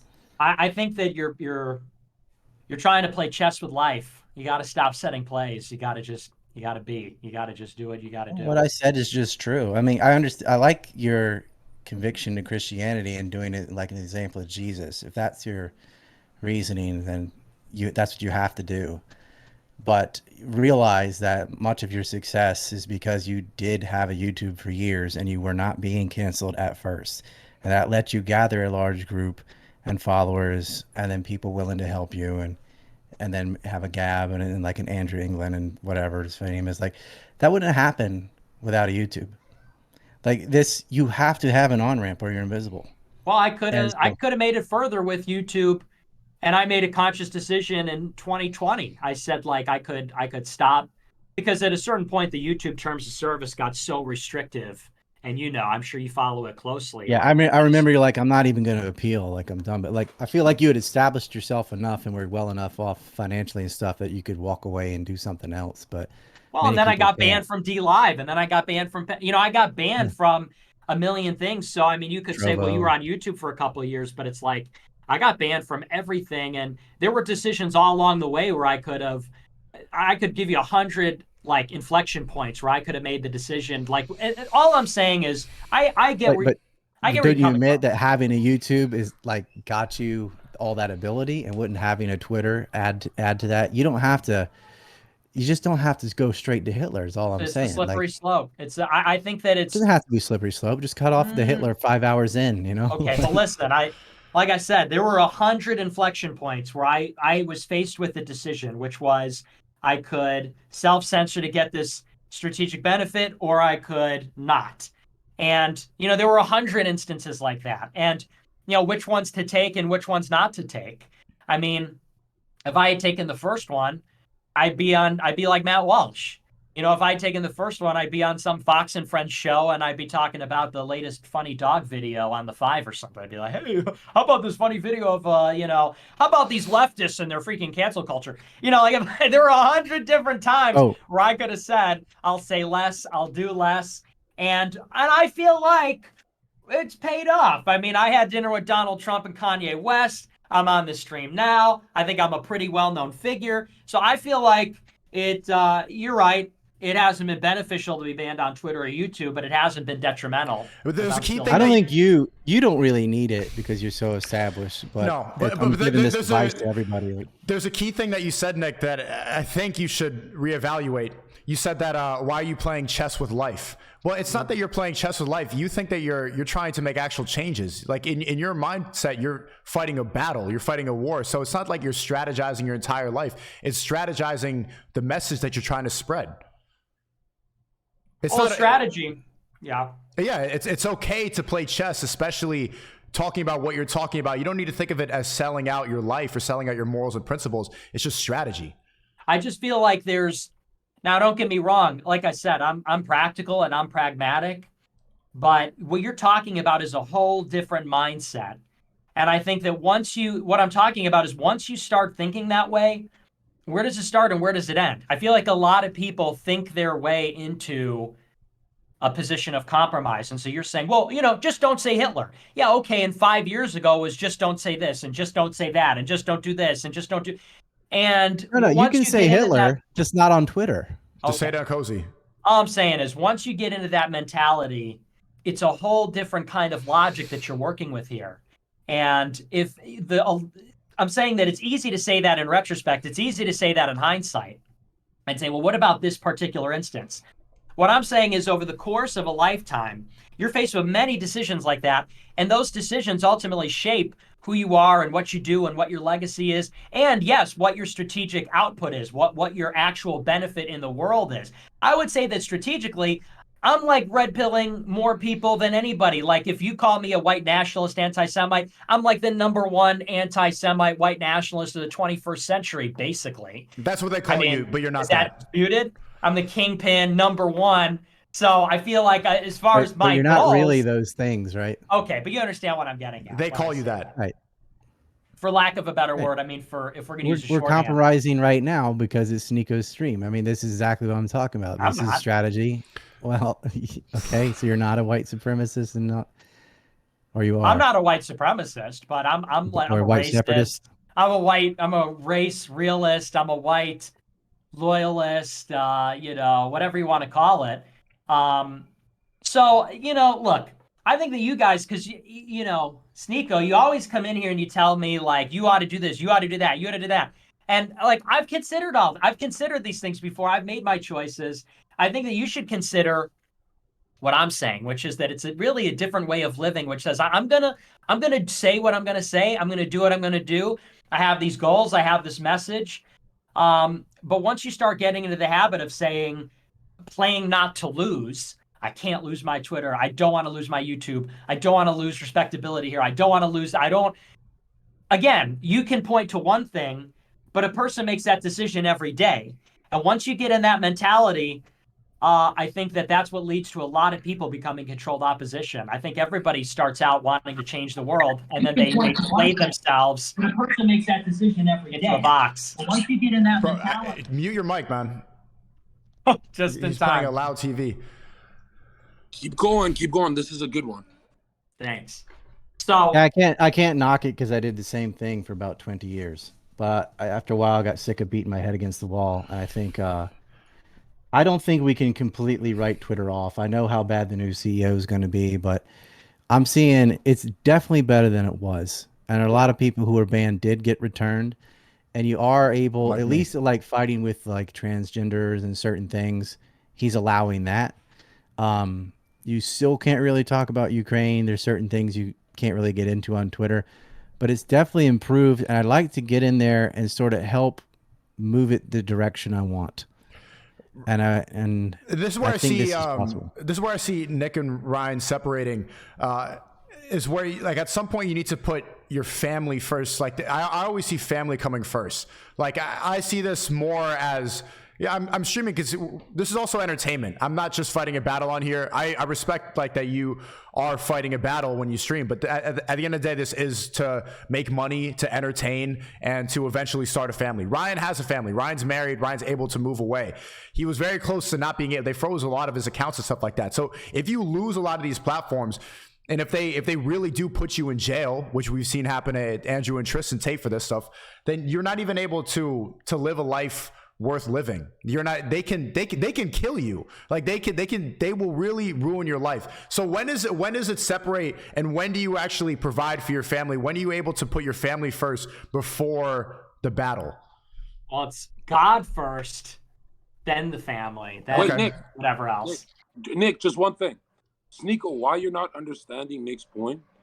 You're saying, "Oh, for your family, for your family." In a couple years, you'll want to provide for your kids, and they'll lock you up for no reason, like Tate, like everything we're seeing. Unless you strategize. You could say family all day and say, "I don't want to fight, just family." They'll lock us up for just speaking. If you don't fight like Nick, you have no fucking shocked. Unless you strategize, you can avoid those problems. I think that's the conceit. I think that's the fatal conceit, and I think that's where we disagree. I think that there's going to be a lot of martyrs. There's going to be a lot of casualties before this war is won. And the idea that I've talked about this so much, the idea that we can just use cleverness and strategy to avoid every confrontation or any, like when you say, well, they may throw you in jail, they may kill you, you can't live a life worth living, how could you provide for your family? It's like, well, God forbid in the civilizational battle someone would lose their life. God forbid in the civilizational battle for the inheritance of Christendom in the West, somebody might not be able to have a family, which is something ultimately that they want. You know, the gospel says you feed your spiritual appetite, God will provide the rest. That's what my grandma used to tell me before she died. She said, God will, it's in Italian, Dio provide, God will provide. And I'm a big believer in that. I feel like if I do the right thing, which is my conscience, which is tell the truth, if I'm a fighter for the Catholic faith and for telling the truth and what's right, I don't have to worry about those things. And if those things happen, then so be it. You know, God puts suffering in our life. Nick, we'll just sum it up fast like this. I hate to interrupt. Jesus said the world will hate me before it hates you. Let him hate Nick. Nick go all the way. Sneako's doing some cuck, liberal, soft-ass kind of war shit. We don't got time for that shit, bro. You guys always say Christians are soft and Muslims are, oh, Mark. Dude, we're getting hard. We're getting hard and you're telling us to slow down? Get the fuck out of here. Okay, how do you think you're representing Christianity by doing cocaine and being around porn stars? And yet, like, how do you think that that's representing Christianity if you're really fighting a fight? Don't interrupt so the clip humiliates you. There's nothing different from me and your hero, Donald Trump. Shut the fuck up. Who said Donald Trump is my hero? Well, no, you have immense respect for Donald Trump fucking all those models. Is he a good Christian? That's not why I respect Donald Trump. That wasn't the clip you thought it was. If you're saying Trump is effective, I'm better than Trump. Like, give me a break. You're better than Donald Trump. Okay. I like the Zherka mentality. He's right. You do say that. You're like, Christians are too pussy, and I'm over here like, I'm willing to die to call myself baby Hitler. And you're like, bro, would you tell the hijackers, like, hey, how about your life? Hey, how about your family, man? Would you tell? I think it's easy to say a lot of stuff when you're wealthy. It's like a suicide bomber. I fought this fight without, I didn't do this for money. I didn't do this for last week. I wasn't making any money on any of this shit. And I still paid the price for it and got canceled on everything. Well, I wasn't doing it. I did not benefit. I did this purely out of principle because I believe this is what's right. But I am a father and I have 3 kids and I cannot just do something until they kill me because they need me in their life. And that to me is more important than even my principles of like how I want them to live. Their life's going to be dramatically worse if I'm not in it. That's why I don't have a family. I'm married to this. And maybe I'll have a family one day. It's a good choice. We'll see. I mean, I'm 20 years older than you, so it's different. I'm in a different I position. know, hey, it's not, you probably it's will not have personal. a family in 20 years, Not you know? personal. It's not personal. Sheesh. You know, like I said. I was responding to something Sneako said earlier about people right here. It is for entertainment and money. Not for me. Yeah. I'm definitely lost. I lost money from doing this. I'm like an and I don't think any of the shit I do is really entertaining. It's purely like factual stuff. But if it's entertaining, then you reach more people. Ryan, yeah, I should spice it up with entertainment to reach more people. And I think I agree with strategizing. But Ryan, wouldn't you say it's the same thing? You say if they kill me, I can't be there for my kids. If they knock on your door and say you're going to prison for life, you'd be like, man, I should have gone harder. I should have done. Right? No. It wouldn't matter if prison and life and dead is pretty much the same thing. Like, do I regret tackling the topics I did and going after billionaire pedophiles and stuff? I don't, because someone needed to, and there just aren't a lot of people who can. And so, like, I've mapped out the Jeffrey Epstein crime factory, like all of it. I went after billionaires, millionaires, the most powerful people in the world. I kick them square in the nuts, and it's not to my benefit. I do not benefit monetarily from this, okay? And it's not why I'm doing this, but I feel like those are some things that I've done were mistakes.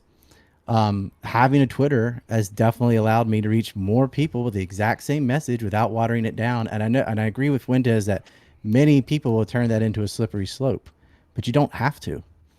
You just use it for what it is, and then continue to use your other platforms. It's just extra. But when you're building this movement against, let's say, evil, you want to mobilize your team. How are you going to do that if you don't have a faith? If they don't center around a cross, your team's going to be weak. You need Christians. You don't have media. They will not hear your message, whether you have a cross or a crescent or whatever. Would you want 1 million atheists fighting for you? That's like the weakest Pick a army million on Earth. anything.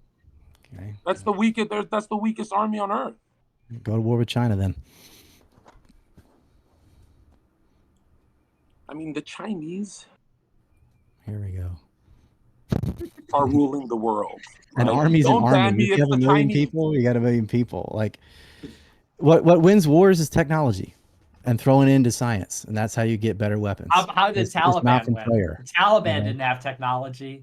The They had faith in Taliban, God. the Taliban got their ass beat for 20 years. They had $64 billion of opium extracted from And them. now they won. And now they're You on know, top. because you look at war Join us. in terms of winning and losing, as in like taking over a territory and like, what do they want to do? Colonize Afghanistan and make it part of America? Like, what would count as a win? They You can't wanted just stay there democracy. indefinitely. They Taliban didn't. said They no. said that no. The Taliban They didn't said care no about women democracy. voting. They wanted resources, and they got them. Join us. No, Sneako, you're the worst Muslim ever. When are you going to join the jihad, brother? It was Nah, funny I'm seeing not the gonna go Taliban jihad. and the paddle boats and playing in the gym and stuff, but like Jihad. they weren't winning on the battlefield. They lost far more people than the Americans did. Same with Vietnam, and like that wasn't to do what they said it was. It was to generate revenue for helicopters and heroin.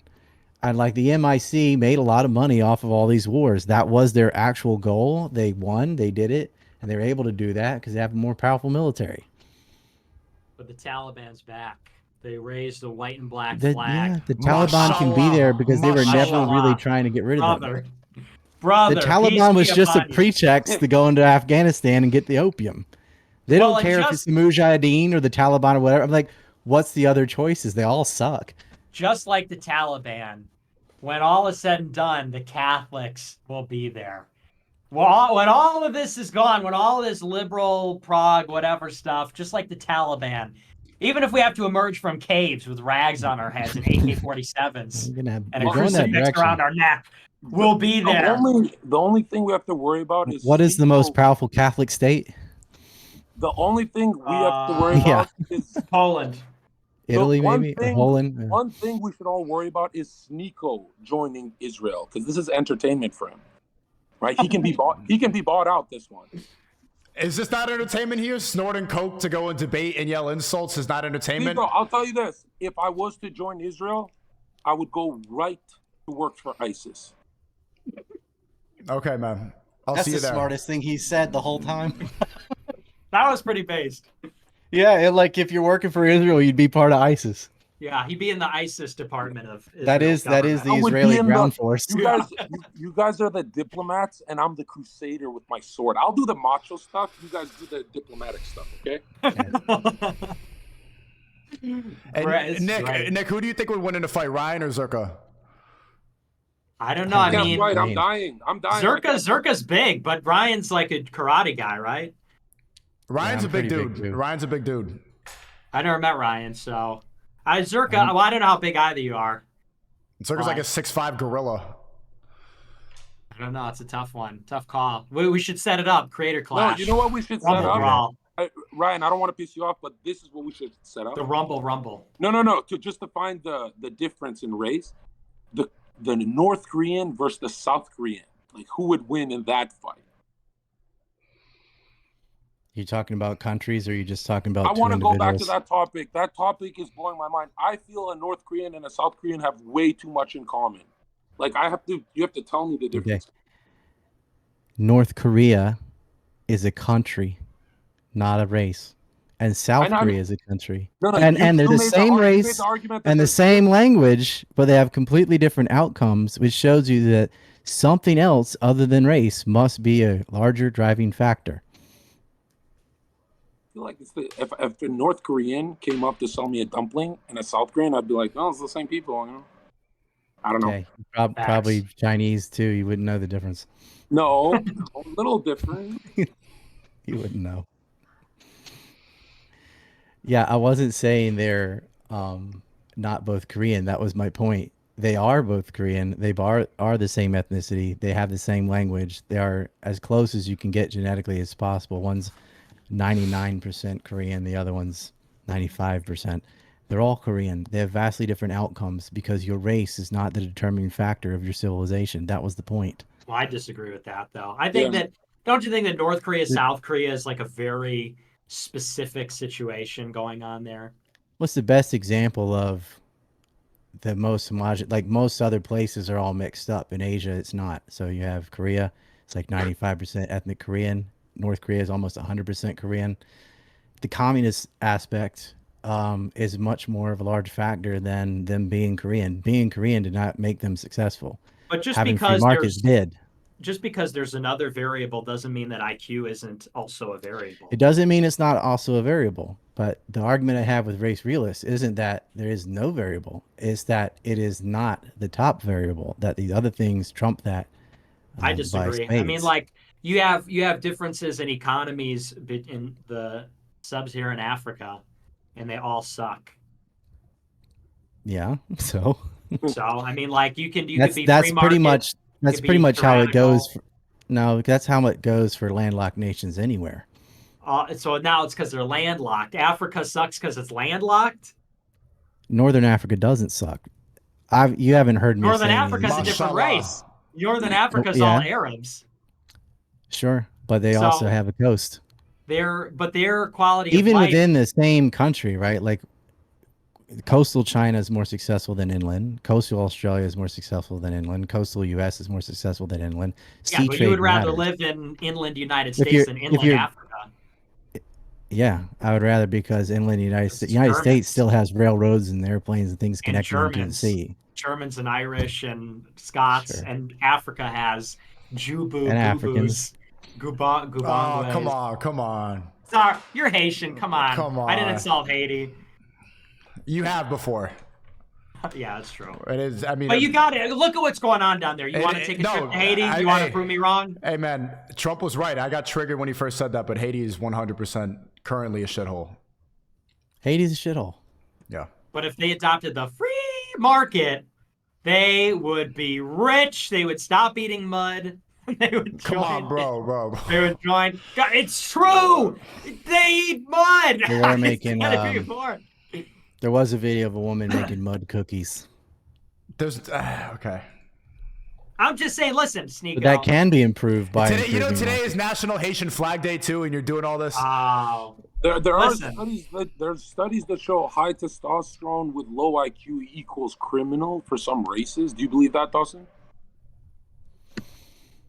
Low IQ and high testosterone probably be more criminal than high IQ or lower testosterone. I mean, compared to what? A warrior gene. Mm. They have a warrior gene. I think that's why I'm fierce, because I'm Mexican. I have that there's indigenous plenty of warrior gene. high IQ, high crime, but they get away with it better. Like most white collar crime is not low IQ. But they're not like punching people in the street for no reason. They're not Because standing it's out more there effective. like, hey, get it's out more of our effective to rip hotel. people off on Wall Street than it is to rob the liquor store. Is that why? But- Yeah, because like the. No, I'm just saying Come on. criminality is not an IQ thing. It's the type of crime you do is an IQ thing. No, it's totally. Because what we're talking about is just the kind of like random, Wait, like. do you think these people are low IQ? Do you No, think- but what are you're they talking about crime? is like. But when we say crime, what we're really talking about is like black You mean people black- tweaking out on a subway, You mean swinging violent crime. randomly on people. Yeah, we're talking about that sort of thing.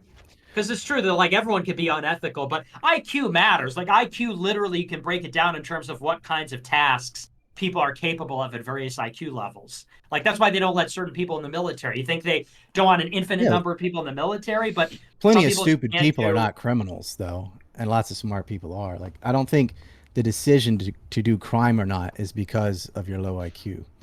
I think that it. On I think some that level, the it fact breaks that you down. got caught doing a crime might be because of your low IQ, but lots of stupid people are ethical.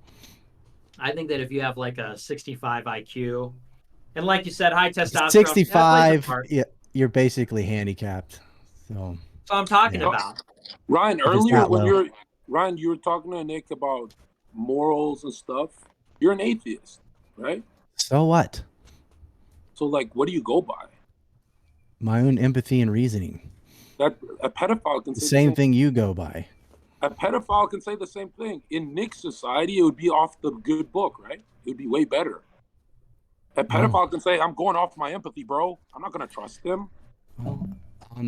In my society, I don't agree with pedophiles either, and that's all we ever do is argue about what we think is right. You can cloak it in moral authority, but the problem with that kind of dogmatism is, I like it if a religion agrees with me, right, and they're using the fear of hell or God or whatever to reinforce the way to make people behave how they want. Cool, but oftentimes they'll disagree. So like you can get perfectly ethical people to do something totally stupid, like circumcision, right? I'm going to chop off a piece of my baby's dick. Why? Because it's a religion. And they just do it. Just wait a second. No. I know there's some sects that are like, well, we're against circumcision, but just hold on. Just let me keep going. There are tens of millions of American boys that have been circumcised, and it's not because their parents hated them. It's not because their parents were evil. And it's because they didn't think about it at all. Like that's what their faith told them to do, so they did it. So on the one hand, yeah, if your faith tells you to do the right thing, great. But when they tell you to do something dumb, they'll do that too. So I'd rather people be able to reason it out and say, what is the purpose of chopping off your foreskin? Like, why are you mutilating a baby's dick? Because some ancient Jewish ritual told you to? That's just barbarism. My problem with atheists is, you know how everyone talks about the Enlightenment and Da Vinci's and the geniuses of our time? Well, they came from a Christian world. That Christian world brought the fucking geniuses, and then they started going gay. So it's like the peak of civilization is the Christian world, and then they started getting rid of it. Well argued.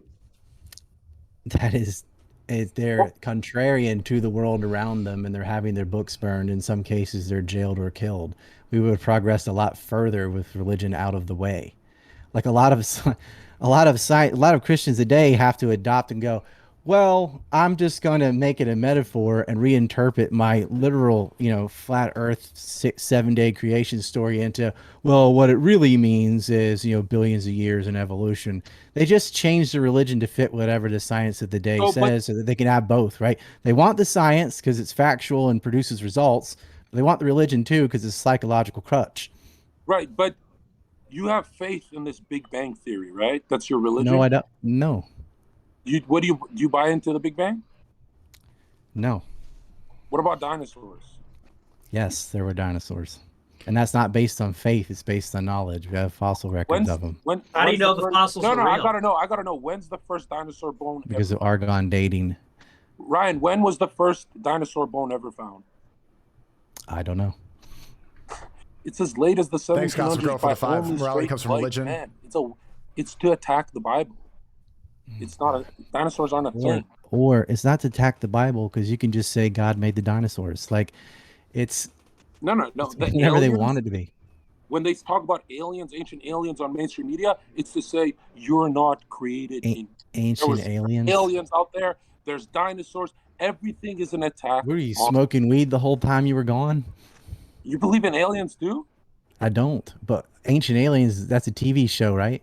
I'm making the argument that mainstream media, government, they push the aliens and the gay dinosaurs. That is an entertainment show, and it's stupid. They push Jurassic Park on kids to attack the Bible, as in the Bible. They push Jurassic Park because kids are already interested in dinosaurs and they want to make money off of them going to a movie. Oh, it's just for. I hate the capitalist perspective because that assumes there's no top-down control. Like, they just want to. You think the dinosaur movies are to propagandize kids into believing in dinosaurs so that they'll stop being Christians? You think it's to sell dinosaurs? Most Christians believe in dinosaurs. Most Christians are not fundamentalists that take the text literally. Get ready, I'm about to win. They can print as much money as they want, so it's not for profit, little boy. You cannot print as much money as you want without causing inflation. So you think the top science elites are doing it for profit? I think Jurassic Park from Michael Crichton is something he did because he's interested in dinosaurs, and yes, he made a movie and a book for money. I'm saying if we agree it's government, mainstream media, they want to push. You don't believe in dinosaurs. dinosaurs, is what you're saying? No, hold on. You're about to lose. If mainstream media and government, I'm not even debating you. You're not on my level. You don't get to have a debate. I'm asking you, do you believe in dinosaurs? You're gonna run right. Do you believe in dinosaurs? Fuck no. They're found. Okay. Do you think the Earth is round? No, hold on. Is the Earth round? Hold on. No. Is it? No. I believe in magical space Wi-Fi sending photos from Mars from 100 million miles away. That's what I believe. It's not magic. Where's the Mars? I imagine it's magical to you because that physics and chemistry is beyond your realm. But you believe in is the Earth round? Is the Earth round? No, it's a geocentric Earth pre-Genesis. What the fuck? And another thing, Ryan, at what altitude can you see curvature? If it's 8 inches per mile square curvature formula, I'm not arguing. You're too stupid to talk to. You don't know anything. You don't know anything. You're too stupid to talk to. Is it at 70,000? I'm surprised you don't say airplanes. You're actually just sitting there, and there's a movie screen at the window that makes it look like you're flying, but you're not really going anywhere because you can't fly. Metal's heavier than air. Everyone knows that. Let him cook. Let him cook. What about? Where's he going with this? What about the moon landing? Because I know Nick doesn't believe NASA and all that. What about the moon landing? You believe that? Yeah, we went to the moon. Oh my god! Yeah, you're owning yourself right now, and you don't even know. You're the conspiracy guy? I'm not a conspiracy guy. On Jimmy Fallon, when Buzz Aldrin said, no, it was all animated because they didn't have the technology, he says it. He admits it. How old was he? So you believe Richard Nixon spoke to astronauts on a landline-based telephone 250,000 miles away? The whole world, including the Soviet Union and our rivals, decided to go along with an American conspiracy to fake a moon landing. For what purpose? To attack the Bible. Again, it's the same as aliens and dinosaurs. Everything is attack on Christ in every angle. Like, connect the dots, dude. Nick, you're a moon landing denier? I think the jury's out. I don't see sufficient evidence on that one. You think the Earth is round, though, right? Like, you have to know that. Well, I've never seen the Earth. I've never seen. What Earth have I ever seen? Really? You can't say the Earth is round? I haven't seen it. What am I supposed to take it on faith? I can turn the camera around and show you it's daylight here right now. Faith? I thought you were the reason guy. Well, the I'm not asking the lab coats and the I'm not asking you to take it on faith. I'm asking you to take it on understanding. I don't think so. Nick, last time I asked you, you said the Earth was round last time we had this conversation. You can fly around the Earth. Now, that's the consensus, but I've never seen a round Earth. I've never seen a dinosaur. Well, I'll tell you, I will not lie to you. I've flown from the East Coast to the West Coast. I've flown from the West Coast to Japan. I've flown from Japan to Ireland. I've flown from Ireland back to the East Coast again. And we went west the entire time in all those trips. So it definitely was in a circle. Wait. Where's the south? Where's the South Pole on a compass, Ryan? Good point. You are too fucking stupid to talk to. It's not a good point. Ryan, it's one magnetic north. Anything 100. Nick is just fucking trying to feed you to get you going. Ryan, let me help you. The Earth isn't round. The magnetic needle points north.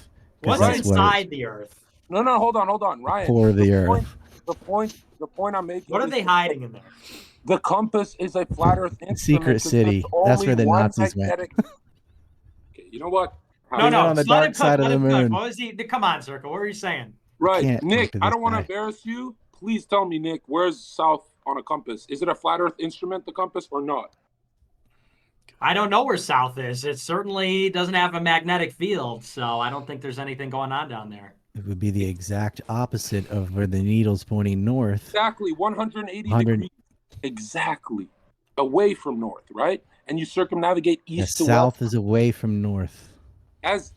So let's just agree a flat. It's a circle! He just proved it. How could you argue with that? Draw a circle. Put a dot in the middle. No, but hold on. It's not suspicious to you that every photo of Mars, Jupiter, and stuff is computer generated? That doesn't.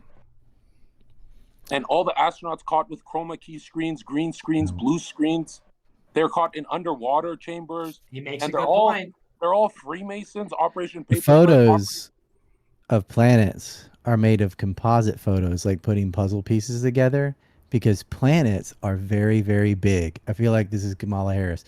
If you go up to a skyscraper, right, and you're 3 feet away from it, you cannot take a picture of the whole skyscraper. You'd have to angle up and take a picture of the middle, take a picture of the bottom. If you get too far away from it, maybe a skyscraper is small enough, you can fit it in. You can have no details of that skyscraper. So if you want, if you do a photo composite though, one of the bottom, one of the middle, maybe 3 or 4, and you put those all together, you have a crisp photo of that building. Planets are way bigger than buildings, and you cannot just take a picture of the entire Earth with any sort of detail for like the geography and stuff you want without doing composites. So what they do is they have satellites take a picture of this as they go around it, and they put those pieces together, and that's the map they create.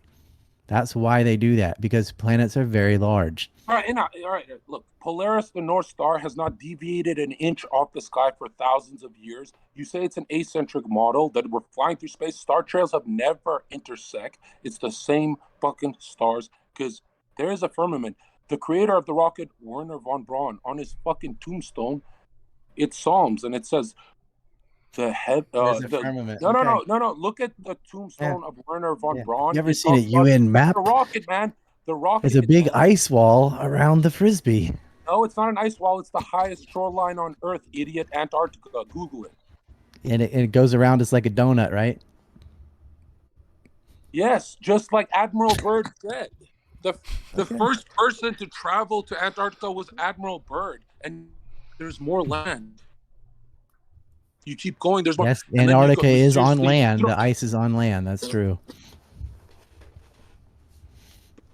But he's the first person to travel to Antarctica was a flat earther. He actually does the interview in front of a geocentric, azimuthal equidistant map. You don't research any of this stuff before? Wow. Because you started a debate being all smug about flat Earth. And I didn't start a debate. You wanted to debate flat Earth. I have no interest in talking to you at all. I have been around the Earth, so I already know it's a globe. You can't see the sun at night. It's the brightest star in the sky. It's able to light up everything and make daylight. But at night, was it on the other side of the Frisbee? Where is it? Where did it go? Where did the sun go at night? I'm answering you. We have footage of a 24-hour sun. So you don't believe in a sphere. That's impossible. Is there a nighttime? Wait. Is there such thing as a 24-hour sun recorded? No. It's on YouTube. Okay, it's on YouTube then. Wait. You've experienced, I'm pretty sure you've experienced darkness every night, right? Around roughly 12 hours, it gets dark because the sun's not on our side of the Earth. Did you say that nobody in history has recorded a 24-hour sun? What do you mean a 24-hour sun? The sun's there all the time. No, but if it's a sphere, half the Earth has to be casted into shade, right? Yeah, it is always half the Earth cast in shade. So how can you have a 24-hour sun in You don't, unless you're following it, unless you're going with it and you're like very fast on a plane or something and following the sun, you're not going to have a 24-hour day. Okay, so say you're a globalist. The only places where you have a day longer than that is near the poles. Then you can have like 3 months. I'm not entertaining this because I'm the expert on this topic, but just say you're a globalist and you believe in the heliocentric model. That's what a globalist rejects. That's not what globalist, believing in a globe is not what the term globalist means. Every single astronaut was a Freemason. Do you trust them? Okay. That's not true either. Okay. Buzz Aldrin? Was he we have satellites in space. You're probably using one now to talk to us. There's satellites in space? Then there are. Why is 97% of all of Earth Wi-Fi done through triangulation grid towers and weather balloons and underground sea cables? If there's satellites in space, why do you lose connection in the mountains? Because you're outside the grid. You're out the city. You're not on the satellite with your cell phone, except for Starlink, which they're using in Ukraine. It's far more cost effective to put it on a tower, which is what we do. The same thing we did with phone towers. The same thing we did with radio towers. Say that thing again. You're not on a satellite? When you're in the mountains, you're probably not on a satellite unless you're using Starlink. You don't have privy to that. Satellites we use for cell phones, but it's mostly for guided missiles and many other things that we use satellites for. But cell towers are way more cost effective than using direct to satellite. You're making the argument. But you have satellite TV. You're making the argument that satellites are stationary and they're not orbiting. There's thousands up there. Why are you losing connection in the mountains? Like, why? They're not Because people are not going to pay to have a satellite sit over the mountain for as few people who are sitting there compared to over a town or city. Dude, NASA's been caught with harnesses and green screen on the ISS. When you Google satellites, 99% of the photos are computer I feel generated. like I'm talking to Eddie Bravo again. You're losing. I'm not losing. You're too stupid to talk to. He came with the facts. I don't know what to tell you. Nick, don't encourage this fucking idiot. He came with the. He's the expert. He said it himself. Yeah. Nick, have you ever left your town? Nick control, but Sneako, you've flown around the world, haven't you? I have. I thought I saw a curve outside the airplane window, but maybe I was being psyoped. I've never seen a curve. Hey, I've never seen a curve. Nick, how much are you trolling and how much? This got to be sarcasm. No. Don't let Nick drown because he's got a serious political career and he's not going to reject the Genesis. He's not doing that. Well, I mean, he's Christian. But you don't take it literally. Like, you don't really think someone lived in a whale's belly for 3 days, do you? We're just hearing ideas here. That's all this is. It's a free marketplace Just of ideas. encouraging a troll, dude. That's all you're doing. It's a free market, man. Hey, This is South Korea. Ryan wants to go to North Korea where they can't debate this. Ryan says North Korea, no flat Earth debate. Hey, it's a round Earth. Go to jail, bitch. You know what's funny? You guys always talk about who's the most banned. The most banned topic and the most searched is flat Earth. So why do you have Twitch? No. I'm saying I don't post that on Twitch. On YouTube, the whole algorithm is against it. They wiped it out and they changed it for a discount. That round Earth conspirators. No, what's the benefit of the Earth being round? Just to make people not Christian? Is that what your thing is? Hey, what's the benefit? It legitimizes the first fucking page of Genesis. So you think the conspiracy is to get people to think the Earth is round, so because it contradicts the Bible, and then people won't be Christian. Just like aliens and this dinosaurs. This is what would happen. Aliens and dinosaurs. It's not a conspiracy. The Earth actually is round, and Christians just reinterpret their religion to say, yeah, that's what they meant. They meant round. Dude, they say you can see curvature at 60,000 feet in altitude. Weather balloons double the height to 120,000 feet, and you can do it yourself. It's always a motionless plane. Like Einstein said, the Earth is an observable motionless plane. Like Tesla said, it's not a sphere, it's a realm. I did not say that. Einstein didn't say It's a realm. It's a sphere. It's a realm. A realm? It's a realm. Like that. Yes, there you go. Like in Norse mythology. The 9 realms. It's Midgard. I would meme if I was losing this bad too, but all Michelson-Morley experiments, scientific experiments to prove the Earth is in motion. Your things about winning and losing, you don't even understand. Like, what you're saying is so fucking dumb that I'm not even entertaining it. You don't even have an argument. You started. It's like arguing about who's going to win between this superhero and that in a fight. They don't exist. It doesn't matter. Like, the Earth's round. I've been around it. I gave you the example of the sun. I asked you where it went at night. You don't believe in nighttime. You think there's a 24-hour sun. You're fucking high. That's all it is. This is a waste of my damn day. Like, I should be doing something productive. I'm not arguing with the flat earthers. Like, that's so dumb. You probably deny viruses too. Are you one of these virus denial people? Oh no, because they haven't isolated it. No. Hold on. I've read. See, there seems to be an overlap. Do you deny airplanes in 9/11 too? You're really looking at. Are you one of these missile people? Just relax. Let me answer. I want to know. I want to know where the overlap is, because I think to get to a level of this stupidity across the board takes drugs. And I'm wondering, how much weed did you smoke today? None. Weed is gay. And just coke. Just the coke. Okay, Ryan, if you go back in this vlog, the only thing we agree on is weed is gay. Ryan, if you go back all the way, I'm not going back and I'm not arguing with you about the shape of the Earth. Let me just say I was saying how fucking stupid you were right after you said like 2 sentences, and I would have been like, yeah, but he's not that dumb. He doesn't think the Earth is flat, and yet you do. You verify it. Like, I was about like, it was prejudice for me to judge him so quickly. But you're verifying everything I assumed. I'm like, this guy's so fucking dumb. He probably thinks the Earth is flat and doesn't believe in dinosaurs. It is true. You don't believe in dinosaurs and you think the Earth is flat. That's not going to help. Like, by the way, idiots like you do not help Christians with their message. Because if you're trying to say Christians think the earth is flat, don't believe in dinosaurs, and that's not true, then like nobody wants to be a Christian. Okay. Because there's like you're making it more retarded. You haven't even had an argument. Can I answer though? I'll go point by point. No, I'm not interested. I'm not talking to you about flat Earth. You're dumb. You're the one who brought up No, flat Earth. no, I didn't. You did.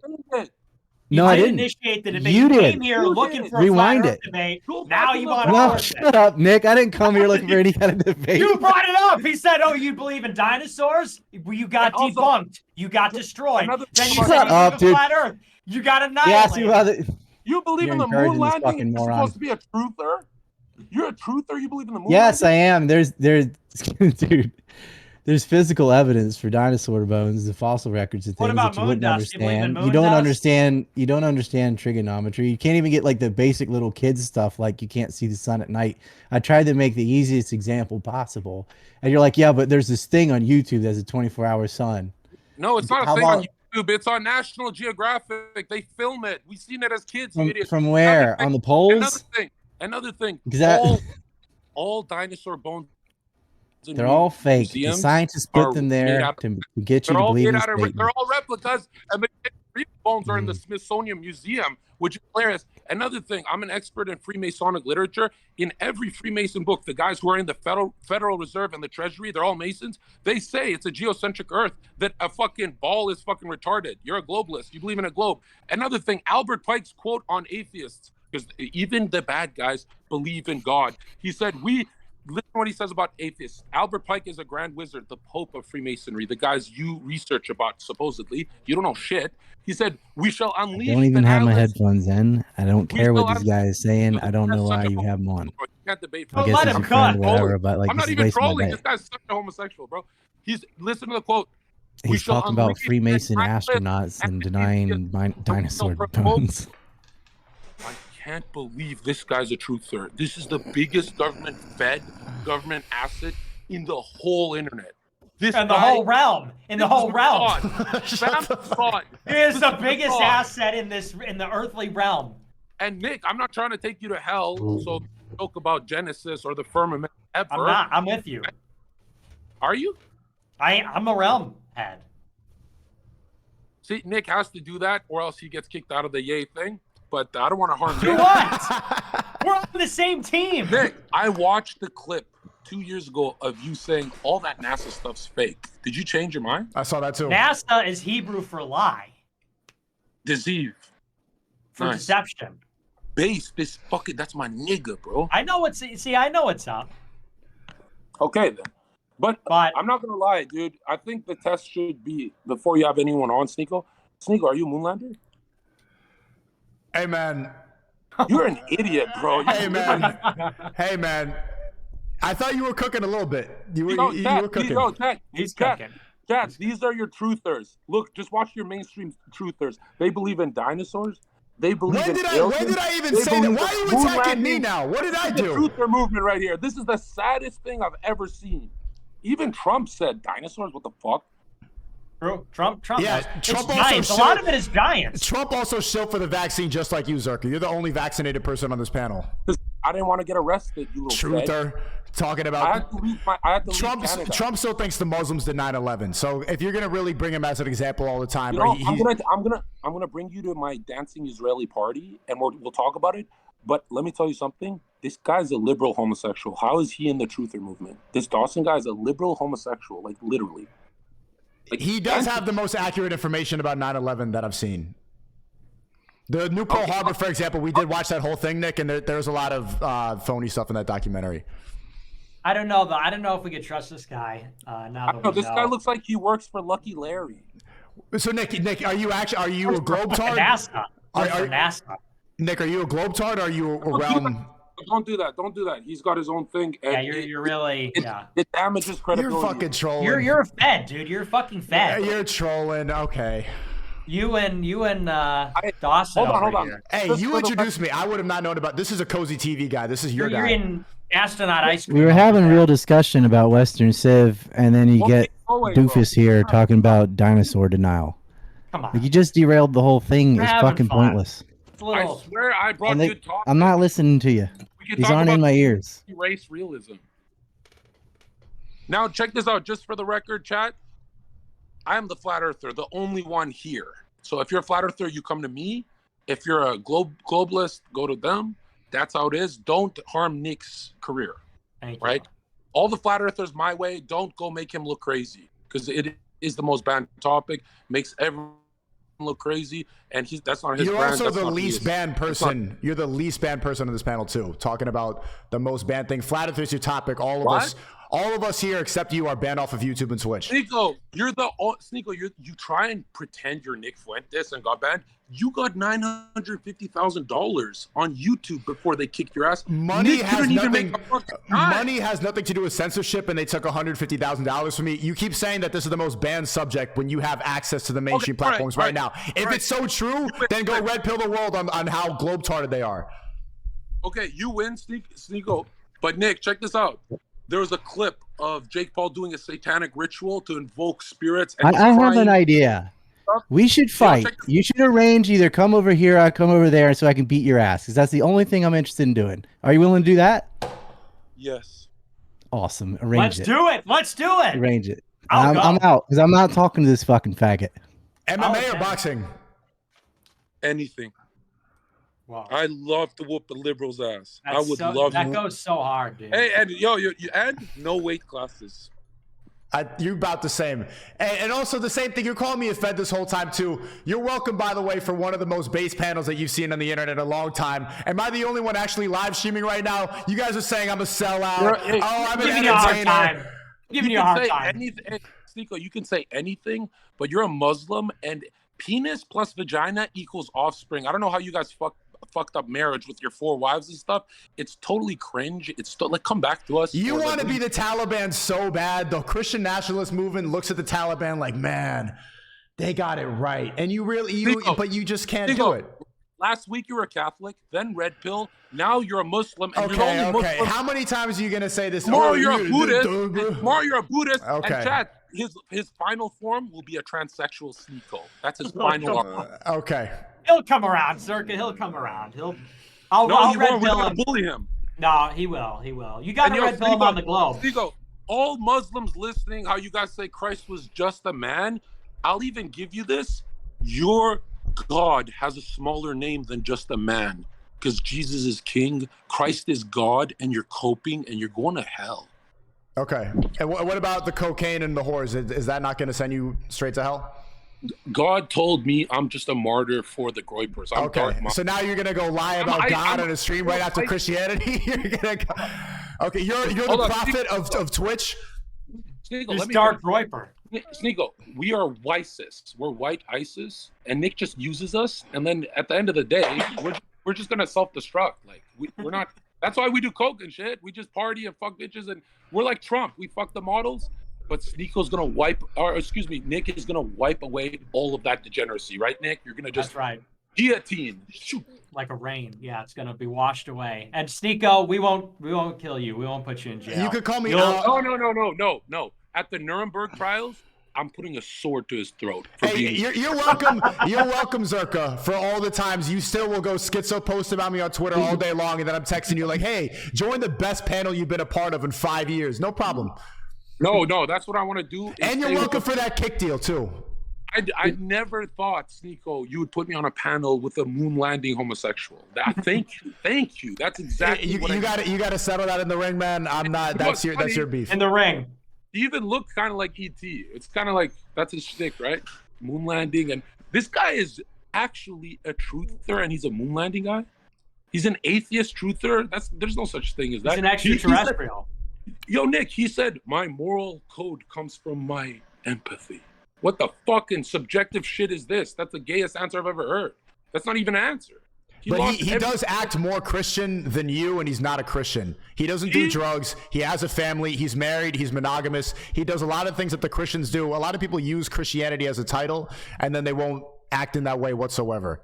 How many people has he converted compared to my emails? You want to go through my emails? Converted to what? Converted to atheism? He doesn't try to bring anybody to be. How many? Yo, one in the chat. If Zherka brought you closer to Christ, it's my voice. It's not nobody's. Because let me tell you something, okay? He was doing better debating Nick than me. That guy is not that. I'm starting to think I'm smarter than Nick now. You know? Nick, you're gonna take that? I mean, he does. He has the facts on the globe. I don't know what to tell you.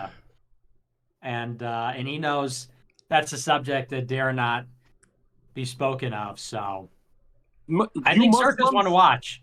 The only thing I like about Muslims, I like the cutting the clitoris thing is pretty base. I'm joking. This is comedy. We're not actually equal people. And Nick nodded his head though, like, yeah, like you're getting convinced on everything. So I don't know. I mean, he's making a lot of sense. He just BTFO'd. I thought Ryan was the smartest guy, and then Zherka came in and fucking. I didn't expect you to go bring that back. He did kind of scare you off for the first time, saying, "Get the fuck out of the car," and I'm like, "Whoa, Zherka just left." I've never seen you like that, but you did kind of reel it back. No, I'm such a big fan of Nick. I left just to watch Nick beat him, and because I love seeing all of them. And another thing, it's like you should have him on more often. But after I KO his bitch ass, this is a 5-year bouncer versus karate. What's he gonna do? His little is it what Daniel? What's the Daniel LaRusso? Is this the Karate Kid? I'm gonna KO his ass first round. I'm gonna KO him. He was known. I'm telling you. No, Sneako. He started it. This is Hiroshima. This is Nagasaki, and that nigga is kamikazing himself. He's done. He started it. He's like, oh, and I'm gonna KO your buddy. You're coke sweating right now all over your nose. You know what it is, Sneako? It's that I'm the entertainer. That's why you don't like this energy. When I call myself the entertainer, you're like, I'm gonna go in Israel and and convert. What the fuck are you talking about? So 1 second you're fighting a battle, and now I'm the entertainer. I'm the dark coke groiper. Pick one. Are you fighting a war, or are you a clown? You disagreed about the clit removal, and there's got to be some form of punishment for the woman, right? That's what Trump said. Do you agree with that? Okay, and Trump's still for the vaccine like you, so I mean, obviously. You're not a Muslim, Sneako. You're a paycheck Muslim. What paychecks do you think I'm getting? People are accusing me of getting money from where's the Muslim money that you're talking about? When you watch Andrew Tate submit on his knees, and then you did the same thing. What does that have to do with the paycheck? No, I'm saying you're coming back to Christ, or we're kidnapping you. Nick and I, we're gonna literally kidnap you. Muslims believe that Jesus was a prophet, but just Muhammad was the final prophet. Yeah, you know what's funny about all the prophets in the Abrahamic faith? Only one was sinless, and that's God. The others are fucking bitches and shit. Sinners. What else you got? What else you got, Sneako? Let's go. Come on, use your little fucking Buddhist. Okay. I wanna let's hear some Eastern mysticism. Let's go. Yeah, and now I'm gonna go against two Christians. I was ready to cite something in the Quran about how they say, like, if Jesus was really the last prophet, then why would they kill him? But then that's gonna upset Nick. Don't say that. It's only one Christian here. That's Nick. I just grabbed the cross as a sword to fight evil. And Nick, you're nodding at that. You're nodding at as using the cross as a weapon. This guy's awesome. He's on our. This guy's like the best addition to the team ever. What a killer! Yeah, no, I'm the second best. I'm the second best. Milo's the best. We gotta get rid of Milo, bro. We gotta get. Hey, I never thought I'd say this. Straight Milo is worse than gay Milo. Like he got worse. It's I don't know. Well, he's still gay. He's still a gay Jew. That's his problem. He goes and visits his boyfriend, but they don't fuck. Like what? No, they definitely do. They're definitely all over that kind of thing. But yeah, Sneako, when are you going to become a Christian, man? I know you're going to become a Christian one of these days. Okay. You can't really. Can I ask you an actual question about Catholicism, and I mean that no disrespect. Yeah. What about? What do you think about the communion? Do you not see that as ritualistic cannibalism, eating the body of a man, the body of Christ? No, because we're eating the essence of Jesus. Like Jesus, when we eat the Eucharist, which, you know, Catholics believe in transubstantiation, so we believe that Christ is actually fully present in the Eucharist. We believe that by eating that, we're becoming like God. We're eating God's essence. So no, are you eating Jesus? Well, yes, but you have to understand that Jesus is fully God. He just took on the form of a person. So Jesus was not a man. He was just God. Well, he's both man and God. So, okay, no, I'm asking a couple questions before hold on. So if he was a man as well as God, so you are eating the body of a man. Well, you're eating bread. It has the substance of bread, but the essence of God. It's a philosophical distinction. When the priest hands it to you, it says the body of Christ, correct? And then you put it. Sneako, it's a stupid argument because you could. It's say not that an about argument. I'm asking a question. Not everything is No, always. I'm answering. Let me answer. When we say grace before we eat, what are you going to say? Since the Holy Spirit is everything, you're going to say that bread is God? Are you stupid? Everything is God. It's a stupid argument you're making. Everything is God? That sounds God like some created spiritual. everything. So God is everlasting and infinite. Everything. So is he the creator, or are we all God because he created everything? That's a pantheist view. That's what he just said. Yeah. Well, no. But so what are you talking about? No. The Holy Spirit and everything is in everything. True? I don't know. That's what you believe in. I don't know. We are not God. We are not God. You just said that, Zherka. Wait. You just said we are God. No, I didn't say that. I said that the Holy Spirit touches every part of existence. Everything. And when you accept Christ, you get recharged by it. The Holy Spirit is what connects the Father to the Son. To understand the Trinity, you have to think about it like this. God is a mind. God is an intelligence. And what does God think about? What does God think about? Mm-hmm. He thinks about his creation. Before creation, what does God think about? I don't know. Himself. Okay. God is an intelligence contemplating himself eternally. And so when in the Nicene Creed, we say that the Son is begotten from the Father. So the Father is begetting the Son always. It's his own image of himself. It's his own vision of himself. And the Holy Spirit, this is a way to understand, is the love between the Father and the Son. It's the generation of the Son. And so that's how it's really all the same thing, but with three separate personalities. And it's a very complicated subject. Like, if you're actually interested, you should look into it. That's what I'm asking you. I grew up Catholic and I never understood it. That's the thing. I mean, it's one of the mysteries of the faith, and you could really only understand it by analogy. How could people understand the nature of God? We understand what is revealed to us, which is that it's one God in three persons. Well, and we can. So you asked me why. Like, for example. Yeah, go ahead. Well, you asked me why I converted to Islam, and it's because there's not a lot of mystery. It's just that there's one creator. He created everything. There's not this mystic. You don't really need an analogy. We worship the creator. It's that simple. There's not like. No. Stop. Ours is simple. Man. He just said it's not. No, stop. Man, wife, child, solid, liquid, gas, heaven, you, and earth. The Trinity is everywhere. Ours is simple. Yours is not. Okay, but you see how you're talking about something completely different than what we were just talking about?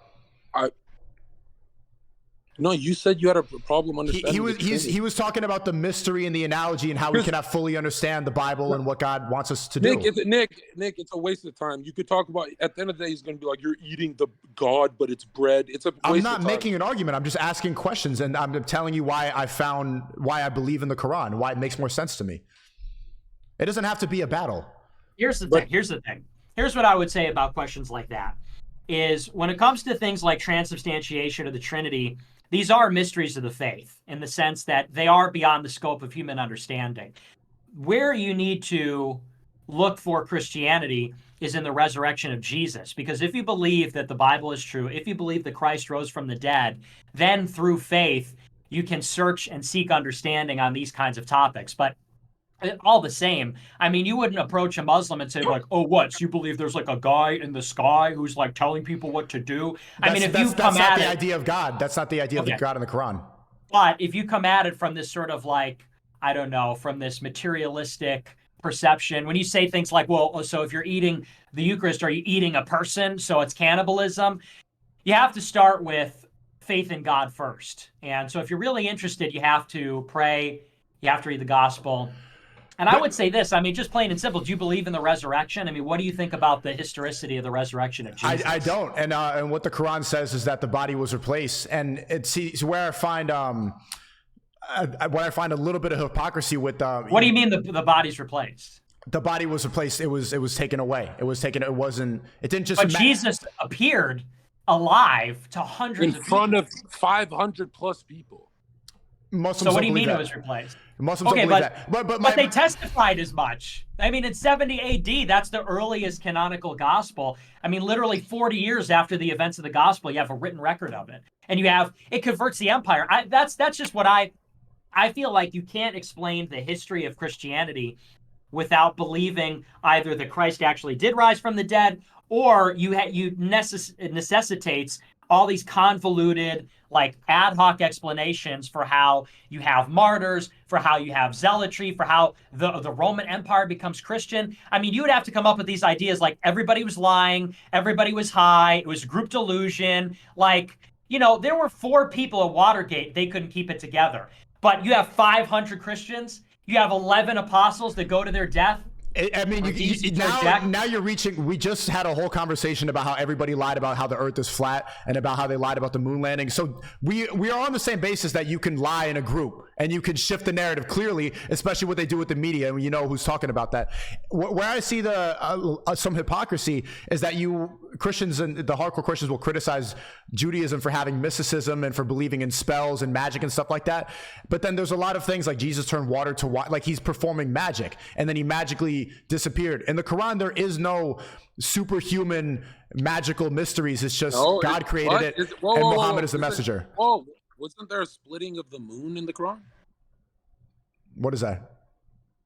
Like, there were supernatural things in the Quran. What are you talking about? What's the splitting of the moon? Chat, what am I thinking of? I'm positive you're wrong here, Sneako. I'm just tired. And another thing, Sneako, when you look at the greatest psychologist of all time, Carl Jung, he said, if a symbol impacts billions of lives, there's truth to it. And that's the cross. It's like every intellectual throughout history agreed that that Christ has the best argument. There's no other religion. I mean, look at the nations that Christianity built. Everyone wants to run there. Like every Muslim comes to Christian nations, right? They're obsessed with going to the cross. Everyone wants to live by the cross. Like throughout all of history, they're not just running in Nick's version, they're running to white people, but they're really running towards the cross, right? Okay. Muslims, black people, everyone, even Asians, everyone wants to go to a Christian society. Okay.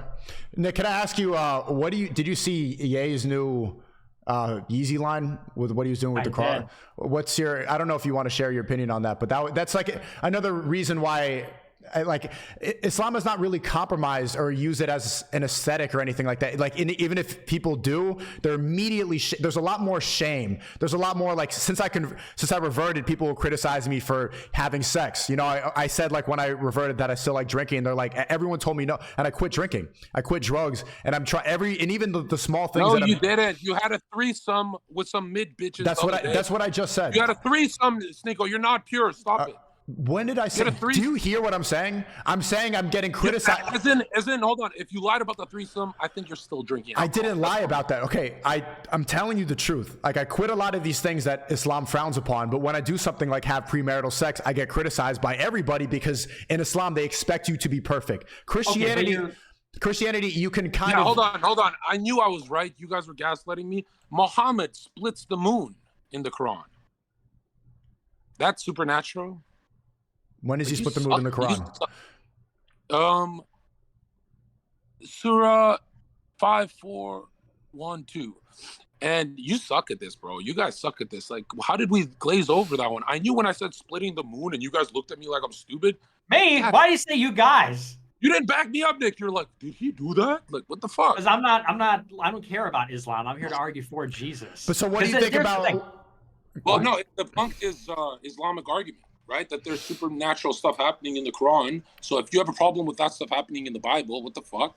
But the big picture here is that, and this is what I was saying earlier about the question of the Eucharist or the Trinity, is even when you talk about Islam, you're acting like you're just shopping around for like a social club. You're like, well, in Islam, the Muslims hold me accountable. It's like, that's not the reason. The reason you gotta go. It's the only thing that logically makes sense to me. I think that because I think there must be a creator. Something must have created everything that we see around us. And I don't think that we should worship a man. I don't see that it makes sense to worship somebody's a man. And I know that people, hold up. I know people say that Jesus was God and a man, but you're also, if he's God and man at the same time, you're also worshiping a man. I don't like the fact that they have all this imagery of the prophet everywhere and all these images of God, because we have no idea what he could look like. So what logically makes sense to me is that there is a creator, and we should worship the creator for creating everything around us, and we're grateful. Little boy, whether or not you worship Christ or not, subconsciously you do. Every time you write the date 2023, what do you think you're writing? That not a good argument. Dude, that was not a good argument. And another thing, dude, okay, if your God is not the example of sacrifice, which is the highest level of love, then your God isn't the most loving. You lost. And I'm clipping it up for my YouTube. Say cheese, boys. I'm not sending you the VOD, so you have to download stupid quality, and it's going to be 480p because Zherka doesn't know how to clip things. How many Muslim? It's so funny how all you turned into a Muslim because it aligned with your paycheck perfectly. That's very smart. Okay, then tell me what money I'm getting from this exactly. Well, you keep saying this. Where? Think about it. You saw Tate make a bunch of money doing Red Pill. You copied him, made $1 million. You saw him. I've been doing Red Pill content since 2015. I've been making videos about feminism. I've been making videos about China, about the Jewish, since 2015. I put clips of there all the time because people make this accusation. By any means necessary. I love Malcolm X, but it's convenient you love Malcolm X, but he didn't make you a Muslim. Tate did. Look at my pinned tweet on Twitter. Look at my pinned tweet on Twitter. But you weren't a Muslim when you were reading Malcolm X, like you said. You turned into it after Tate. After you copied him for the Red Pill, He was never Red Pill. He always disrespected the Red Pill movement. He said that the Manosphere thing is a bunch of weirdos. He never fully aligned with that whatsoever. The point is, you copied his business strategy and then his dating strategy to have 4 wives, right? Like all that stuff you want, and it boosted you. You got more money, more viewers going Muslim. But enjoy your 2 pieces of silver in hell. Okay. That's a little. He'll come around, Zherka. I think we'll get him in the end. You're either coming around or the sword, Sneako. You don't want the sword. Okay? I can't save you from Zherka, Sneako. I'm sorry. Sneako, if you continue to battle us, we bring Ethan Ralph with a big fucking club. You don't want. That's worse than a sword. Who's Ethan Ralph? Yeah. And you don't even want to know. If you want to get waterboarded, Nick brings the Cookie Monster. We've got everything on our side. And Nick's nodding his head to waterboarding me. Bringing the Cookie Monster. I said it. Like, yes. I'm bringing the Cookie Monster. Waterboarding. You want to be a Muslim? You know what happens to Muslims in this country? Guantanamo Bay, buddy. You think we forgot about that? You think because you met Ryan Dawson that we forgot about what you did to those 3,000 people? No, I'm teasing you. Come on. Of course it was the Jews. We all know that. I'm just giving you a hard time. Okay. Thanks for the 50 M&A. She said, Lel Sneako. Do you know this person? Join the Cisco call. Put Zherka in his place. Is it a woman? Fuck you, woman. We don't have women. Don't let her join. Facts. Absolutely. You literally come from my rib. Like, shut the fuck up, bitch. All right. All right. I think this was a fun panel. Yeah. I enjoyed having it.